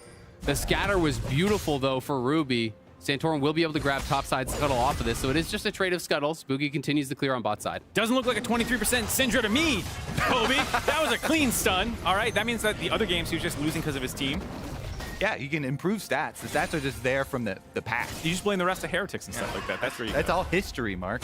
Yeah, I really like that level 1 setup by TSM. They've had some really smart things like that over the course of this season, and the fact that they were also tracking where Toma went to the river, where he put his ward, knowing that they didn't really need to wait for the Q to come up and just being able to go. Nice advantage early on for TSM. I mean, I just love that TSM put a lot of effort into this game plan where I was talking to Champ Select about how I really feel like Turtle has been the best performing player, the most reliable carry on this team. And they draft Sejuani Renekton. Oh, you think, yeah, maybe you can get a little aggressive up there, but they fake leash, they get the first gank down there, and even though the Sejuani does come away with the kill, it's still going to help out Turtle and Chime. Absolutely, and Diamond was left in lane to try to actually push in that wave and reset it because Tomo had taken an early base, Chime stayed around, we saw him holding that wave. So going to be able to have that wave in prime position for Turtle to create a small advantage. As the #1 Rich fanboy, I'm officially a Dignitas fan, so the Cope angle is that it's not that bad given the fact that Tomo did not lose that much CS. He was alive at the tail end of it. Diamond did not blow his flash. There's no repeat gank potential. And a kill did go on to Boogie, who is not going to be the one that you're concerned about getting out of control as compared to a Jinx who starts racking up some early kills. Boogie looking for something here, just kind of covering Haunter. And Haunter was thinking about holding the wave to potentially let that slow push towards him, but we'll just take a base instead. Yeah, it really hurts if you don't mash the early base, so I like just clearing it out, making sure you can go match base here so you're not out-itemized by Cassante and continue to lose out on extra resources there. And Boogie can just go do Krugs right now and then path on back down to bottom side too anyway, which is where they know they really want their game made. Yeah, it'll be interesting to see if they can time anything with this bot lane wave, because they held the wave. It's stacking now slowly on that bottom side. Does Boogie make his way down there to try to make some sort of a play around that, potentially deny some of the CS from Tomo? Meanwhile, from the Dignitas side here, Jensen on his ear. He's got the flash advantage over Ruby, and Ruby has definitely been a point that they could look to attack. So if Santorin can make anything happen here, you can just go Jensen, attempt an Azir sweep, a no flash Syndra, but it looks like Boogie's going to be able to cover, get some vision on them, and scout the play. I mean, it obviously combos well with Poppy if you can get the wall stun off the Azir scoop. And even if Ruby has to play further back until he gets his flash available, it does buy space for Dig to just kind of have this kind of priority in mid lane where Jensen can shove a lot more safely. And I love that this is your duty as a jungler. Boogie knows it. He comes immediately, even though his mid laner got ganked by enemy jungler. It's okay, I got you, buddy. Don't worry about it. Here's some wards. I'm scouting them out. I'm going to be your bodyguard in the river. No bad people are going to come mess with you. Yep, going to be keeping him safe. Puts down a pink ward, clears out the enemy one.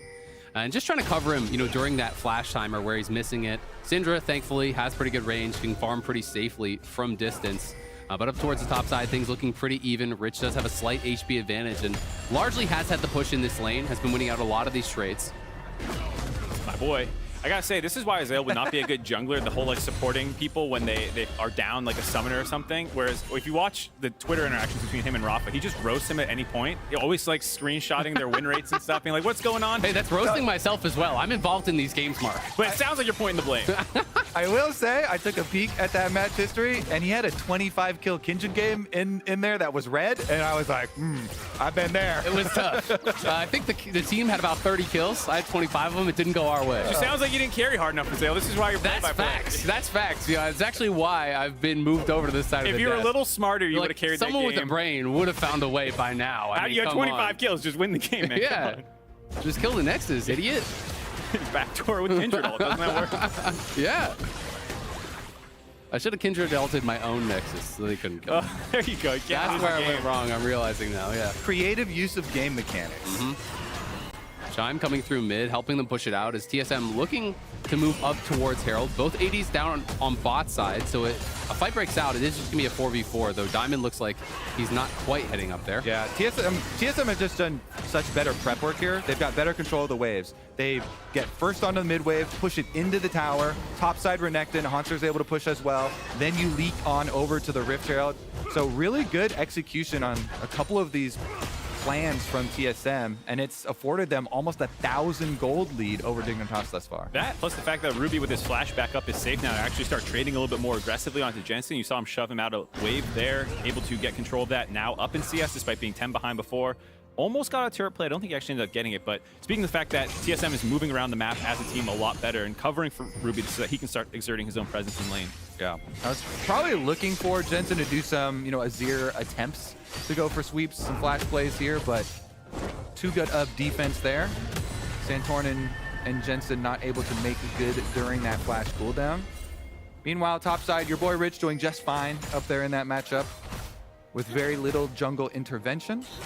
Yeah, no major farm advantages really across the board. Has been pretty even. TSM is up 1.2k. They've gotten some plates, a plate in mid. They have that early first blood kill, but farm is quite even between the two teams. And we can see Boogie now heading down towards bot, potentially going to look for something, but all summoners are available on both sides. Let's see if they can get a setup here. There's no minions for Chime to jump to if you're trying to get him as the start to disengage. Could flash forward, tags him. Tags him with the Q, but it's just going to be a flash traded out for that ulti from Chime. Nice trade from him. Definitely respecting the fact that Boogie could be behind him, but Boogie will be spotted now. The pink ward doesn't actually clear this ward, and they don't have any pings on it, so well aware that the Sejuani is here, and they may need coverage if there's a threat on the dive. Yeah, they really want to try and set up an advantage preemptively before the dragon. Boogie leaking down here. They do get the flash. They don't get his cleanse, so Tomo still has the cleanse and ultimate to try and stay safe, but pushing the wave in with the support of Boogie and getting the flash out of Tomo with the ultimate from Chime is enough for them to start this up. Top side, neither of them have teleports. Looking like they want to fight this, though. Diamond moving up. He's going to be the target here from Turtle. Jensen coming in from the other side, but it's Boogie throwing down the ulti, and they're going to get the first kill on a Diamond. Turtle with the reset, but in comes Jensen, sweeping him back, and Turtle's in trouble. Turtle's down already as it's Chime on the retreat. In comes the killer instinct, though, and Tomo will claim another kill. Dignitas clean up TSM on the dragon. Get the kills and going to look to take the dragon as well. A nice 2-for-1 on Dignitas, bouncing back there. Initially, so many spells used on Diamond. Hold on. Ruby's not done. Ruby's looking for more, has the ulti, the unleashed power will claim him, but Jensen sweeping in here, chasing down Ruby as Boogie's fighting Santorin on the other side. Ruby's going to have to flash. Jensen has his available, won't look for it, but does push him out, and the dragon's going to reset. So now, coming out of base here, Turtle is faster. Potential for TSM to try to restart this dragon and go again. Yep, we've got jungler reset as well, so Sejuani gonna come from base 2. Everybody going right back to it. Haunter hasn't used his teleport. His cooldown was a little bit desync from Rich, and Rich just teleported back to top lane before we went into this replay. So if they do repeat on this, TSM should have the teleport advantage. This was a really good sweep from Jensen, though. Dignitas with the counter initiation onto TSM. They jump on them, and they use that Poppy ultimate to inject the extra member so they can make good on the chase. Turtle never flashed there, though, so still has it up for the next fight. Saving it for later, of course, as all great 80 carries do. I actually like that he didn't flash because Tomo held the killer instinct until after he died. Yeah. So I think if he flashes out there at low health, Tomo has the cooldown to go in for that chase. Of course, since Turtle died, he used the killer instinct to clean up Chime, but I think Dignitas played it out well. Now we got a reset, though, and that means pushed out lanes on both mid and bottom for TSM, so they get right back to it. 4 members up through the river, clearing out the extra ward here, and Santorin and Diamond come to try and protect Tomo. A little bit of advantage for TSM here, given that they can drop the Rift Herald mid, and all their ultimates are back available, given that they use them faster to blow up Diamond. And so with this pressure, they can move back to the dragon, and it's going to take a little bit before Dig can really contest this. Yeah, it would be a bit dicey as well. Tomo, no summoner spells available. Turtle does have that flash that he saved from last fight. Neither top laner can join without the TPs, and Boogie is setting up on the side as they're fishing with these Void Seekers, trying to scout things out. They will see Ruby there and do tag him. Jensen's now on the bottom side, clearing out some vision, has pushed up through bot, so those minions are being lost by TSM. Ultimate's back available for Dig now as well, so the fact that TSM couldn't start that dragon means we're in for another team fight. We'll see if Azael's play-by-play voice will hold up over the course of this game if we keep getting permanent dragon dances. And I think what we're looking for in that dragon dance is Tomo's positioning here. Now he will have no summoner spells for the next fight. They hit the Glacial Prison comes out. Diamond is the target as the passive's on it, but Santorin flashing into the background there on a Turtle. Turtle trying to get out of there, but he's knocked up in the air, and he's stunned into the wall, and Turtle looks like he's slated to go down. But on the other side, Nautilus has fallen as well. Tomo to the backline with the killer instinct. He's going to take down Chime. Ruby and Boogie will arrive, but they can't get anything done. Rich has roamed down, so it's Haunter taking plates topside, but it's Dignitas who are going to win out on the Dragon. Yep, Tomo got to free fire the whole time. They went for the Nautilus on the initiation, get the 1-for-1, Turtle goes down, then they get the extra chase kill, Chime as well, and that means Dignitas will get the Dragon. Rich goes back to topside to try and keep Haunter. And Diamond could come up here as well. This could be a bit of an extended play as Rich is going to go all out. He's trying to keep him in the area as Nautilus is running up there. Needs to respect the damage from Haunter though, as Haunter popping the Dominus, going to chop him down pretty low, and multiple members now moving up from both sides. Diamond is here and Rich is in trouble. Haunter looking for the dive. Will be forced back, but Boogie and Rumi have both arrived and could look for something. We'll see if he can fish with the scatter. Looks like they're going to bring 4 people topside for TSM. Diamond now huddling under the tower as Rich goes for the reset.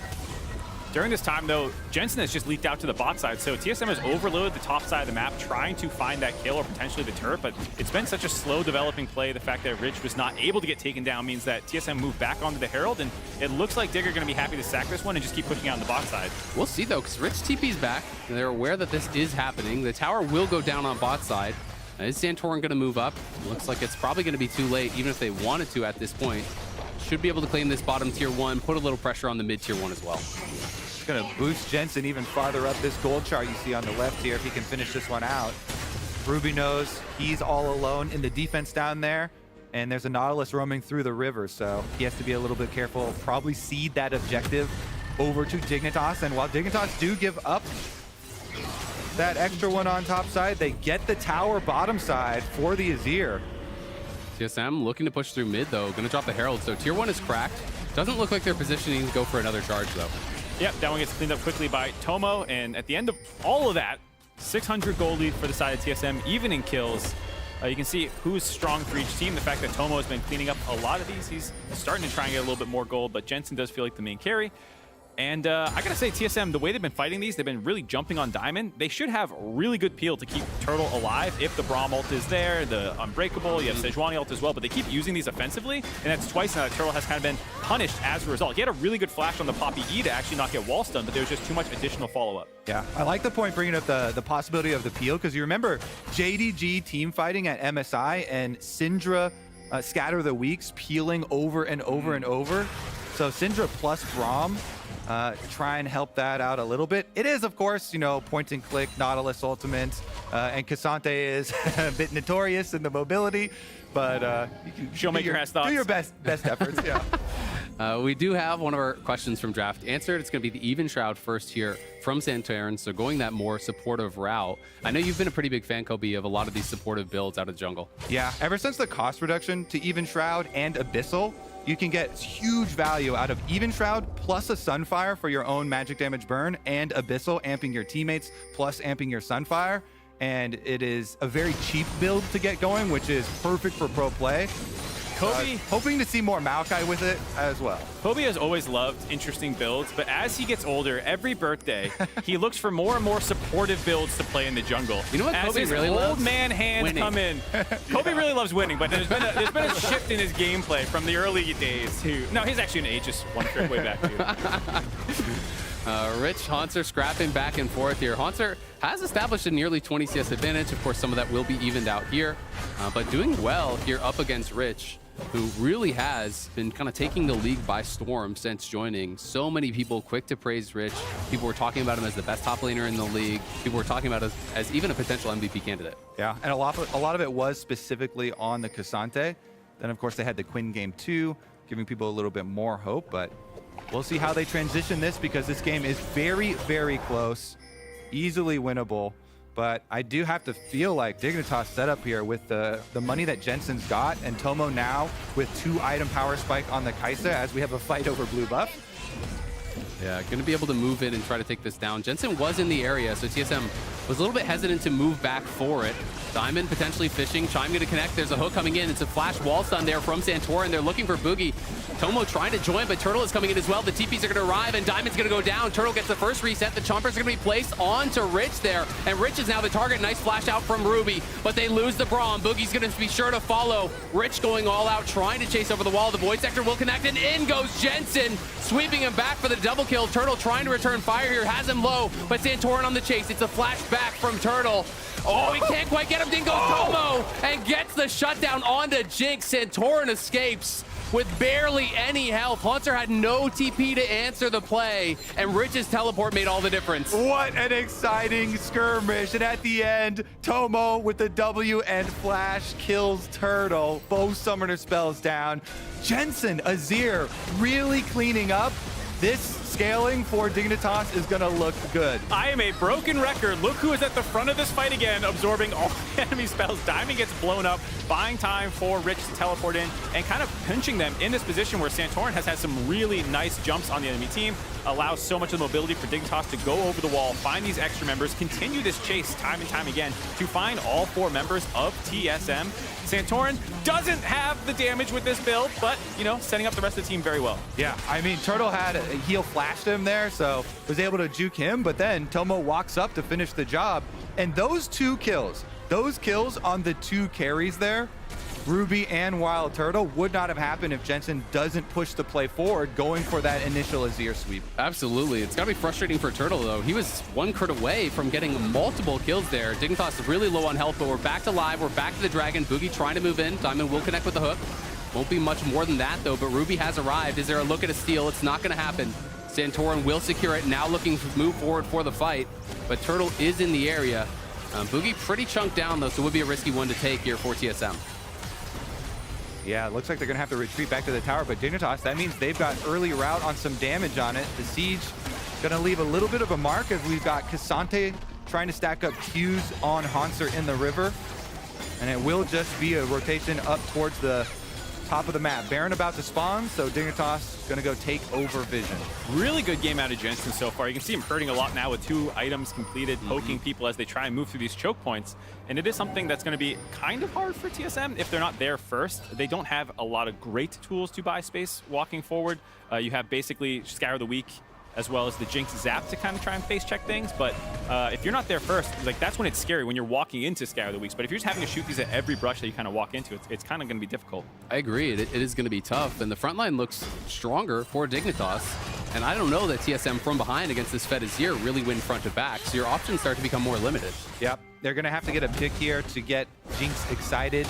Wild Turtle with the Infinity Edge done will be able to pump out the crits if they can keep him safe. It's also exciting to see the IE come through. It has been almost always just the Gale Force second item, so this is a higher damage build. I think Turtle is recognizing the position he's in this game, where he's got to do a lot of the heavy lifting. Exactly.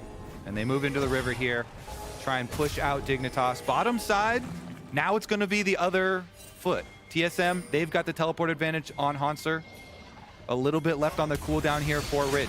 They go for a play. Jensen gets a sweep, and Santorin slams him into the wall. He's down already. They're looking for more as Chime trying to get out of there, but he's going to be interrupted on the dash back to Boogie. Chime flashing out, but I don't know if that's going to do anything but delay as in comes the hook, in comes the slam. He goes down, and now they have easy access potentially to the Baron as Turtle's been pushed out as well. Tomo's going to dive into the backline, and Tomo's got Turtle. Just erases him from the map with the killer instinct. Oh my goodness. Tomo right in there with the static shiv. That's going to be the end of it. It's a massacre. Jensen saw Ruby with no flash, said, get off my screen. Immediately goes in. Azir ultimate creating the wall for Poppy to charge you into, and you are dead before the body hits the ground. And then Tomo says, anything you can do, I could do better. He just one-ups him, one-shot Turtle there. He definitely has the killer instinct this game on the Kaisa. Yeah, I went back to watch that to see if he was chunked low by multiple W's hitting. It was just the one. He was about 75% HP when Tomo went in there and just assassinated him with the proc from Static Shiv, the Q damage coming in. Like, that was just a fat chunk of damage off the ult. Yeah, I mean, the Acatheum Rain does so much damage, and the passive proc as well, you know, is amped by the AP. Yeah, look at this. Full CC combo. You get knocked up by the Azir, slammed into the wall by the Poppy. He's dead already. And then the chase continues. With the Nautilus plus the Poppy here, flash from Diamond, gets the hook, another kill.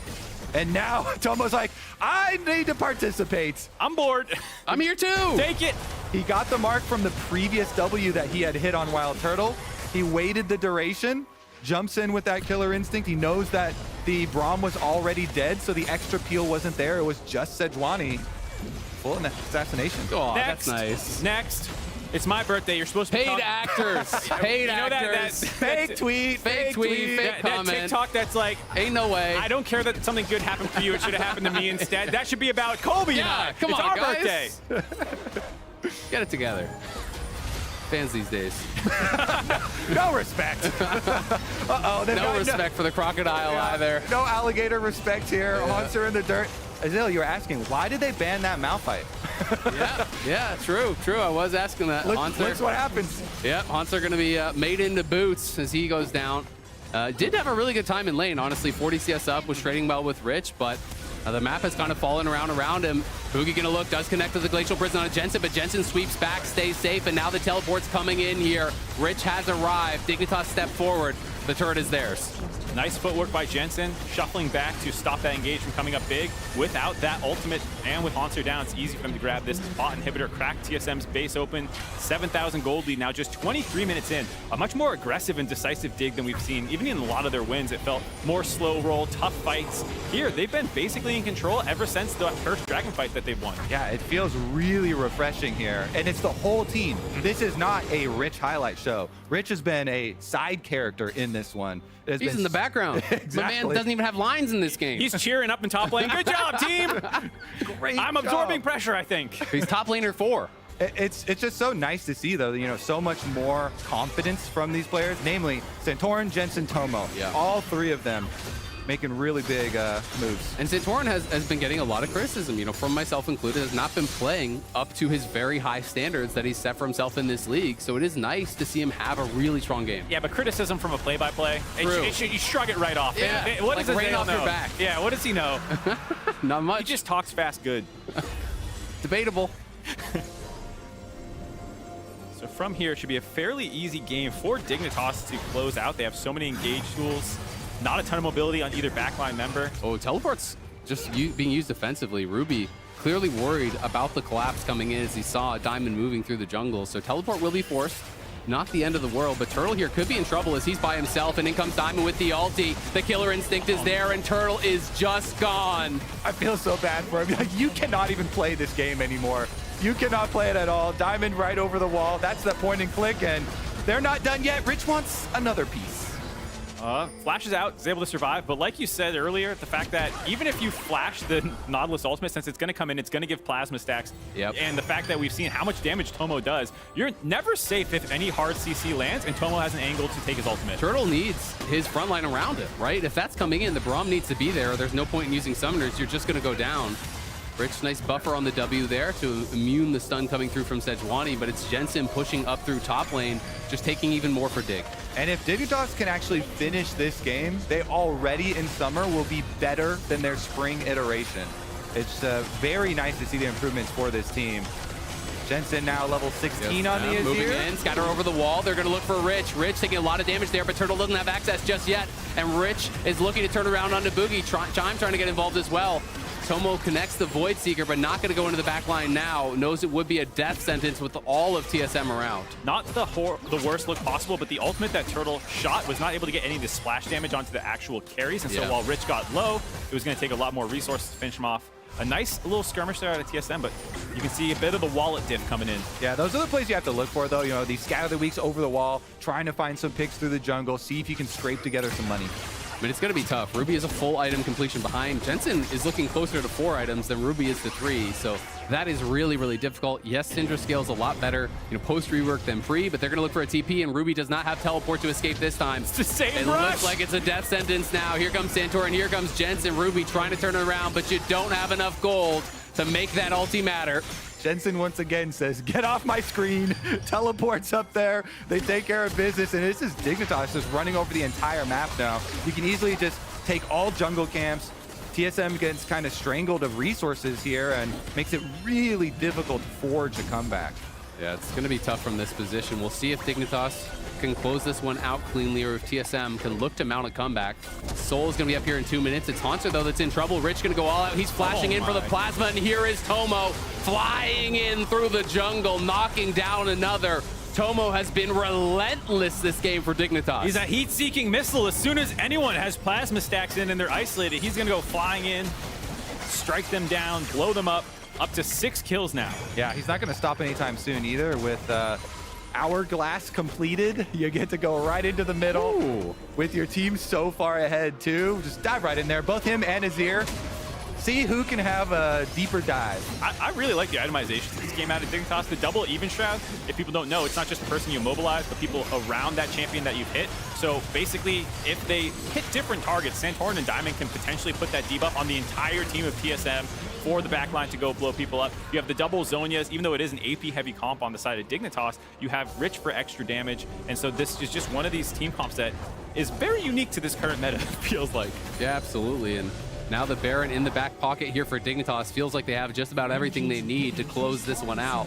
TSM wasn't interested in even contesting. They would have been too late if they did, and they were down a top laner, so weren't really going to be able to make it happen. Turtle does have some good wave clear, and Haunter's moving forward, but that is Cassante, and you got to be careful about the assistance that's going to be coming in from Dig. That is Cassante. That's a good point. That is rough to make a pick on. They're not even worried.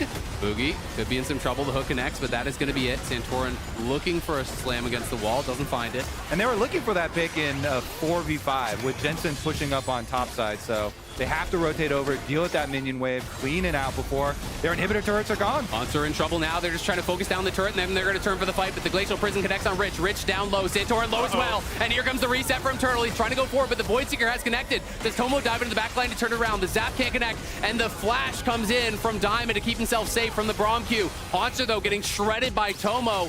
Tomo will dissuade TSM from chasing any further. There's 13 seconds left on this Dragon. How much of a comeback can they actually mount off that one kill onto the Cassante? TSM, if they could get an objective bounty shutdown and deny the soul here, that pick bigger than you think. Yeah, we can see Dignitas sprinting back onto the map to try and get here, but I'm not sure they can get here in time and put enough presence out to stop this Dragon from going down, given that Rich is still 15 seconds away. TSM have stopped the soul point. Yeah, Santorin is here, but it's a little bit too late. They do spot them on the exit, but TSM should just full retreat back to the base, continue farming this up. Jinx is on 3 items, and that is your hope in this game. Turtle has the LDR, has a stopwatch, and he has his flash, so we'll see if he can make magic happen. That is the first step in a long way back into this game for TSM, but they made the exact one. One pick, objective bounty shutdown. Dignitas want to make it not matter at all, though. With Baron buff, still remnants of it on here. The inhibitor goes down, and topside's next. And look at the Void Seekers. They are really punishing him, trying to look for Rich here again. But it's TSM getting chunked down, and they've lost control of the mid wave. They already lost the inhibitor there. The bottom inhibitor is going to be going down as well. That's 2 inhibitors down. Dignitas, the misstep that they made was trying to finish off that mid lane turret as TSM took that moment to attack them. Not the same situation here. Without the turret, it's very hard for TSM to actually fully defend this base. Those 2 drops are going to have to probably make a stand, either a Nexus turret or top inhibitor. I mean, the supers are coming in. Look at Ruby, loses about 40% of his health from 1 Void Seeker. Haunter as well, taking the punishment there. No one able to step up and stop Rich, and I think it could be one final stand here for TSM. Will they pull the trigger now, or will Dignitas let them? Boogie's gonna go in, he's looking for it, but the ejection comes in on Turtle. Turtle's already out of the fight, and Tomo is shredding through Haunter. Boogie slated to go down. He's gonna be going down in the hurry. The Intopo strikes pull him back. Turtle has arrived, Chime survives, but he goes Jensen, the flash, the shuffle, and it's all over but the crying. Turtle can go into the stopwatch, but it will only buy him time to watch the base fall. TSM will be routed by Dignitas in the base, and Dignitas will look to close this one out, move to 4-4. A great game from them. And a great play-by-play debut from Azael. Oh, thank you, thank you. The best game the LCS has ever seen. 2 birthday boys cast in play-by-play by Azael, and a fat dub for Dignitas there. This, I think, is Dignitas' single best team game that I've seen all year long, including all of spring. They had so many more proactive plays from all the different members here.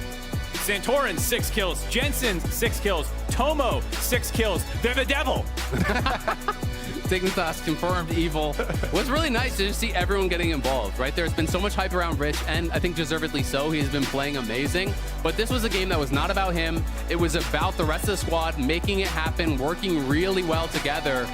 Both the big carries here, Jensen and Tomo, had incredible games. I love the aggression that we were seeing from them. They weren't hesitant, and that's some of the criticisms that I've had for Dignitas in the past, is that even when they're in an advantageous position, it's only Rich that was making plays, and this time everyone was getting involved and everyone was looking for plays of their own. Yeah, confidence goes a long way in League of Legends, to be able to make these proactive plays, and this team finally finding it. I'm very excited to see where they can go. Things looking good for Dignitas on the side of TSM. Still 0-2 on the week.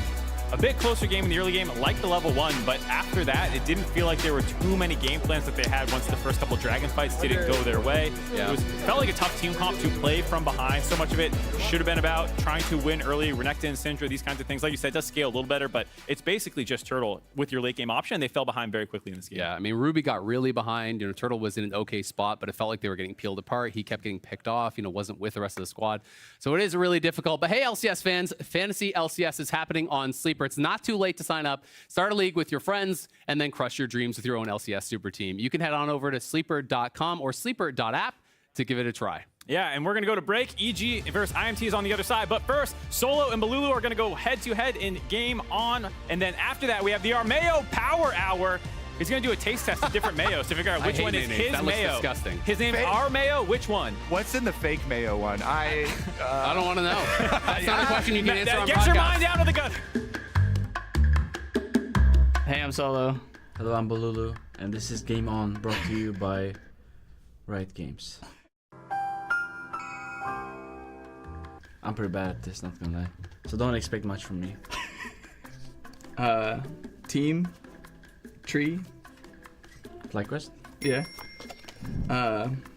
Player. Oh.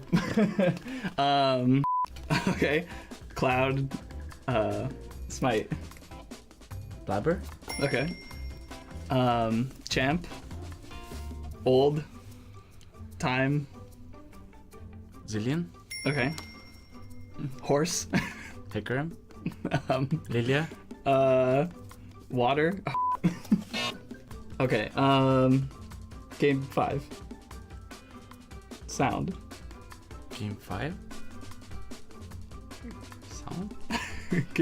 Game 5. Silver Scripts? Yeah. Okay. No pressure. Okay. Okay, how many did I get? Any day now. Solo queue? Wait, this is so hard actually. Wait, what? How do I describe this? What is it, a thing? Wait, Amumu? It's a lot of syllables. Wait. Many? Ult? Also? Wait, that was so stupid. Oh, what the I can't. I need to. This one as well. Pick. Champ select? GG top. Gank? No, GG top. Oh, licorice? 2-0. 2-0? 3-0. 3-0? Sweet. 0. Yeah, wait, that kind of. After. Wow, one syllable is so important. How can you use one syllable for this? It's my third language, guys. I just want to see I can't wait to see the answers. Purple. Also 3. We're getting a lot of use on this buzzer. What, dude? Nash. Baron. Nasher. B. Nash B. Nash B. Recall? Nasher? Baron Nasher? Buff. I count that, guys. I count that. Let me see this. But this is... Oh, okay. How can you describe this? One's pretty hard, actually. Help me describe it, actually. Yeah, this one's pretty hard. With Verizon's new My Plan, I get exactly what I want and only pay for what I need. Now I'm in charge of my plan. Introducing My Plan from Verizon. You get exactly what you want and only pay for what you need. And it all starts at just $30. It's your Verizon.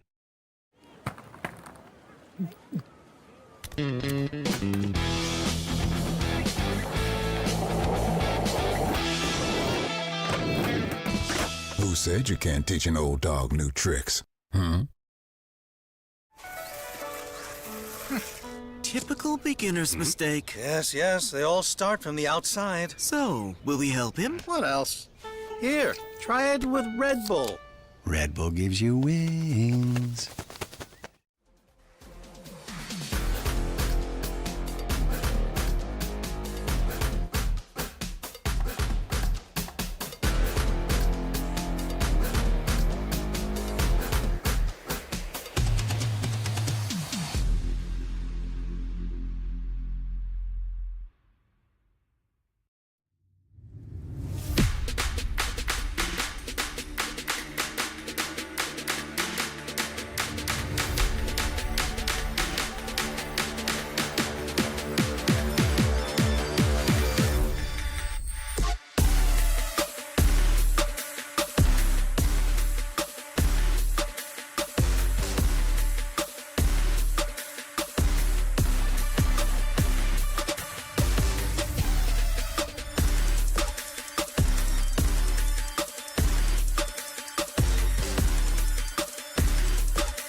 I'm scared I'm gonna hit the blindfold with it, honestly.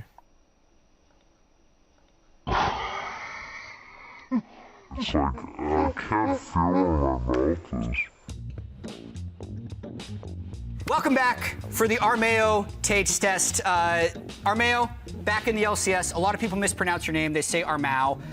So we've devised a little game to help people remember rather than just telling them how to pronounce your name. You're going to tell us which of these unknown substances are Mayo. So we're going to blindfold up, and we're going to do a taste test. Just grab a fry, and I need you to just dip the fry into this good, and tell me if this... I'm scared I'm going to hit the blindfold with it, honestly. It's like, I can't feel where my mouth is. It's weird. That can't be mayo, right? Wait. He's really thinking about it. You want to try another one? Yeah, no, this is very, You very have thoughtful. 7, but you need a second opinion. I'm gonna dip the fry for you. It's mayo. It's mayo. Okay, that's his first guess. Okay, substance number 2. Here we go. This is so much harder than I thought it was going to be. Maybe I'm just bad at eating. Okay, let me just like test where my mouth is. Yeah. It's a little weird, but that can't be mayo. I don't know what that is, but it's not mayo. Okay, I'm loading up number 3. Oh, so what's this one? That one's kind of spicy. I mean, that can't be mayo. Unless it's like a spicy mayo, which I guess it could be. And if that's the case, then this game's too hard. I'm gonna say no on the mayo for that one. You're breaking through the halfway point. Oh, I got the eating part down. Yeah, you crushed it. That one has very little taste, to be honest. Is it mayo? I feel like mayo isn't that strong, right? I don't know, man. I'm not a Mayo depends. expert. Gonna say that's mayo. Okay, try that one. Just make sure where my mouth is. Yeah, it's still there. Was there sauce on that? I mean, do you want more? No, that's not mayo. I'm actually really curious how this one tastes. I think it's not mayo. Next. There's one more? There's 2 more. You're almost done. God. Oh, I don't. What's going on with this one? I think that's mayo. I'm gonna Okay. call that one mayo. Last flavor. Oh my god. I don't like that. That's like some onion or something. No, not onion. I don't know what that is. No, that's not mayo, and if it is, my bad. You're done. You can take the blindfold off. This is the reveal. Mayo number 1, mayo number 2, spicy ranch, Okay. mayo, There's 4 mayos. butter, Butter. fake That was the mayo, thing that didn't taste like anything. and barbecue sauce. Did I say the butter was mayo? No. No. Oh, I just didn't know what it tasted like. 'Cause Yeah. It seems like when I eat, I actually look at my food when I'm eating. Because it was hard to eat. That's my final thought. I don't have any final thought on the mayo, but just the eating process was tough. All right, Mayo, thank you very much for joining us. People are not going to mess up your name any longer once they've seen this content piece, so good luck in the rest of the split. Hello and welcome to the MasterCard Player of the Week interview. I'm joined by our Mayo. Congratulations on week 2 Player of the Week for LCS. Thank you. Look at your little statue, man. It's pretty sick. You can grab it, take a look. Oh, I can just hold it, right? Yeah. It doesn't like Well, fall we'll put it apart? back, but I just want to see what you think of it. Oh, shh. It's pretty cool. How unexpected was it to win Player of the Week in week 2? Like even, let's say like 3 months ago when you were coaching C9. I mean, if it's 3 months ago, I would obviously not have thought I was playing LCS at all, so it would be impossible to get this. Yeah. Like literally impossible. So I mean, obviously I didn't expect to play LCS because Yeah, let's talk about that, right? Because you're so fascinating to me as a player because you've had, I mean, your first LCS game we just talked about was 2017 on Echo Fox when you were in high school, not even scrimming. Yeah. TSM 2018, TSM Academy 2019. Then Team Liquid Academy won multiple proving grounds. Had like a really brief stint in LCS. You and me almost won 2021 summer, like with the crazy sub situation against Blabber. But then you couldn't find an LCS team. So like, how have you stayed motivated, committed to pursuing LCS to eventually get back here? Team Liquid was like a pretty good experience. So if I wasn't on Team Liquid, it might have been different because the team was good, the academy team, the whole org is good. If I wasn't on TL, I don't know if I would have continued playing. Like if I had joined another team playing academy because yeah, I think it was just a uniquely good experience. So how did EG-LCS happen? So like I was doing off season and I was gonna just play on an academy team. Yeah. Near the very end, the EG situation with the roster happened. Yeah. And then they reached out to me. When I heard the roster options, I personally thought the roster sounded good. Yeah. So like it would be like the main roster was like this one basically that we have now. Also, at the time of this conversation, you are 6-1 in LCS, which is actually much better than spring EG was with, you know, Inspired, Someday, FBI, all these big names. How does it feel to be on this team of a lot of players with something to prove that don't necessarily have the big names, but be having so much success? I mean, obviously feels great. Just the players are just good. Like regardless of, I guess like the narrative, I don't know what the word is, but like the narrative, perception, around them, perception, whatever. Reddit, Twitter. It's not surprising, I guess, we're doing well. I mean, it's surprising how well we're doing, but like I thought we would be like middle to top. I do want to talk a little bit about what you feel like the impact of having a negative perception on Reddit has impacted you. I mean, I think when I was like on TSM, I had like a bad relationship where like I would actually like read it and get like upset. Yeah. And like even if I knew I was playing bad and like agreed, I would still get more upset from reading it. Nowadays, like I'm better. So I can already know when I'm playing bad easier. Like I don't need, well, already I didn't need them to tell me. Do you still check social media? I'll check other people's games, but usually not ours. But yeah, I think the negative perception is obviously really bad, especially if you're like a lower level player. The teams won't be interested in you based on management seeing your perception on Reddit, basically. Yeah. Regardless of your actual skill. For me, I knew I had to go to Korea, get challenger in Korea, do stuff like that. Otherwise, it's just absolutely hopeless. I mean, if anyone has bad perception, that's my recommendation. Just go to Korea and get challenger, and you can probably find some sort of team situation that'll be good. Yeah, that's like the source of truth. You play Cloud9 this Friday. Yeah. You'll both be towards the top of the standings. You're also jungle positional coach to Blabber. Yeah. Last split. What was that experience like, and what do you expect playing against Cloud9 on Friday? I mean, I learned a lot about his strengths, which is generally just confidence and observing other regions. I think those are the two things that Bod was really good at. From his actual skill level, I don't think it's beyond what I can do, basically. I can play at that level easily, so I don't really feel concerned about playing against him. All right, man. Well, thank you very much. Congratulations once again on your MasterCard Player of the Week trophy. And that's going to do it here for the MasterCard Player of the Week interview. What a Player of the Week earning that was from week 2 for Armeo from Evil Geniuses. Welcome, everybody. We've got EG facing off against Immortals in just a little bit. But Kobe, was your Dive birthday cast everything you hoped it to be? Thank you, Azale, for the present. Appreciate it a lot. This game could be rough, though. We've got now our #1 team in the league, Evil Geniuses, versus an Immortals that is on a 5-game loss streak. So for Immortals' sake, I hope they can shift something up, maybe in picks and bans here versus Evil Geniuses, because, yeah, like you said, definitely deserved MVPs and Player of the Week for Armeo. They've been playing so aggressively. Jojo laning phase, Armeo invading jungles off of either his mid lane or towards his bottom lane more recently as well. And even in times when he gets caught, the team still comes out with his back. So let's get right into it. They still have respect for Kenvy's Kindred. We are still on the strong Kindred patch, the strong Trinity Force patch. So they're going to double ban Kenvy for the opener here for Evil Geniuses. And despite some of the changes within recent patches, some of these bans remain the same with that Kindred, with that Vi. We've also seen historically, even looking at yesterday, when it comes to Evil Geniuses, there tend to be a lot of mid lane bans that go that way, even outside of the Nico that you can expect. All right. Is that a shout out to Insanity? I always we'll think that for every Graves now, especially since they're going over to other mid laners here. I mean, honestly, Jojo is a huge fan of Ahri, and with his performances on it recently, they could just slam it.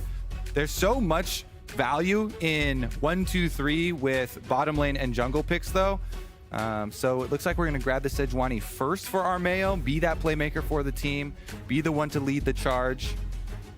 Yeah, forever the facilitator over on Evil Geniuses. And I mean, that's a great piece to have when you have a star mid laner like Jojo, who can prize being the carry on the team, but also facilitative alongside the jungler for other lanes as well. But thus far, Immortals are answering with Annie, who still can have some flexibility, but tends to go into that mid lane, specifically for Balulu being one of his most picks thus far in Summer Split. And Kenvy wants to take the aggressive side of it, picking up the Viego here. He himself is a Kindred plus Graves player, so him hovering it as well, but shifting over to the Viego so you can have those stun combos with the Annie. Definitely a very potent mid jungle here. AD, AP, lots of stun, lots of skirmish potential. And Evil Geniuses will take away Tactical's most preferred and most picked AD carry by far, 5 Aphelios games for Tactical thus far, and I think it's a really good takeaway. Get that in the hands of Unforgiven, who has been able to deliver. And this will be the 3rd time on the pick for Unforgiven on the side of Evil Geniuses. And the way that Unforgiven has handled himself in lane with Ayla, I think has surpassed expectations for 2 players coming together truly for the first time, both being able to harass their enemy, but offering a lot of damage output in the fights to come from that carry perspective. But also a good look to see Revenge coming on to the Renekton once more, a very prized pick for the top laners in the current meta. And Solo is definitely a tank player. Has played a bunch of tanks, so I still expect him to just tank matchup into the Renekton, as much as Revenge is very happy to throw it down and to get some advantages. Now, the breaking point is, we saw a glimpse of it yesterday, how much can he get? Because Revenge with Renekton got 4 plates, maybe even all 5 in the tower. So we're going to throw down Solo's Ornn here, try and hold his own at the wave, and that means we are going to shift down to mid lane and support bans. It looks like Immortals will take out that preferred Ahri from Jojo and just take some shots at him. Balulu definitely has a much more unique champion pool, but him having the Annie here, I think is quite good to be able to give them some roam options early on. Meanwhile, the support, pool here. I've started playing Rel Jungle. It is super good on live, by the way. I mean, Rel in general, I think, shows that tendency of the meta to be shifting towards engage, which is always so much fun. Whether it's from support, whether it's from jungle, you like to see it from these teams that want to be extremely proactive. And you're already looking at what kind of counter dive can EG get, because Immortals have a lot of CC to throw forward towards the Aphelios. And that's why I do like the Azir ban, especially. Not only is it a prio pick in the meta right now, but that would give some extra peel, some extra little bit of safety for them to play around. So they ban that one out as well and take down the Varus. So Tactical getting kind of focused here. Just a little bit by EG, because there was already that kind of focus from taking away the Aphelios and then now directly doing so in the bans with the Varus. Of course, because of Static Shiv and other builds alike coming more into fruition, you see picks like the Varus also making their way to the top of the table. But Tactical going with a hyper carry in Jinx down in the bot lane. All right, then we're gonna have to get a blind pick from bottom lane support here. Rakan looks pretty good, honestly, into whatever they pair the Jinx with, because you're thinking maybe treats, you know, this goes with like another engage here to follow it up. Oh, the steal away, the Sylas for the Ornn ultimate steal away in the mid lane for JoJo. Sylas is always one of those picks whose potency increases with the kits of the opposition and the ultimates they bring to the table. So if Mortals are going to come with that engage and disengage, EG has a version of their own. Yeah, Ornn ult and Annie ult, both decent. And we still get the Rakan lock in here as well for Ayla. So decent initiation on the side of Evil Genius as well, kind of rounding out their team comp. All right. What's it going to be, Treats? Are they going to rotate the Annie to supports? I think that is pretty low probability. Pretty sure it's going to the hands of Balulu, and they can just kind of bolster up their team fighting here. Especially considering the 3 Annie picks previously for Balulu. This would be the 4th where Annie has not yet been selected by Treats, though that does not mean it wouldn't be an option until that Braum is locked in. It feels like Treats has happily went back towards engage as soon as that was available within the meta, and now bringing another one into the fold, the first Braum for Summer Split. Yeah, getting some peel for Tactical's Jinx here. Try and keep him safe. They've already got plenty of stuns in the top triangle of the map, so Braum unbreakable as well as the ultimate here to try and keep those melees out. So some decent frontliners and damage output in the backline on both sides of this draft, Kobe. What are your feelings on how everything shook out? I feel like Evil Geniuses definitely have a very good look. They've got the coveted Renekton Sejuani combination. They got the Aphelios as well for Unforgiven. And I have full confidence in JoJo playing melee champions like this. His Sylas and his LeBlanc are his most two notable champions, premier champions for him. And him bringing back out the Sylas, I will still always have confidence in him. And I don't think you're the only one that has confidence in JoJo as a player in general after what we have seen from him thus far in Summer Split. But we'll see if Evil Geniuses can extend their win streak to 5, or if Immortals Progressive will snap their loss streak of 5 here today. I know something they would be very eager to do in what is a contentious matchup with EG surpassing expectations at the start of the split. Yep, Evil Geniuses currently are #1 team in the league, with Cloud9 dropping earlier today. If they win this game, they will be the undisputed best team in the LCS. What a time to do so, with Evil Geniuses facing Cloud9 tomorrow as well, to come through as the undisputed #1 if they pull off this victory against Immortals, to really put some devastation into the face of their largest rivals in terms of standings so far. But we'll see what Immortals can pull through. I mean, I think Immortals being on a 5-game loss streak hurts more, considering how strong it looked with their 2 wins to kick things off and subserving those expectations as time went on. And it probably should be this game. Top side start for Kenvi towards that bottom side of the map, towards that Jinx. You don't want to play up to the Ornn lane, of course. Generally, Immortals almost always have this read on the game plan because Solo plays so many tanks. Just wants to be that facilitator for the team. Doesn't take a lot of resources, so Evil Geniuses poking around. See if they can get that early confirmation that it will be a topside start, and it's going to cost Revenge a big chunk of health. Has to slice and dice out of there after taking so much damage. Jojo pushed up here is able to reap a little bit of blood of his own onto Balulu, but nothing else at that. I want to see the river actually right now because Renekton trying to fight his way back to lane. Solo with the extra health lead that he got since Revenge went to go and get some information on jungle, trying to keep him out, trying to pressure him, trying to make him burn that potion a lot earlier than normal. And when looking at Revenge and Solo specifically, I mean, there's a bit of contention there when you think about the fact that EG in general are kind of the narrative misfits. There are multiple members that have a lot to prove, whether it's Ayla on the screen now as he gets stunned up and exhausted. But a pause at that. We'll wait and see what's going on the stage. But to continue on that point then with Revenge and Solo, I mean, Revenge was just on Immortals not that long ago. And he's spoken in multiple interviews about this narrative that, oh, he can only really play carries. He's not as flexible as he needs to be. He can't play tanks. And then Immortals bring in Solo, who's known for the tanks. But then Revenge has been working really hard to combat that narrative and now has a chance to do so against his old organization. Yeah, I mean, that's kind of what happens sometimes, especially to top laners who play a lot of Riven and have played a lot of Riven in the past. So you really get labeled with that. People like to put you in a box, but Revenge definitely has become much more versatile. Will say, though, he's feeling the pain from that early face check, losing that much HP before even going to lane. It's always going to be a big one, even versus an Ornn, one of the most disrespected tanks, but with the grasp has pretty good trades. And Revenge chugged his potion already. He's going to have to head back to base super duper early in this game. Only 7 CS to his name, so only gets a refillable potion. A Solo on the Ornn, who always hits a little harder than you expect when you're first looking at this beefy boy on the other side, but doing a good job of really following up on the damage that he and the rest of the team were able to push on Revenge right there on the start and punishing that pathing back to lane through the river. So Revenge still waiting to hit those double digits in CS as he now teleports back to lane. Meanwhile, mid lane, very, very spicy. A lot of trading in any sort of Sylas lane. You're always trying to trade HP for minion waves to be able to push them in.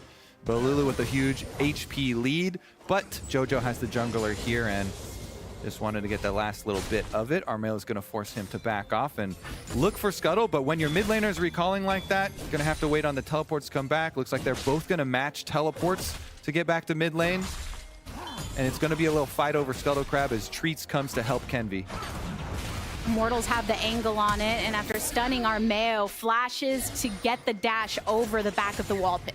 Really like that communication on the Immortals support and jungle. Kenvi does not smite the Scuttle. He just holds it there with Treats. He knows he's got the ability to get extra cooldowns out of Armail, and no flash on the Sejuani now, and a giant CS lead ballooning here for Kenvi. This is a very, very good start for the Immortals jungle. And Viego, that's a pick that's gonna like getting that gold, gonna like being in a position to try and carry later on, especially if you can get set off in the fights. Yeah, the strengths for that champion are much more in skirmishes compared to the Sejuani. Sejuani so much has to play around teammates, has to play, you know, either to Sylas or Renekton for early melee stuns or play setup in those team fights. Whereas Renekton can, Viego can really force a lot of these duels and get very aggressive in the skirmishes, especially when you get your own ultimate and your access to the execution. Looks like it is going to be Kenvi re-clearing on Krugs and Raptors here before he goes back for his recall. So that Viego is definitely going to be fairly well off by the time that we get a Dragon on the field and any sort of skirmishes down there.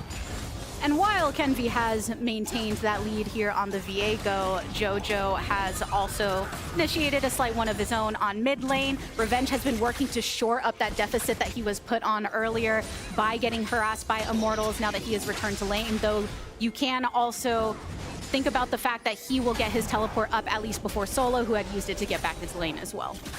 Yep, CS lead's doing a little work for bottom lane too, with Unforgiven constantly pushing down there. And with Armail hovering towards mid, spending a little time there to help out Jojo, make sure that Sylas is going to be a formidable threat here towards the mid game. Definitely looks good as we get our first support recall timers.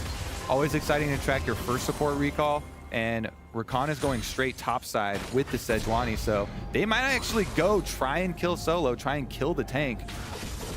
warding in favor of Evil Geniuses from this tri-bush means they can get the wraparound onto Solo, who is still positioned forward, but has a hefty wave coming his way, and keeping some kind of safety with an awareness that they don't know where the jungler is. Yeah, Revenge trying to lure him in, taking a little bit of a short trade there. The dash out attempt by Solo cannot create enough space. Armeo drawing first blood in the top lane. And he does, lulls him into a false sense of confidence. So even though Revenge, brutal start with the check on jungle, his jungle and support come to pay him back. They get him right back into it. So Renekton is able to get up to the turret. He gets a turret plate while Kenvi finishes up bottom side on that dragon. And that's going to give Kenvi level 6. So first level 6 here for junglers. See if he can make anything happen off of Balulu's level 6. When you get jungle and mid level 6 same time here, it's a pretty explosive combination. They can look to try and get some little bit of counterplay going. The trade of focus leads to different leads for these teams. Evil Geniuses making sure to get some gold for Revenge to shore things up. Immortals grabbing the first dragon of the game. And just as you said, Kobe, hitting that level 6, a very important ultimate for Kenvi to keep in mind. And Balulu also ready with ultimate on the mid lane, should any action go down there. All right, Tibbers versus Tibbers. Jojo's able to prep, steal his one from Balulu. And so much extra vision. Look at this map right now. This entire map is just blue wards. They place one control ward now down on bottom side in the river, and that's going to be the speck of vision for Immortals. Otherwise, so much more deep here for EG. Had this one that could have seen the Raptor walk over up into the Fog of War. Jojo drops his Tibbers to push Balulu in and be able to get the Sejuani back on bottom side of the map here. So we'll see on this clear on bottom side for Armeo, him coming over with Sejuani ultimate after he finishes up red. And the way that Jojo was able to push there alongside mid was made to look so easy because of the warding that Evil Geniuses had across the entirety of this riverside. So Kenvi trying to look for an angle. Balulu flashing forward, gets the stun lock onto Jojo, but he can just swag walk it back to his tower. Yep. Gives him the thumbs up on the way out as well. Kenvi wasn't close enough to follow. You know, maybe a Spectral Maw flash if they were able to communicate that timing a little bit better and have Balulu flash stun into the Spectral Maw flash or something. But Jojo not too worried. Runs it right back to the tower. Bounces with the minions. Yeah, Ayla and Treat still hovering across this mid lane, not hiding in any bushes though, so positions known to both EG and IMT.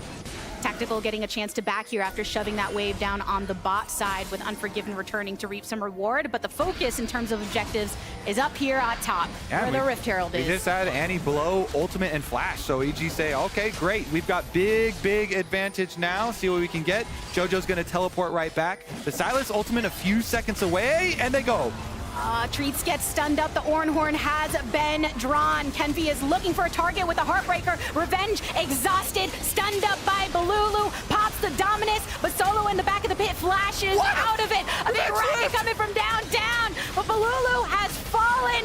A kill onto Kenvi. 2 lost for Immortals. The double kill for Jojo on Evil Geniuses as they can focus up on Shelly and reap the reward. No shot. Revenge lives that. Oh my goodness. Inside the pit, he flashes to get the Q heal on 3 people. And they walk over, and Balulu's trying to finish him off, but can't. Stunned up and killed. Evil Geniuses already. I mean, Rift Herald fights have determined so many of these big stompy games we had at the very beginning of the split, and this is certainly another one. These Rift Herald fights just explode the gold lead. Look at it now. It's almost 4,000, and they haven't even dropped the Herald itself for extra plates yet. Armeo started it out onto Treats, but that was a Braum with the ultimate up. Then everybody dodges Solo's ultimate, so that Ornn ultimate whips through everything. Revenge flashed away from the charge that Solo tried to get into the wall. He queued everybody for the heal, then gets the stun combo on Balulu with Armeo, so he's fine. Meanwhile, in the pit, the rest of Evil Geniuses killed everybody else because they had no cooldowns, and it was just basically Viego threat. Ornn had no charge, had no ultimate, and nothing left over there, so Evil Geniuses cleaning up on both sides of that fight, and I still cannot believe even the Renekton did not die there, and they were able to pick up the Rift Herald itself. Absolute monstrous early game lead. And Kobe, I know you're just coming off of yesterday where we had 2 of the longest games in the split, but historically in Summer in this meta, they have been fast games. They have been teams accruing those early leads, getting those fights around that Rift Herald, garnering enough gold and turning them into victories. And Evil Geniuses have a lead now, seeing if they can follow up. Kenvi knocked up the Glacial Fissure down below to try to get EG to leave them the heck alone. But Armeo, a sliver of health to his name. Tactical finds himself in the crosshairs of Unforgiven. JoJo coming in for the hits again. And Immortals has lost more lives at 2. Yeah, you see that pincer, and they get the stun combo on Kenvi, and Immortals move up, so Tactical's trying to finish off Armeo. But while they're putting all their damage into Sejuani, Unforgiven just followed Tactical up into the river and was blasting him right behind him with the Aphelios auto-attacking away on him.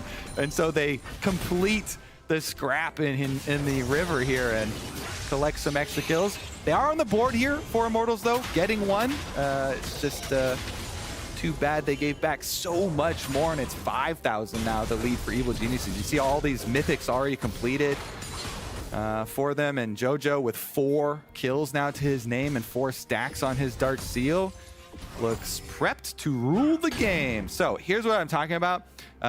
They make the early move, and good focus from Ayla and Armeo to go on to Kenvi, and they basically stun lock him. They get a bunch of bursts, but now no abilities, and they don't have the ADK there, so they back off from the Viego, and they couldn't finish him. But Tactical, while he's trying to shoot this Sejuani, Aphelios in your back with blue and purple guns rips him up, and guess what? The Fed Silas got to roam first from mid lane, so that's going to be the end of that early game fight.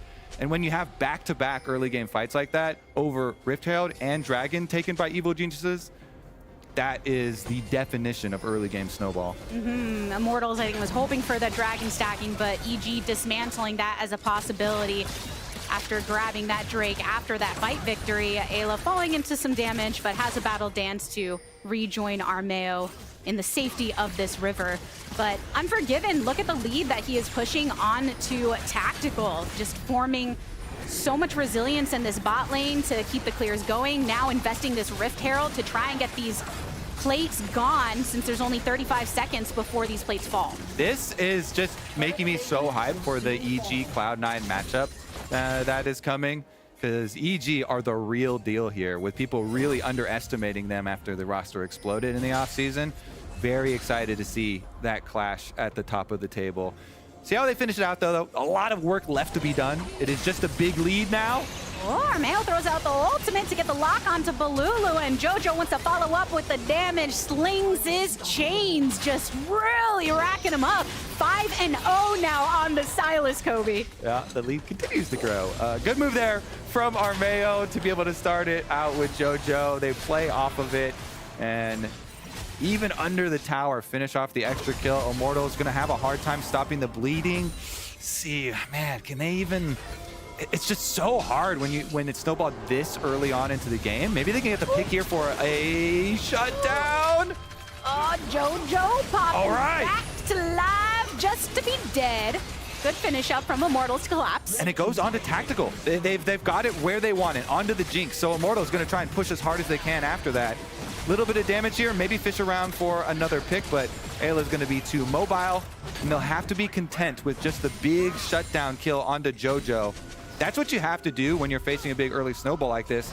Look for those bounties, try and see if there's going to be anybody straggling recall here, and they go for the check. It pays out big for them. It's at least a little bit back in their way. 1-1 Dragons. Still have to mind themselves, though, as Evil Geniuses. Around 5,000 gold lead at 15 minutes into the game. Split Dragons between the two teams. And IMT just want to find more opportunities to get those picks so they can try and assert some more pressure across this map. You can see them attempting to get wards into the enemy jungle, but of course the grouping of Evil Geniuses means that they're ready to respond. Yeah, and they should easily be able to take up Scuttle Crab before the arrival of Rift Herald number 2. They've already got Revenge walking over as well. JoJo pops his sweeper. They clear out all of the wards here through River. Now, Revenge does have teleport, so I would definitely send him bottom side just to push out the lane. My goodness. JoJo's feeling himself. He knows how strong he is here, even after getting killed recently and removing that bounty. And critically, he's able to steal the Ornn ult while dealing a big chunk of damage to Solo, so now he comes to threaten with Ornn ult. Immortals, they see Revenge pushing bottom side, the Renekton getting the bottom side push, so they force on this Rift Herald, and it's 4,000 HP. It's going to need another eyeball pop to actually finish.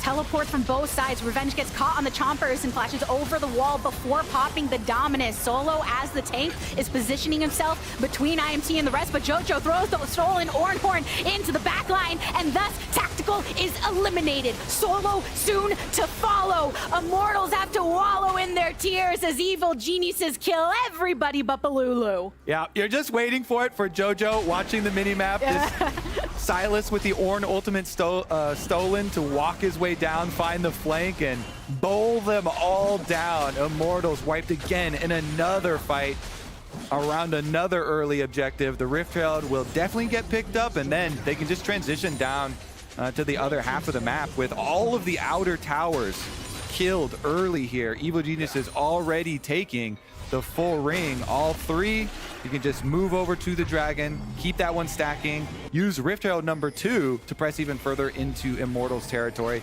Here's the teleport. They try and get the chompers onto it and get a start there, but Revenge flashes over, so no pick onto Revenge, and here comes that Silas with the Ornn ult. Look at Tactical. Boom. Knocked up into Revenge.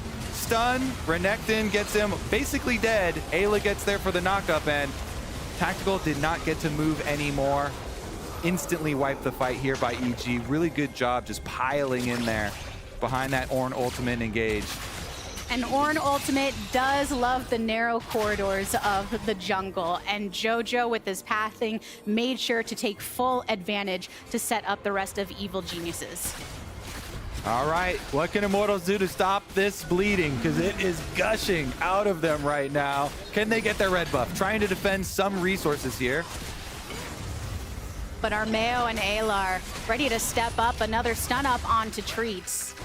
But in the end, Evil Geniuses, they're just fighting the battle of controlling the Rift. With all of the towers eliminated, they've got that. Yeah, and this is just textbook. You know, if you get a big early lead like this in all outer towers, you then move into the jungle, deny all the jungle camps while setting up and collecting your neutral objectives as they do spawn. Namely right now, Dragon will get picked up off screen while Revenge is having a little bit of fun trying to trade into the Ornn and stack up the damage stats. Because Immortals do still have bounties available to them, but how do you ever plan on grabbing those bounties when EG had such a strong early game that they leave no pathing for you onto the Rift? Yeah, I mean, it's absurdly early in the game to have a 9,000 gold lead, so EG, I definitely agree, looking like a very in-sync team. Revenge now, though, is 1v3. Can he get out of this one? He's got no flash. Knocked up, stunned up. Immortals want to claim one more kill to put into their pocket. They do extend their kills to 4, but in the meantime, Evil Geniuses assert their pressure elsewhere. They have the Rift Herald dropped on mid. JoJo has been pushing on the top side. The tier 2's already dropping, and EG aren't looking to let up any grip on Immortals. Yep, good punish there by Evil Geniuses, but still Immortals know, like, the only types of plays that you can get is by throwing multiple members at a weak side of the map and just trying to outnumber Evil Geniuses and hope you can get a pick. And they do get that. Of course, the payment is going to be pushed on the other 2 lanes, and Evil Geniuses do rightly punish them, but Immortals at least got another one. Yeah. I mean, it's as you're saying, Kobe, you still do have to find opportunities, right? Because you have to play to win, not to play to just not lose, where you're kind of sitting back, twiddling your thumbs. And Immortals did exactly that. But again, Evil Geniuses, as that one poll from social media said, look like the most coordinated team now. What does a coordinated team do? They do those textbook plays. They push in other portions of the map and set around objectives as they're doing now, with the Baron becoming a possibility, putting those control wards into Immortals jungle. And they actually have decent turn with Sejuani Ultimate and Rakan here for Evil Geniuses. So if they go just close out, put a couple control wards, sweep through this red quadrant of the jungle as Ayla's walking in to do, then they can start to draw out even more cooldowns from Immortals. and force some more picks for themselves. And one difference now, Solo's teleport has come back up. There was a time where Revenge and Solo were sent down on that bot side until those came back into the fold of tools. But Evil Geniuses... JoJo is in there. Yeah. JoJo here, center between Kenvi and Tactical, and Treats and Balulu are coming to the party. JoJo throws out a horn of his own. And Fiver's following up on him, leading the charge of Immortals as they join Evil Geniuses around the Baron, but it's too late. Armeo secures it, and they want to keep the play going. Solo rushes into the backline after knocking up multiple Unforgiven, creating the space that he can so he can poke on back, but Revenge, look at the angle he's got. Pops the Dominus early, goes for the hit onto Treats, and eliminates him immediately. Tactical, the next to fall. Armeo putting in the work, and Immortals, Solo and Kenvi, they just want to retreat at this point because Evil Geniuses have dominated the fight after drawing purple from the Baron pit. Yep, Revenge teleports on behind them, goes in for another flank. He sacrifices himself again this time, but it's definitely going to be worth it for Evil Geniuses. With the rest of this Baron, they've got 2 minutes plus left on it. They can easily take many, many structures. Baron empowered cannon wave here, already getting the hits onto the mid inhibitor. All right, JoJo trying to play some distraction here, trying to play some assassin.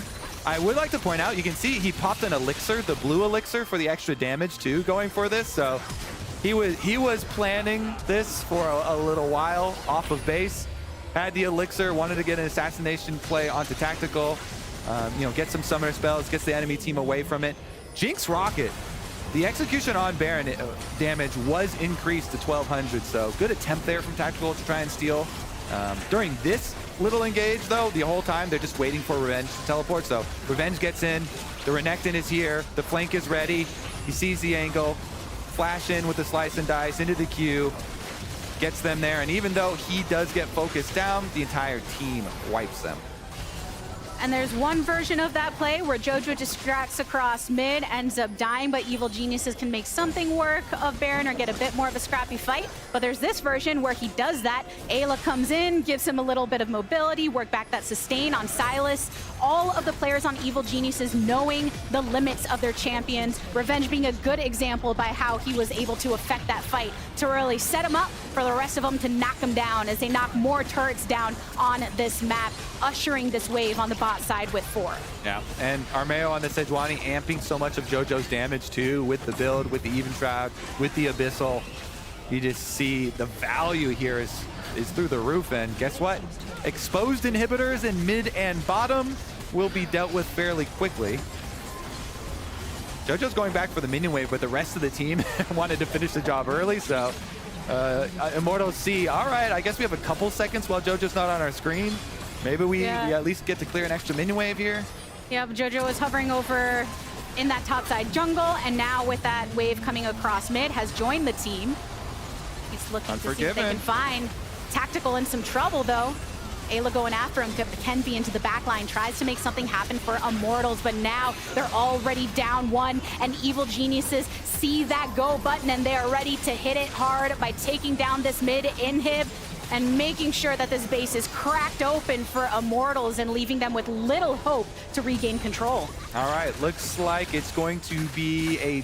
Oh, they're going to teleport back to topside to keep the pressure while they go collect their freebie dragon. So JoJo teleports up there, get a tiny bit more gold, push the rest of that minion wave in, and then take away every resource. Look at this. The team splits up. They get Crud Camp, Raptor Camp, clear the rest of this blue quadrant as well before also cleaning Dragon. So they don't let anything behind for Immortals. They completely take every single little bit of resources off this side of the map. Where do Immortals go, Kobe? Where do they go when they're... Back to the Nexus. It's like drought season here in their jungle and on the map because Evil Geniuses bringing away all of the living, breathing life, and 15,000 gold lead at 25 minutes. Still picking up that dragon. It is still a point for them now. Immortals did get that first Drake initially, so we're still a little delayed on the stacking, but nonetheless, EG are just looking to position themselves in a winning position. 15,000 gold at 25 minutes is comically a large lead. Let's see it in action, because Time for Evil Geniuses to go again. Armeo makes the play. Look at that burst down onto Tactical. Kenvi has to Heartbreaker out of it to escape towards the team. Balulu does have the stun up at the ready if EG steps up too much. Instead, they decide to clear these waves. They have supers coming across mid and on the bot side, and Unforgiven can tear through that top turret. Solo's the tank. Solo goes in, knocks up Ayla, but there's not much they can follow up here while Tactical is still down for 16 seconds. It's the opposing Ornhorn now. Ayla knocked up in the backline, can be going into the fountain to heal up as much as possible. Treat's actually flashing into it to do the same exact thing, but IMT are now down their mid laner. EG bring their focus back onto the turrets, because that's how you win the game. EG ain't dumbing down nothing just yet, looking to extend their win streak here in the LCS, and it's just a few members of Immortals standing between them and the supers. They've got knocking on this door. One more ultimate thrown out from JoJo. Tactical coming back to life just to exit again, and it's an EG win. Oh, it's a win, all right. Another patented Evil Geniuses stomp here at the LCS. Served up hot. Looking good, Evil Geniuses, looking good. This isn't a team that is just scrapping together wins, barely pulling them off. This is a squad that looks coordinated, that has a clear plan of attack. You get to see the reasons why JoJo is a star when he comes back on the picks like the Silas that he's already whipped out in the LCS. Armeo, great initiation, great play for the team, and I think EG fans should be happy. And I think they should be looking forward to tomorrow, 2 p.m., EG versus Cloud9. And it's an interesting place to be going into that game. I saw Sven in the makeup room prior to the game earlier and was asking him, what do you think of this week? How are you feeling going into the games? This was before they faced TL, and he said, well, this is it. This is the real test. We're facing Team Liquid. We're facing Evil Geniuses. He said, I don't think it would have been as hype if we faced EG in week 1 because no one knew how good they were going to be. Now we know, so there's a lot of expectation on this matchup. And with C9 coming off of that loss, they're looking to prove themselves and knock back into a tied position in the standings with Evil Geniuses. Here's the end of the game. You knew it was already over, though, so all that's left was to deliver the killing blows. Armeo found another one with the Sejuani ult. JoJo right in there follows up. And goodbye Nexus turrets, but I completely agree. Even with Cloud9 kind of stumbling with the first part of that test versus Team Liquid, very excited for their matchup with Evil Geniuses at the top of the table tomorrow. And honestly, for teams at the top, the focus isn't typically to avoid all losses whatsoever. It's to get the wins, but also try something different. You learn more from the losses. You learn more from the losses, yeah. It puts more pressure on the games, but I have faith that Cloud9 have a lot of resilience, a very championship mentality, right? So they're not indexing too much into that loss. I think EG can index a lot into the positivity of how well they're doing off of a 5-game streak. A lot of players not accustomed to winning so regularly, definitely feeling the energy and it affecting their gameplay. Yep, and they didn't learn anything today because they stopped them. Easy.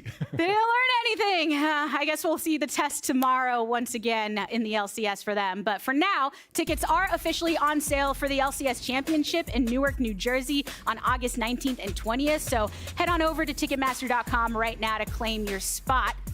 But we're going to go ahead and join Raz and Unforgiven for our Verizon post-game interview. All right, welcome everybody, and congratulations on the win, brother. Thank you. Egg, we haven't been able to talk to you whatsoever, and you were able to actually get into the U.S. beginning of the year, but you played in Academy, something that no one would expect for someone who was first-team All-Pro in the LEC. So just tell me about the journey. You came in, you played in Academy for 100 Thieves. Like, what has been going on in your life, and like, how has that experience been? Well, I had a really unlucky off-season, and I decided to go to Academy and just praying that double-elimination is bad, so I'm replacing him. And that was pretty much a plan, and I'm so happy playing on stage again. So tell me about that, like your expectation joining this team, because not a lot of people had great expectations for it. But you guys came in, you're on a 5-game win streak, you nearly flame Horizon Tactical in that last game, and it seemed like you guys are doing everything correctly. Like, playing objectives properly, playing team fights. You guys are on the same page, which is something you don't see from teams that just came together and seemingly unproven. Like, what was your expectation in? And also, what do you think made you such a great team so far? Well, I kind of knew that we could win because I think we were like 5 really good players on the team. And we really like playing each other. We have very fun when we play. So I think that really helps. That makes sense. And tell me a little bit about the bot lane dynamic that you and Ayla have had. Like, was it easy, seamless working with him? And also, like, just tell me kind of any story that you had and the short amount of time that you were able to have with Ayla. Well, I'm going to be honest. We're just playing and it works really well. Like, it's not that much more. We're just playing well. Okay. And I would say, seems like a short interview, but like any message that you would have to your fans here, fans in Europe, just that you want to be able to let them know, because you guys clearly have that faith in your team. But what message do you want to send and what goal do you have for yourself? Well, the goal for myself is proving that I'm not boosted at the game. I'm pretty good. Feel like you nailed that early. I mean, I kind of knew it, but like I guess other people thought I was bad or something. I don't know. And I'm just really grateful like for everyone that's like cheering for us. And yeah. All right. Appreciate you, brother. Thanks a lot. And once again, congratulations on the win. I know you guys are going to get a lot more wins into the future. So let's keep that streak going. Appreciate you. Thank you. And after the break, it's going to be Golden Guardians going up against 100 Thieves. And we have Revenge actually joining the cast right after this. So you don't want to miss it. Thank you, guys. Looking for a target with a Heartbreaker. Revenge exhausted, stunned up by Balulu. Pops the Dominus, but Solo in the back of the pit flashes out of it. A big rocket coming from downtown. But Balulu has fallen. A kill onto Kenvi. 2 lost for Immortals. Solo, as the tank, is positioning himself between IMT and the rest, but Jojo throws the stolen Ornhorn into the back line, and thus Tactical is eliminated. Solo soon to follow. Immortals have to wallow in their tears, but Revenge, look at the angle he's got. Pops the Dominus early, goes for the hit onto Treats, and eliminates him immediately. Tactical, the next to fall. Armeo putting in the work.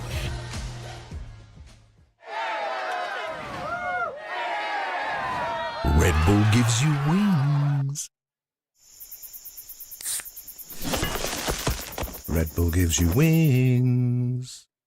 I've got the Samsung 990 Pro Series. Shall we get started then? This speed exceeds all expectations.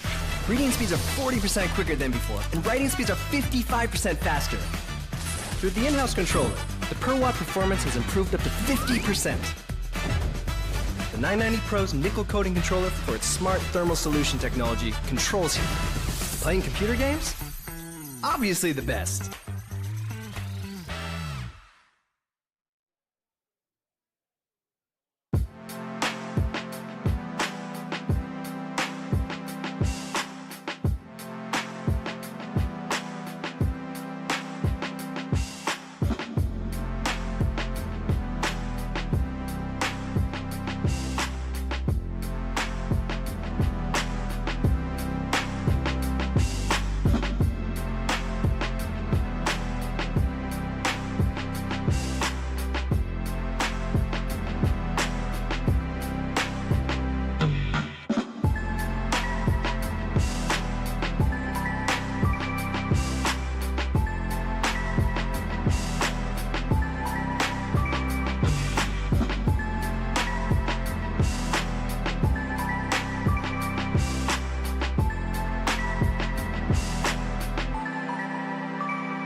I don't really like it when like anyone says like, I don't know, Jensen's better than me. That one's really annoying to me. Who I think is my rival might not think I'm his rival, but I'll just say Jojo just because I think he's probably the best laner out of the LCS mid laners, I think. I don't even know who my biggest rival in LCS is. I'm not really sure, honestly. Just any good mid laner. So, probably just MNS. MNS. Probably Blabber because I play against him a lot of times. Blabber? I'm not sure if I have a rival, but I do really like playing against Blabber. I think Armao because Harry and Armao is smart. And I feel I'm not smart. I don't know. For a while, like my biggest rival was like Licorice because came in the league at the same time, and then we were playing like playoffs against each other a lot. But probably safe bet. But recently, I'm not sure. Maybe it'll be revenge since I'm on the team he was on. So probably between those two. Impact. Yeah. I don't know if I've ever really had a rival, but I guess like I'll make up my own rival. Perfect. Let's see, maybe I'll say Dokla because he's like the other NA top right now that's like performing really well usually in the season. Golden Guardians midliner Gori, he's my friend, so I want me win him. Probably Berserker, just because I lost to him in the last finals and also at MSI, so he's my biggest competition. Yeah, of course, C980 Berserker, because we couldn't win after round 2, but this is really different. I mean, technically, I guess Ignar. I mean, I think when I joined the league originally, I thought he was like the best support, and I was like kind of fanboying over him. And then I messaged him, and he ghosted me. So now I get to play versus him. I would say Vulcan just because we're from the same place, and he's the best support, so it makes more sense. My biggest rival in the LCS is Core, because he was always on the strongest team that I had to like beat in order to win, I think. Evil Genius. I wanna feel how strong the king is. I think my biggest rival right now should be literally anyone on my 100 Thieves era, because whenever we play against each other, like we always try to kill each other no matter what. Hello and welcome back to the LCS Lounge, where we got some mid-lane tier lists from everyone to go over. I love tier lists. We'll go over all the differences. They told me mine was the most generic, so we're going to start with mine, I guess. We got 44 faces to process right now. Yeah, there's a lot of data, so we're going to just zoom in on mine to start. I think Jojo Pune, tier of his own right now. S tier, MVP, potential candidate. Gori and Eminez are the other two that are rounding it out. Insanity versus Ruby is something we'll talk about, which one you put on your tier list or not, and what you do, because it's a low sample size for Ruby. I think Insanity was a top 4-ish mid laner before he got subbed out. Harry has also been decent, pretty good. Then you have the C tier, people who can be good, up and down, pop-off performances. I will say D tier for me is some, like, there's a lot to grow. Obviously, the fact that this week they are 2-0. Obviously, we did not make these today. So there's potentially a lot of room for this to change, given that it's still in the first round robin. Who knows where they end up? But that feels like I feel like a safe list. Okay. So let's talk with Jojo starting. Why should he be in his own tier? I think it speaks for itself based off even just the last game, but he's the leader of the surprise first place team. His jungler goes mid more than any other jungler, which I think is more a credit to Jojo being dominant. He's incredibly decisive and aggressive in all of his team fights, and it's impressive that he's unanimous #1 on all of our lists. Yeah, I think we also talk about how much importance we give to mid lane prio, just because it gives your jungler so much more freedom, it gives your other lanes so much more freedom, and Jojo has just been crushing people in lanes. And then all of the evolution stuff that you guys already mentioned. He's like the truest form of an MVP. Most valuable to his team, most valuable in the league.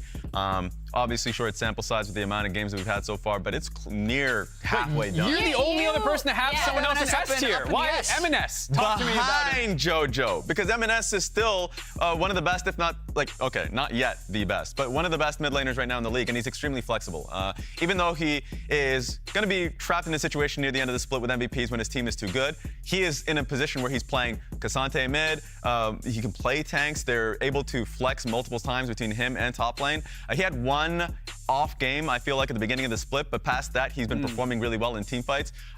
He makes their games very easy. And of course, he was the best player last split. The only thing that harmed him was the fact that he didn't have the game. So this is still based off of what we've seen this split. That's why I have him behind him, but I still hold him in the S tier. Yeah, I feel like he's had a couple of off games. One of them was against Gory, the one that you mentioned, where I actually was very close to putting Gory in S tier, but moved him down. Actually, not because of Gory, but because of what JoJo was doing. But the biggest surprise that's on my list is I have Harry higher TL Homer than anyone else. Yeah, you're a Harry stan. Why are you a Harry stan? Why? Explain. He's a good player. So, okay.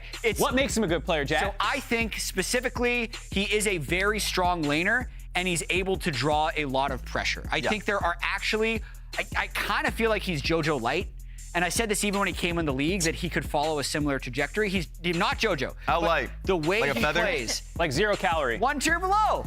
Coke Zero is pretty tasty. There it is. So I would say he still needs to work on his side laning and his entrance to team fights, but his laning is very good, and he's having a good split. So we all kind of have this clumping of 3 together. Jat put Harry in there. Emily, you had Insanity in this kind of clumping. Talk to me about him. I actually thought, so obviously I don't have Ruby on because it was too small of a sample size. I also, if you see, this is not a D tier. This is literally just says Emily, that's cheating. This is the gold star. Everyone's in B and above. Everyone gets a star. How much I despise tier lists. But I do think Insanity, in all honesty, performed really, really well when he was on TSM. His mid pressure, I know people are going to attribute to a lot of the champions that he played, but I do think his mid pressure was instrumental to their wins. I thought he played with the team very, very well, and I thought because of the pressure he was able to create in mid and in team fights, it allowed TSM, and in particular Boogie, to do so much more on the map early. And I will say, I think the person who got done the dirtiest on this whole list is Quid. Yes. Oh, absolutely. He's played like a couple games after being jet lagged, so this is not a projection of your value as a player. It's about what you've done on the LCS stage so far, and so far, Quid has not done In his first games, if you look back, they were against a lot of the people in our S and A tiers, so he had a very rough first week to show. Exactly. Well, and additionally, as we talked to 100 Thieves, they did talk about how he had come, he was still jet lagged, all this other stuff. They thought, and we thought his performance in the last game was very good. And now, as they take on Golden Guardians, we'll see if he can continue that performance. Take it away, casters. Thank you, Emily. I am not just back with the birthday boy, but we got revenge here after a victory for Evil Geniuses. Yeah, he finished up so quickly. Might as well do some casting too. Yeah, I mean, energy.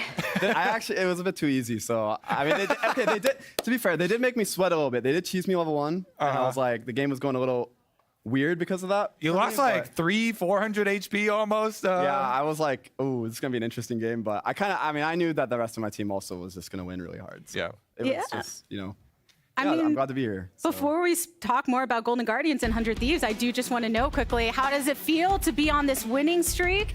Undeniable how well you and the rest of the team are doing? Definitely feels better than losing. I mean, I don't know. I really feel like we've set higher expectations for our team now, and I really feel like now it's just a matter of keeping it up, and I guess just making sure that we beat C9 tomorrow, because they're definitely our biggest rival right now. The very different matchup that we have with the two teams at the table, because while you have a tremendous lead in the standings, both of these are in the middle of the pack. 100 Thieves at 3 and 4, Golden Guardians at 4 and 3. How's your Renekton priority versus Someday specifically? Because I feel like Someday, not only is Renekton in a very good spot, but Someday is one of the best Renekton players. Yeah, I mean, if you look at our game, we did ban it against 100 Thieves 1, 2, 3, because I do think he's very, very good on the champion. He had a really standout performance against FlyQuest, I think in week 1. And just historically, it's been one of his best champions, and I would not be surprised to see him slam Renekton literally right here, honestly. Yeah, that's what I was thinking. Like, they banned Cassante instead because they're worried about Cassante things, but ooh, closer on just a team fighting Maokai. I'd actually love this. He hasn't been playing to his peak recently, so if you can just get him on the Maokai, saplings always provide value. The Even Shroud Abyssal Sunfire build is so good for amping for your teammates too, and could be really good teammate. Yeah, I mean, I really do expect to see Renekton here from Under Thieves. Yeah, and I do feel like the counter from Golden Guardians is probably going to be Jax. This is like a common trade we're seeing a lot in LCK.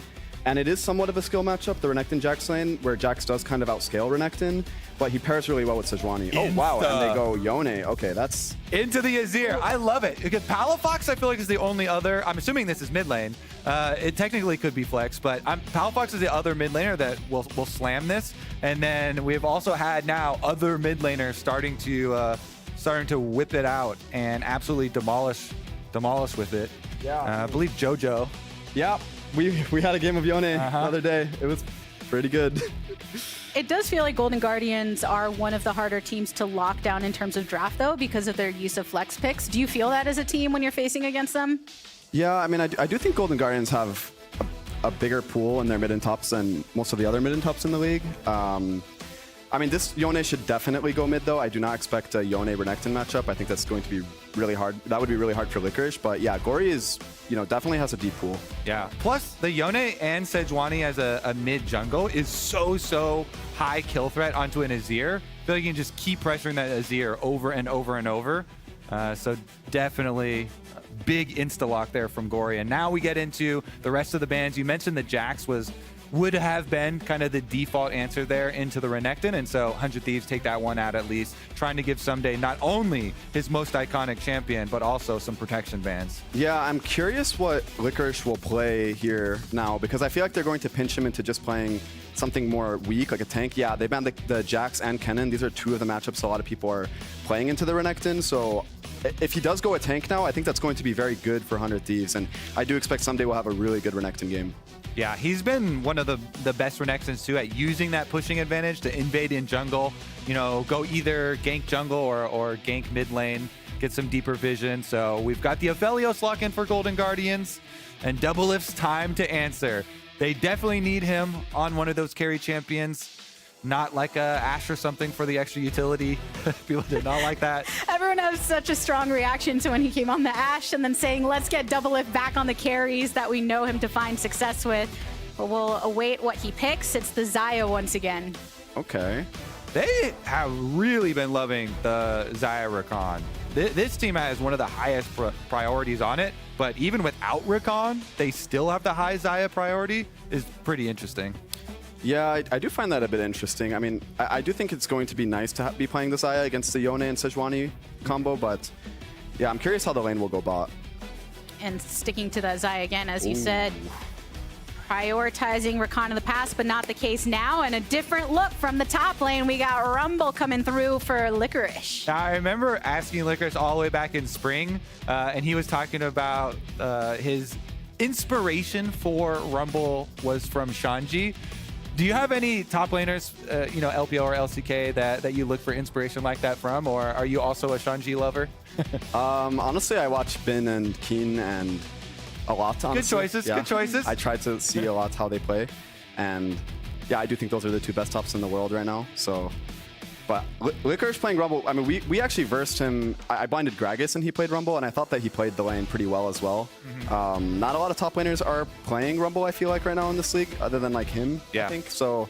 I do feel like this is going to be a pretty interesting game now. I want to see how Someday plays the matchup. With the drafts locked in, are you favoring one side or another? Have any of your predictions altered based on the compositions that have been brought through?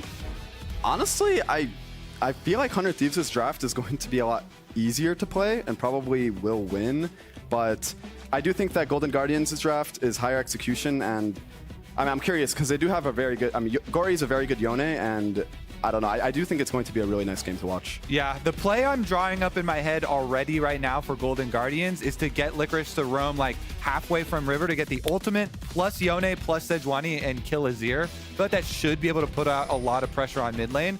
But that does hinge on, you got to deal with a Renekton in your lane, top lane first. I don't know how much roam time Licorice is gonna have. We'll see how they play the matchup and if any early jungle intervention. Yeah, I mean, I do expect to see some 2v2s, like a 2v2 top jungle fight this game, because I do think that the Rumble Sejuani should have the advantage, especially because Rumble took Ignite. And there might be timers where Renekton uses his teleport back to lane, so and Rumble will need to find a base, so I do expect an explosive game in the top side of the map this game. that kill lane setup right there for Licorice on the side of Golden Guardians. And as you were just discussing, Kobe, looking to see how Golden Guardians can pressure Quid potentially in that mid lane. I think there's pressure on mid, not just because of the picks, but because of the position Quid is in as the most recent addition to this roster, now entering his second week of play.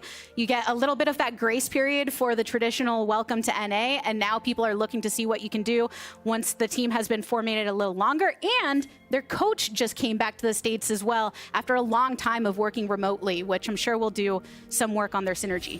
Yep, 100 Thieves have taken a little bit longer than a lot of the other teams to try and put their pieces together, with a lot of difficulties that they had actually getting people here. But now that they are here, the early, not as big as the chunk that you got on level 1, but Quid had to deal with 100 HP less going to lane already into the Yone matchup. And having River start from the bottom side of the map here for a blue quadrant clear up towards that Rumble Renekton lane is going to be actually quite interesting.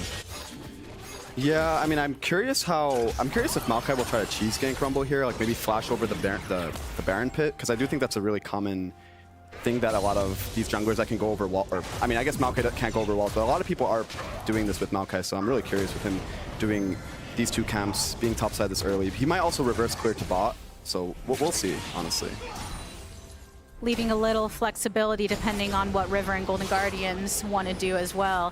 I mean, how do you feel about the change-ups in the top lane? I believe you're speaking about this in an interview recently as well, how kind of the changes to enchanters means a bit more openings in what top lanes can play. How does it affect you as a player?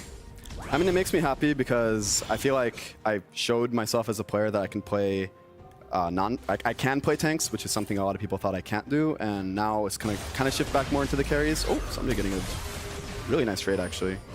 I like this too, though. We're seeing what we're looking for with River to move up to the top side, but because Maokai started blue quadrant clear, nothing here for River to find, and they aren't going to allow Golden Guardians to play too much off of the pushing Rumble at the moment, at least to harass that Maokai, and so Closer at the very least will get to complete his full clear towards bottom side, and it doesn't look too painful quite yet for their side. Yeah, I mean, Rumble should accumulate a decent CS lead. I mean, it's actually looking pretty good so far for him. And I feel like, I mean, Someday should kind of have a bit of room to breathe once he uses his teleport, which is something that we have to keep in mind when we see this CS gap. So, yeah, I want to see if maybe Licorice and River can make something happen top here. Yeah, I want to point out this ward here to look for the dive. A lot of attention to defending this. From 100 Thieves. This could be pretty good for 100 Thieves. Maokai's here. Can he flash in? Prepared for the play. Someday gets knocked up, flashes to the opposite side, and first blood drawn by Licorice using the Ignite, but a good trade as the top laner falls for 100 Thieves. Yeah, I think Someday actually misplayed that quite hard. I don't think he would have died if he just focused on the Sejuani and got his Triumph, but I mean, it's not terrible because his wave's actually in a really good spot now, so he does get to catch up a bit, but that should have been much worse for Golden Guardians. Yep, definitely going to leave a lasting mark on the CS. We'll see how much he does get to catch back up in the push back out. Licorice on his back gets the Blasting Wand plus the Ruby Crystal, so I think the pain actually might continue. Especially with the flash down for Someday now too. Definitely more vulnerable up here with only River blowing his on the side of Golden Guardians. Licorice having that advantage now. As Licorice does have that Ignite, Revenge pointed it out as we were coming into this game. So the difference in coming back to lane compared to Someday, who teleports back, and the lack of utility for the coming moments. And this could set up that play that I was hoping for Golden Guardians if Licorice can control Someday on top side, and you know, with flash advantage and with CS advantage, and be able to get his early level 6 to make a play mid and get this Yone also snowballing. Solo lanes, contrary to so much of the game being tied to bottom lane, solo lanes in the early stages can determine so much, especially those early dragon fights, those early Rift Herald fights if this lead gets too much. Yeah, the CS lead is growing for Licorice quite a lot.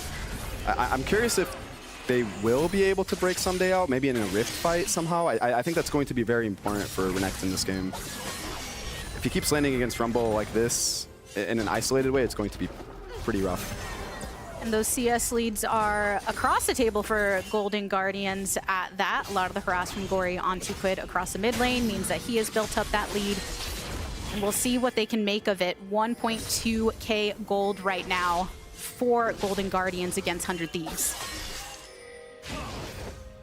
This is almost purely through laning, too. Yeah, it was just that scrap right there in the top lane where it was just the 1v1, so, or the 1-4-1 rather, but not much else going on elsewhere. And we're at 6 minutes. The dragon spawned over on that bot side. You can see the warding aggressive in favor of GG. Gory taking a bit of damage here in the trade, but still maintaining that CS lead. That's a pretty big CS lead mid, actually. Gory's laning really well this game. Yeah, we'll see if Quid can bounce back, because it gets even more scary when jungles hit level 6. When you have the threat of Sejuani coming to actually back up this Yone, that's where you're all in. Can actually find kills here onto Quid. He thankfully has not had his flash blown in the early game, so at least we'll have that to try and rely upon. Maybe flash the Sejuani ult to be able to live the first one. And Licorice does have his Rumble level 6. So definitely excited to see if he gets the roam to use it or just keeps using it for lane pressure, keeps trying to do something up here versus Renekton. It looks like he has a freeze right now on Renekton, and Renekton's going to have to probably lose some HP to break this or call Maokai over. And the Rift is spawning soon, which is going to be what I wanted to see this game, how Golden Guardians will deal with it, whether they will contest with their 3v3 topside. I honestly don't know who would win the 3v3 right now, because both teams have very strong level 6 champions. And 100 Thieves are the ones setting up right now. Closer spending time on that top side, getting the scuttle for that additional vision and control. But Golden Guardians, I'm sure, very aware of the coming objective. All right, level 6 acquired off those Raptors. Sedge ult is flashed. Yep, flash away. Quid stays alive for another day. I feel that he's getting used to some of the focus here across the mid lane. And yeah, it's a good flash, but that's still the play that you want for Golden Guardians, like we're talking about. Now, no flash on either solo laner. 400 Thieves for the time being, but Closer is first to top. This could be something. Although I will say, this is good what 100 Thieves is doing. They want to push out someday, and then they want to just fight this Rift Herald. Sejuani has no ult, and they want to try to use some advantage here that they can use to get this Rift. Still keeping the eyes on it. You notice Closer is hovering on by. Rivers started it up, but knows that 100 Thieves are very aware. Someday walking down from the top lane, and Licorice taking the pathing behind the pit, but there was that control ward from 100 Thieves, so they know his positioning. Both supports moved up for this too. I do think that, Hui's level 6 and Busio's level 5. That's also makes a big difference as well for this fight, if there were to be one. Temporary 2v2 across mid. You can see how Hui is hovering between Gory and the rest. Emperor's Divide used by Busio, but no grab from that, or from Quid rather. That was a really good snapback timing by Gory to avoid getting chunked more and getting out the Azir ulti. And that's a lot of what you want to see from this Yone play, right? Use of the Soul Unbound as well as that ultimate, creating the distance, trying to slash and get out of there safely. And as a result, no action has been taken on the Rift Herald to completion by Golden Guardians because 100 Thieves made their way into the fray. The Nature's Grasp gets the grab onto River. Equalizer thrown on down. Gory's trying to get the slices onto Someday. Pops the Dominus, but Closer has been pinned on out of it. Golden Guardians coming up in favor of the kills. Roasted! That is the ideal scenario for Rumble. Group them up next to the wall. They lock them down. They kill them. No Sejuani ultimate necessary for Golden Guardians. They will collect the Rift Herald in the aftermath as well. Nice setup there. They slowly work out these cooldowns, Revenge. It was flash on top side first, then flash in mid lane, then Azir ultimate in mid lane. And they really set themselves up for success going into that fight. Yeah, Golden Guardians played that sequence really well. It was almost scary. They almost just lost the Rift Herald without seeing anything, but watch this chain CC from Rakan and Yone. The big difference of support being closer with the Rakan team fighting also makes just, wow. Just melted. That ultimate, they kept him locked on the Rumble ultimate against the wall the majority of the time. Thankfully for Someday, his flash did come up at the end, and so he's able to escape with his life, but now your flash is back on cooldown, and River is back in your lane. This is so doomed. Lane back on top of Someday. Doomed is the right word. Oh, but the slice and dice creates enough distance. Someday keeping his life over on the top side, hoping to draw some attention as the rest of 100 Thieves pressured down on bot. Double-Lift gets rooted, throws out the Feather Storm as a mode of safety, but everyone's still in it. Busio and Closer just going to blast cone out of there. that was huge. Stixay got the wave, so there was no counterplay for them to make bot to dive, which makes Renekton having to burn TP to top. Rumble's going to have a really free time here, and a really good time, actually. He's going to build a huge CS lead.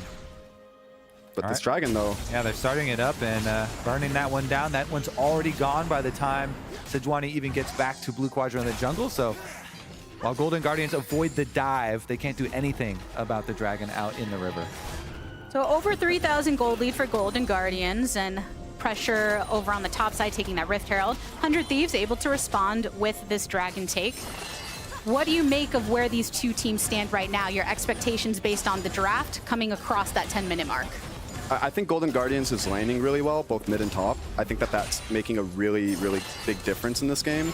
I mean, just look at the CS difference mid right now and top. Like, this is where that gold lead is really coming in, and I feel like it's going to get to the point where 100 Thieves can't make it to the team fighting stage of this game without the gold deficit that, you know, without a big enough gold deficit to actually contest Golden Guardians. Yeah, I mean, look at the items. 2 long swords to a fully completed demonic. Would you like some more burn on your burn?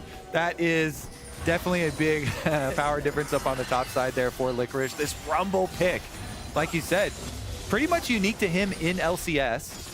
Not a lot of other top laners putting time in on it, and Quid is under attack. Under the tower, under attack. The play for Golden Guardians, trying to make it happen on the mid lane. Huhi popping gold for a moment's time.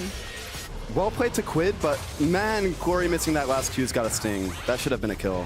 But no more flash for Quid. No ultimate either. Rift Herald now being dropped down by Golden Guardians because we're still in plated territory, and it gets the crash.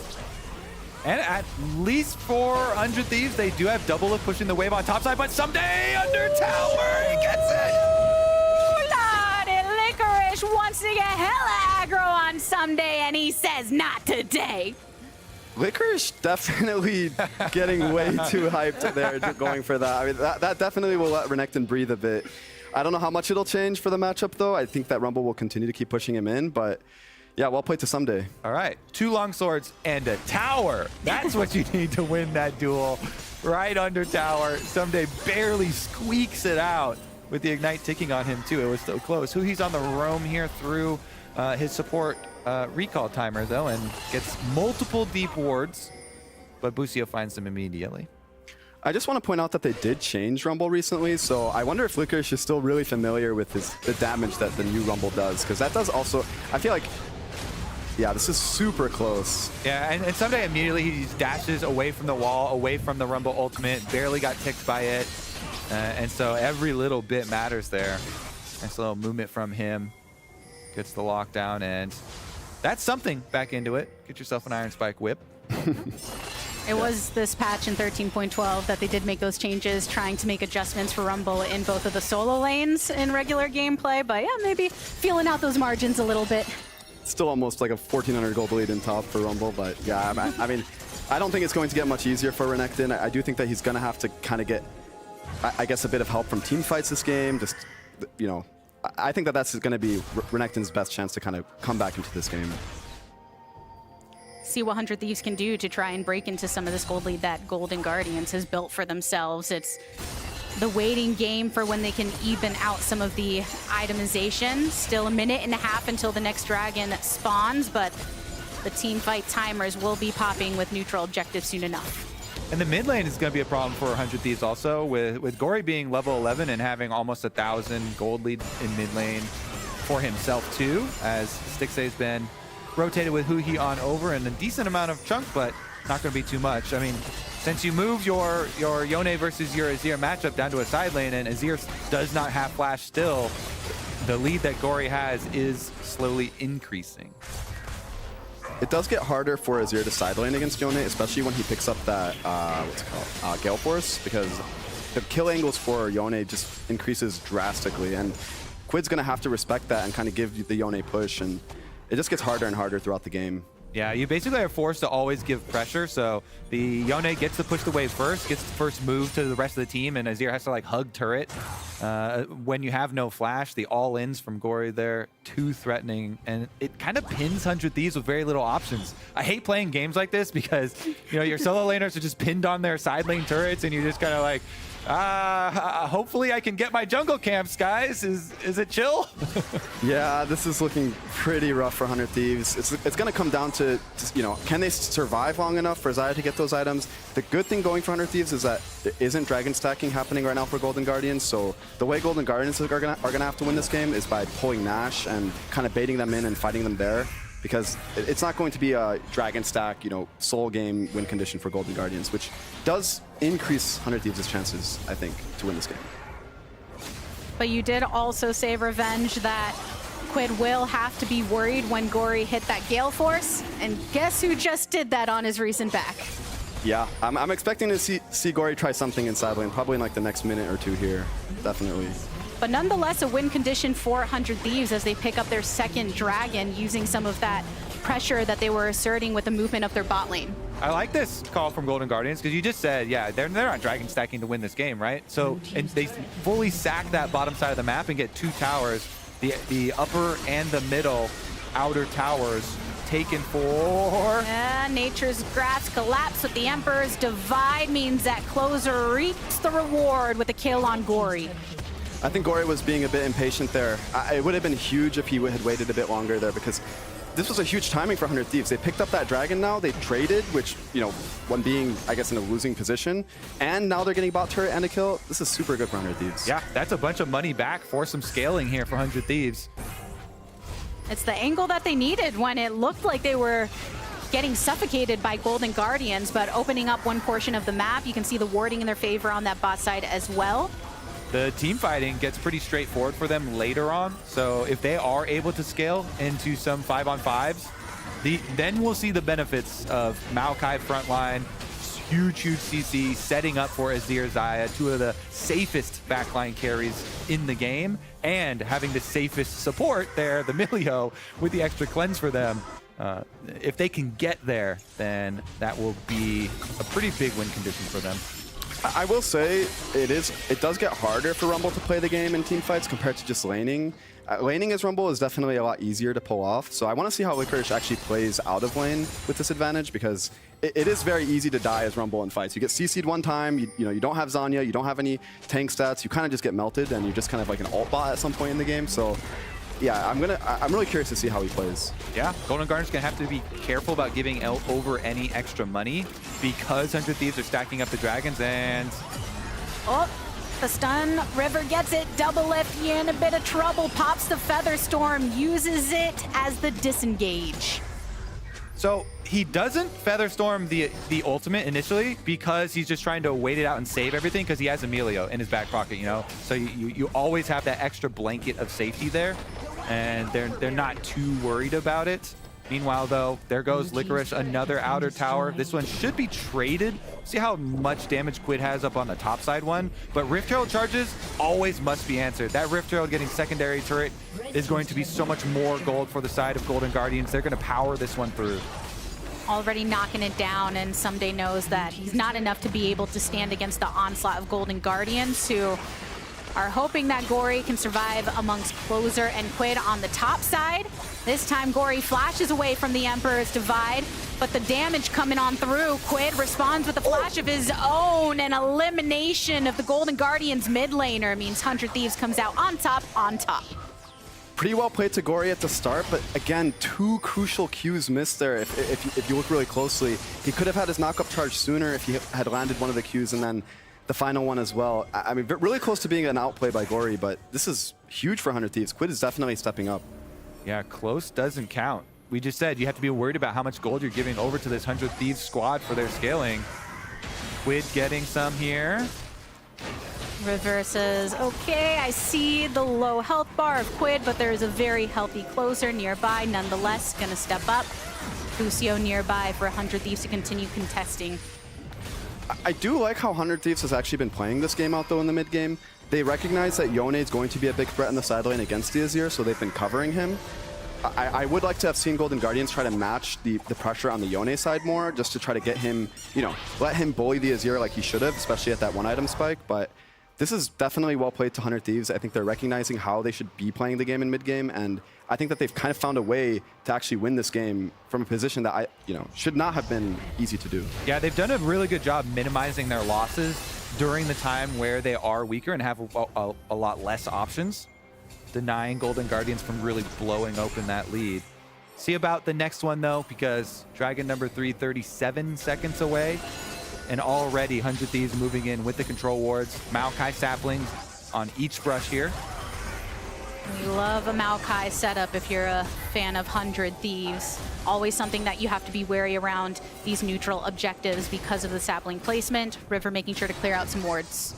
Now, Gory won't have his flashback, of course, from that topside play, but neither will Quid.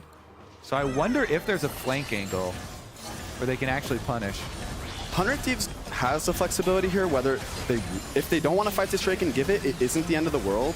They can just scale longer. I'm curious if they will make the decision to fight, though. I think that they actually are in a good spot, too, with mid and 80 carry, so I'm expecting them to try to contest this. And Golden Guardians, they were willing to give up the early dragons to 100 Thieves, but not this one, as it would be Soul Point. Starting to burn it down. They do have the scuttle in their favor. And 100 hovering around Pixel. Closer throwing out the Nature's Grass. Ends up getting it for 100 Thieves, who he has fallen. The stacking is good on the dragon side. Complete disaster for Golden Guardians. If they go and get Baron here, it's going to actually be the end of the game for Golden Guardians, I'm pretty sure. Yeah, that flank ran into a brick wall. They get nothing out of it.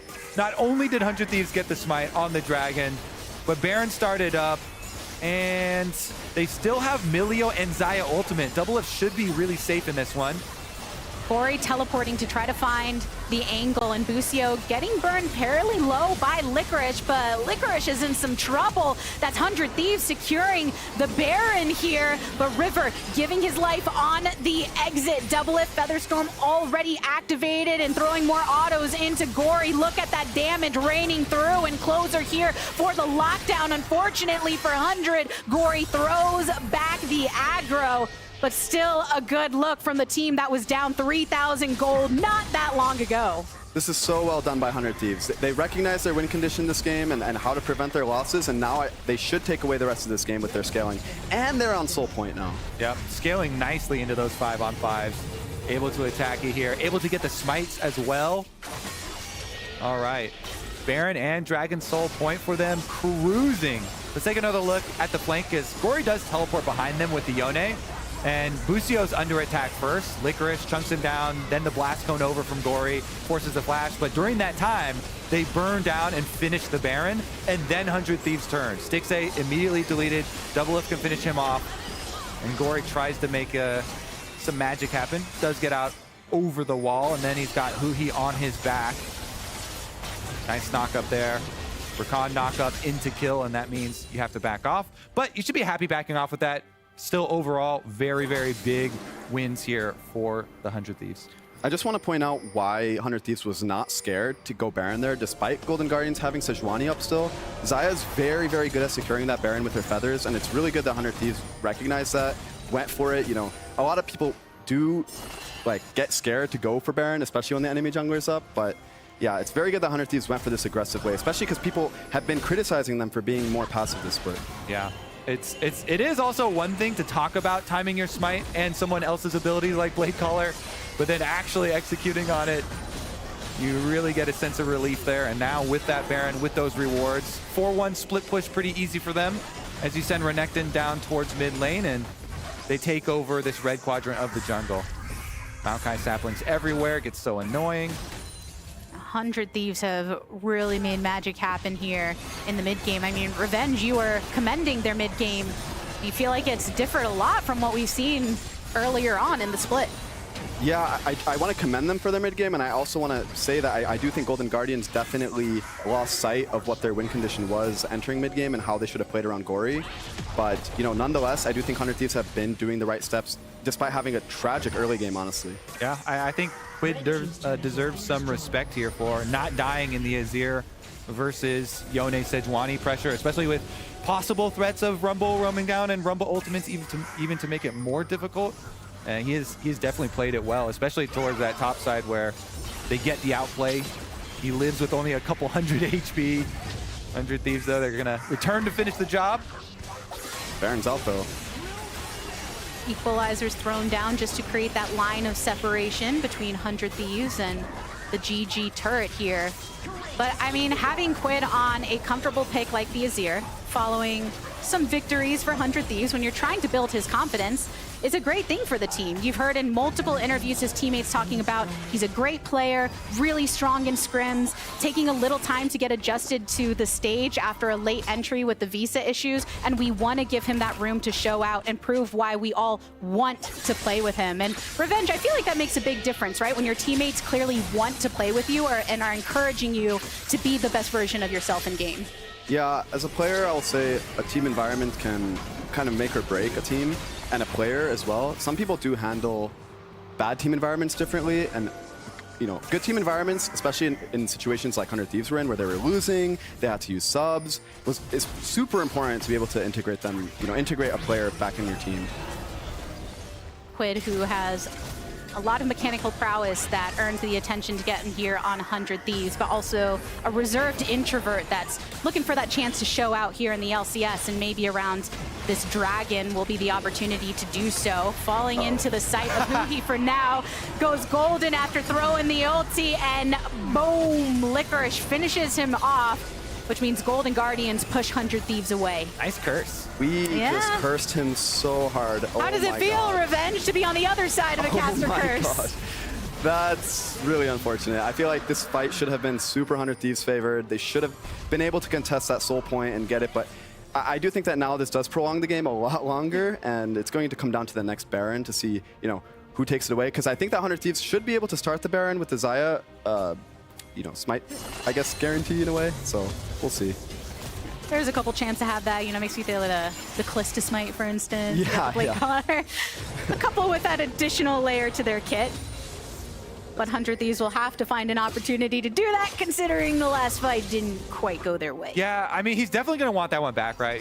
Jumping over into Tri-Brush without the vision and then right into the hands of Huhi. But I still think it does seem difficult to keep people on Rumble's ultimate at this stage. Facing into Milio, I really like that late Milio pick for them.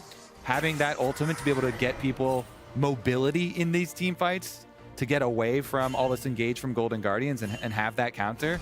You've got Maokai disengaged with Azir disengaged with Emilio. I did mention it earlier, but it does get progressively harder to execute Rumble outside of lane.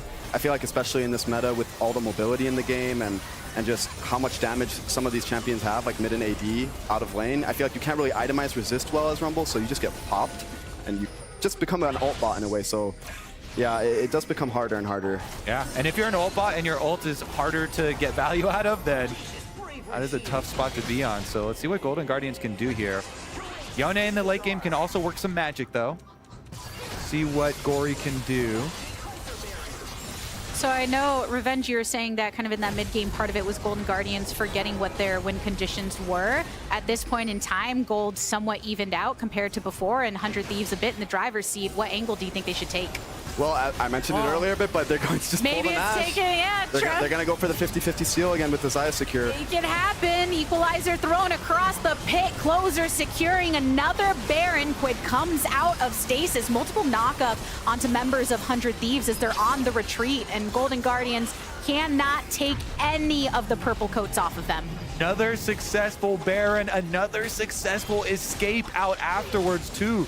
Golden Guardians can't even chase anyone down.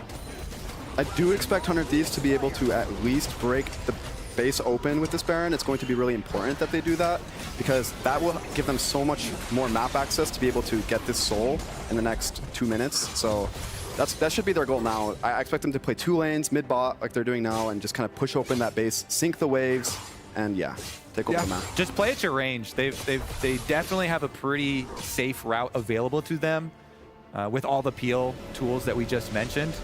Play at range, don't overextend, unless you're getting some godlike combo here.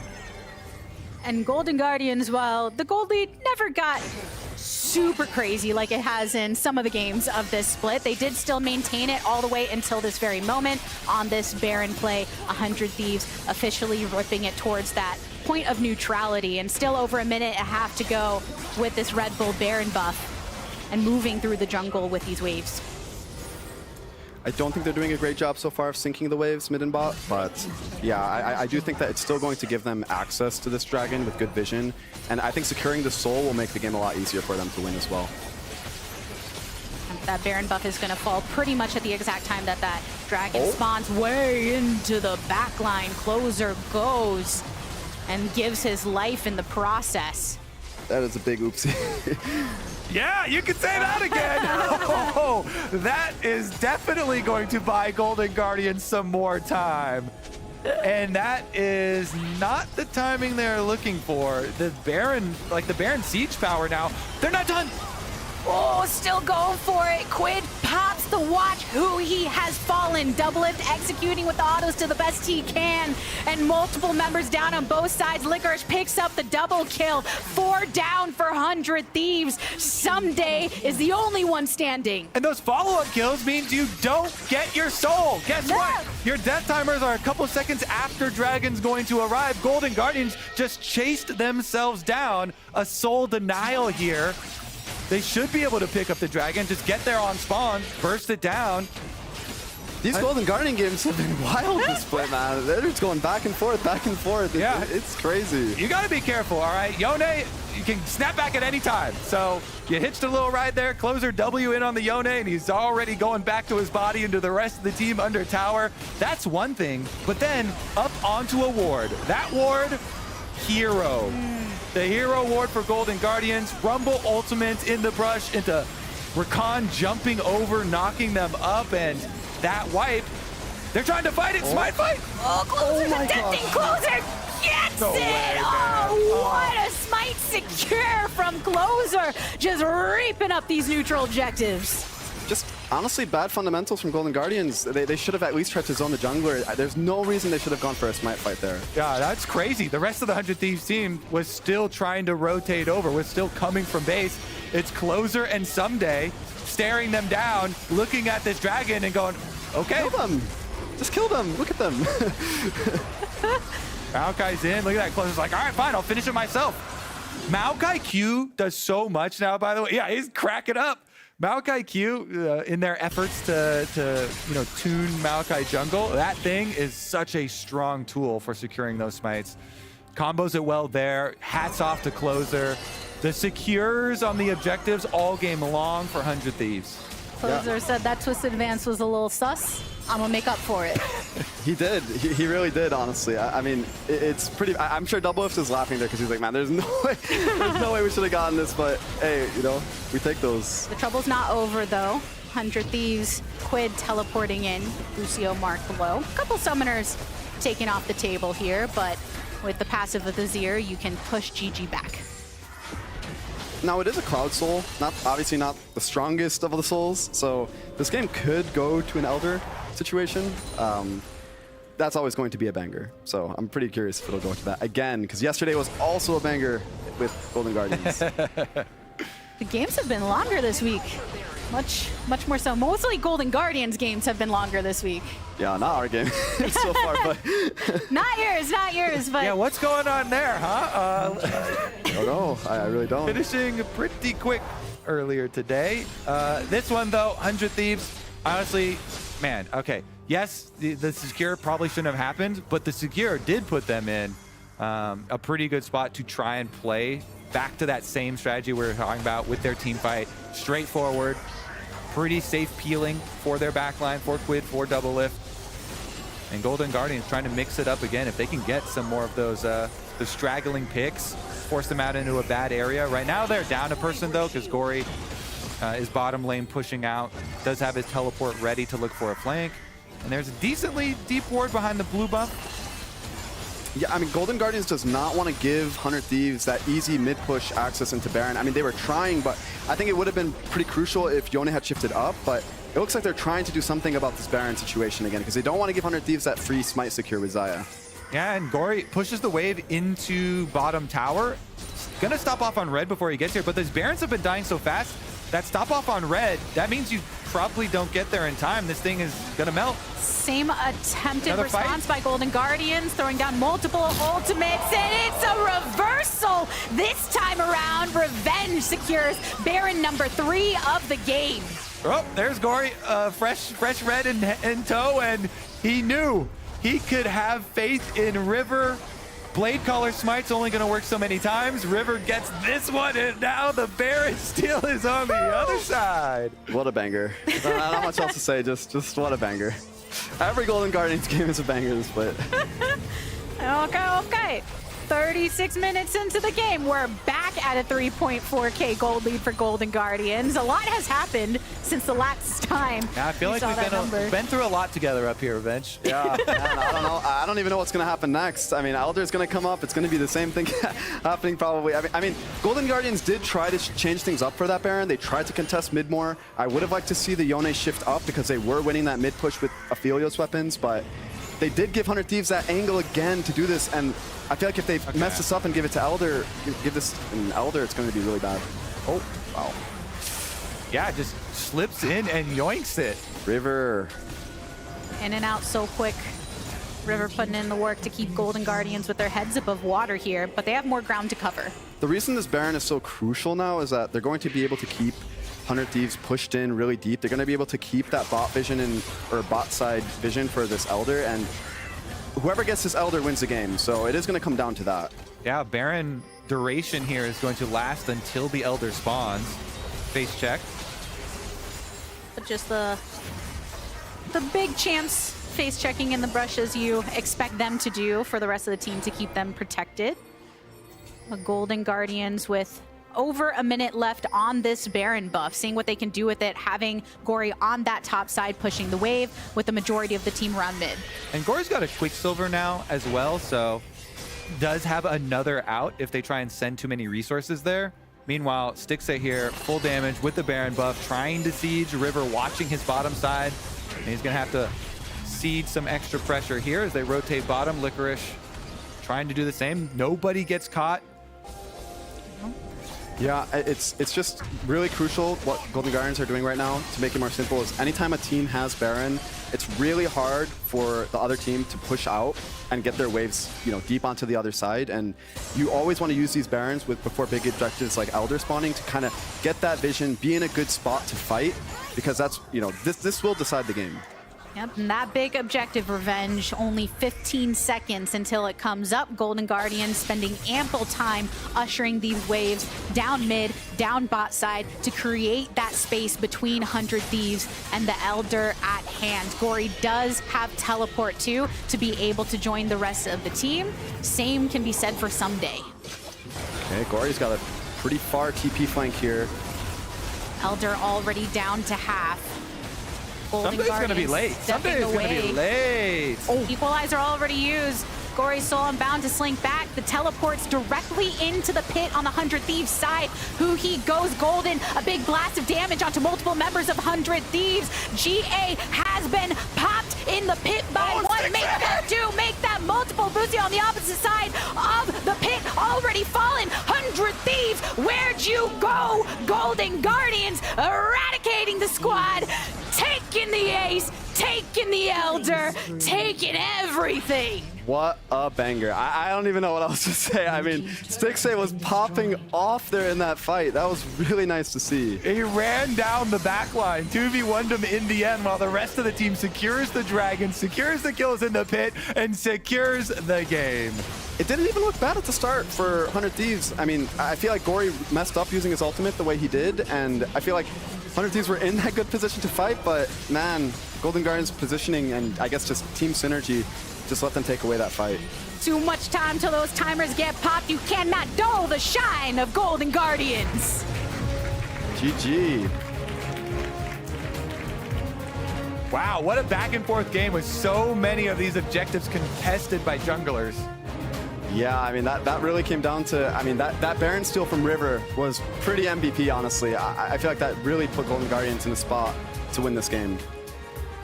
When you push that late into a game for Golden Guardians like they did today, like they did yesterday, a lot of times it comes down to that one fight, that one objective. Timers are long, what are you going to do with it? And GG held their heads high to take down 100 Thieves and stomp out what was starting to turn into a little bit of a streak. yeah, props to Licorice for laning super well this game as well, generating that advantage, denying that Renekton that everyone's been playing lately with a pick that, you know, a lot of people aren't used to. And I guess it's just showing, you know, Golden Guardians are a good team when it comes to this mid to late game stage. You know, they have that, you know, synergy together. They've been playing together with the same squad last split too. So yeah, really well played to them. Yeah, he had a lot of pressure up there in the top lane in the 1v1. The only thing going around was the attempted tower dive. Let's take another look at it.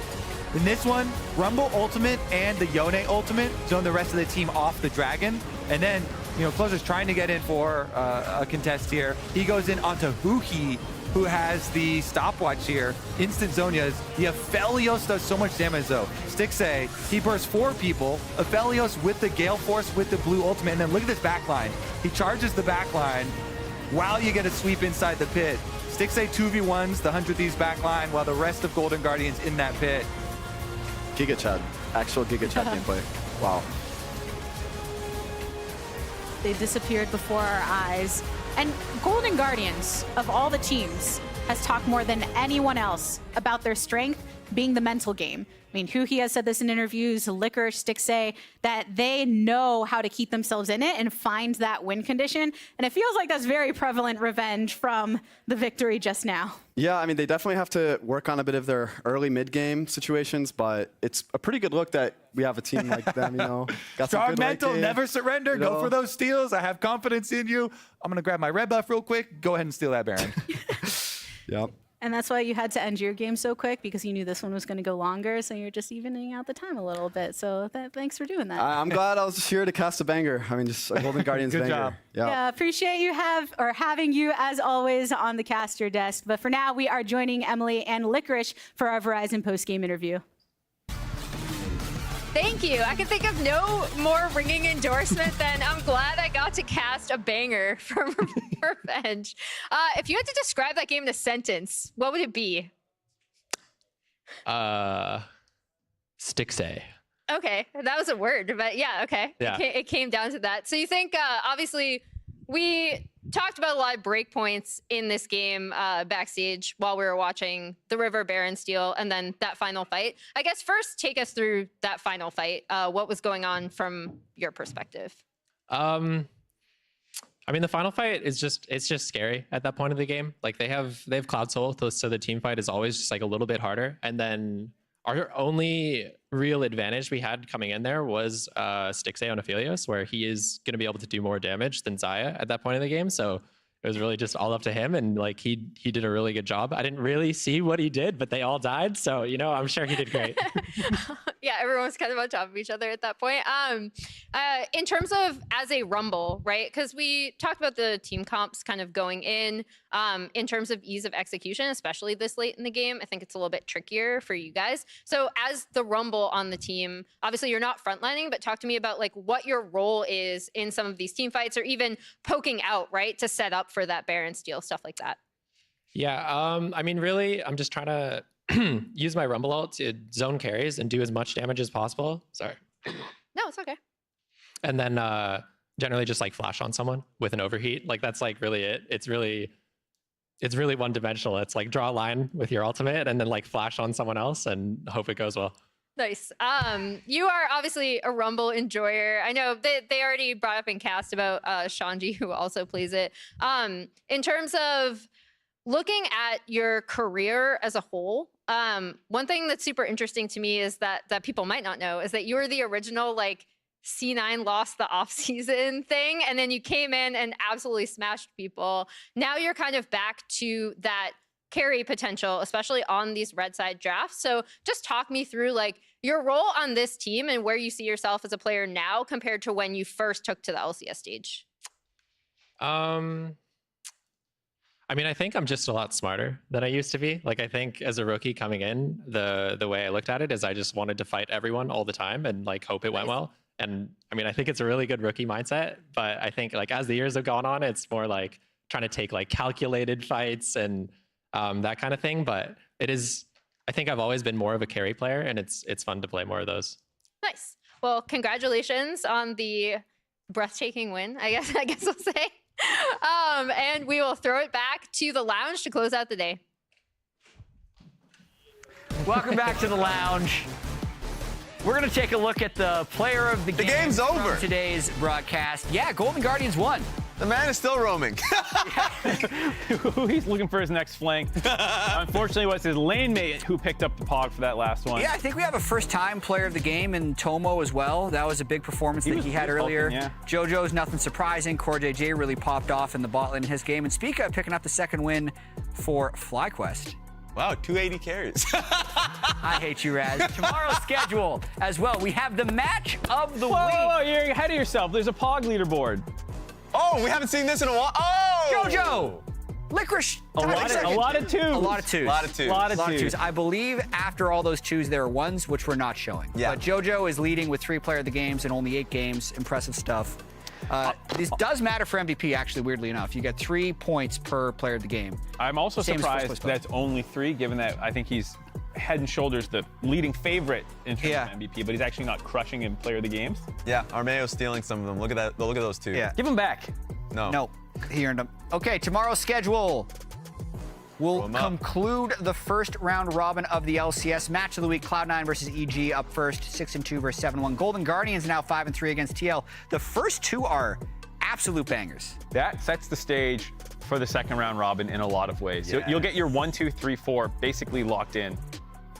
That's exciting. And I just want to, right now, FlyQuest already got 2 wins. They're going up against Immortals. They would already have changed a lot of the story and narrative for themselves if they take another win and on a 3-game win streak. Yeah, I think 100 Thieves as well, even though they lost this game, it was a very tough position they were in early. They scrapped all the way back. Some shenanigans happened late game.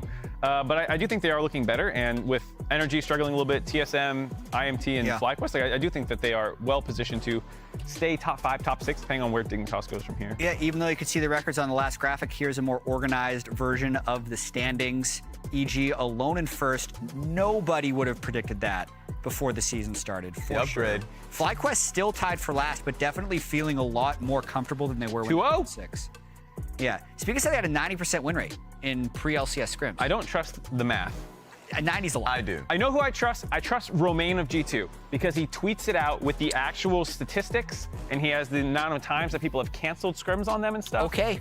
Yeah. Spica, we don't have that level of granularity. I don't think I trust him. I don't think I need that level of granularity. Okay, that's it for us on the LCS Day 8.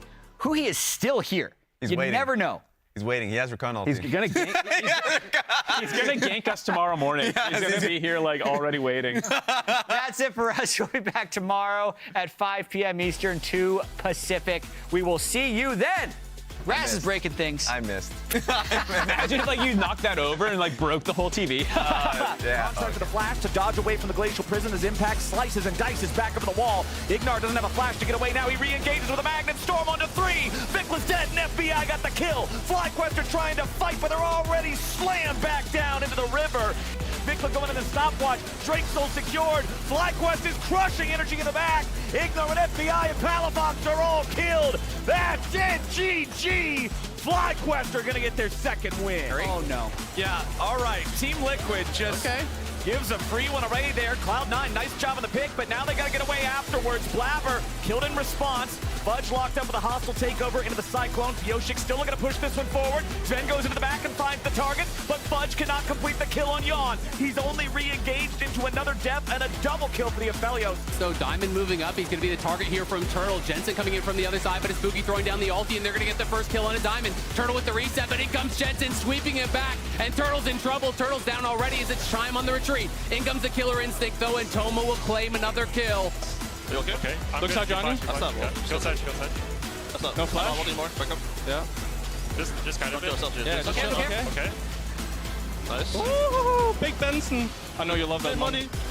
It's good money.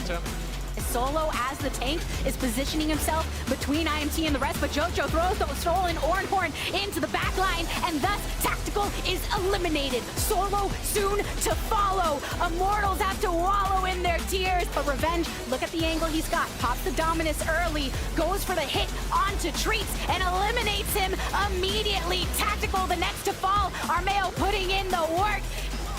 Oh, still going for it. Quid pops the watch. Who he has fallen. Double it, executing with the autos to the best he can.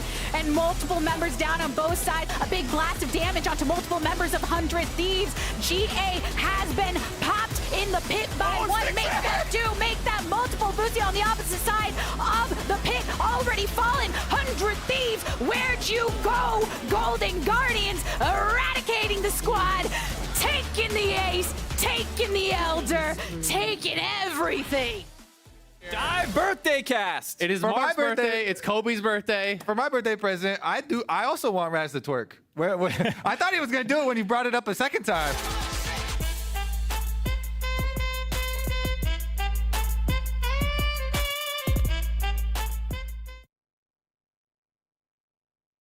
Welcome to Mundo Dodgeball Dodgeball. It's Mark and Speaker versus Blabber and Raz. They're playing dodgeball. It's a best of 3. The player who actually hits the most cleavers and kills the other Mundo wins. Let's start.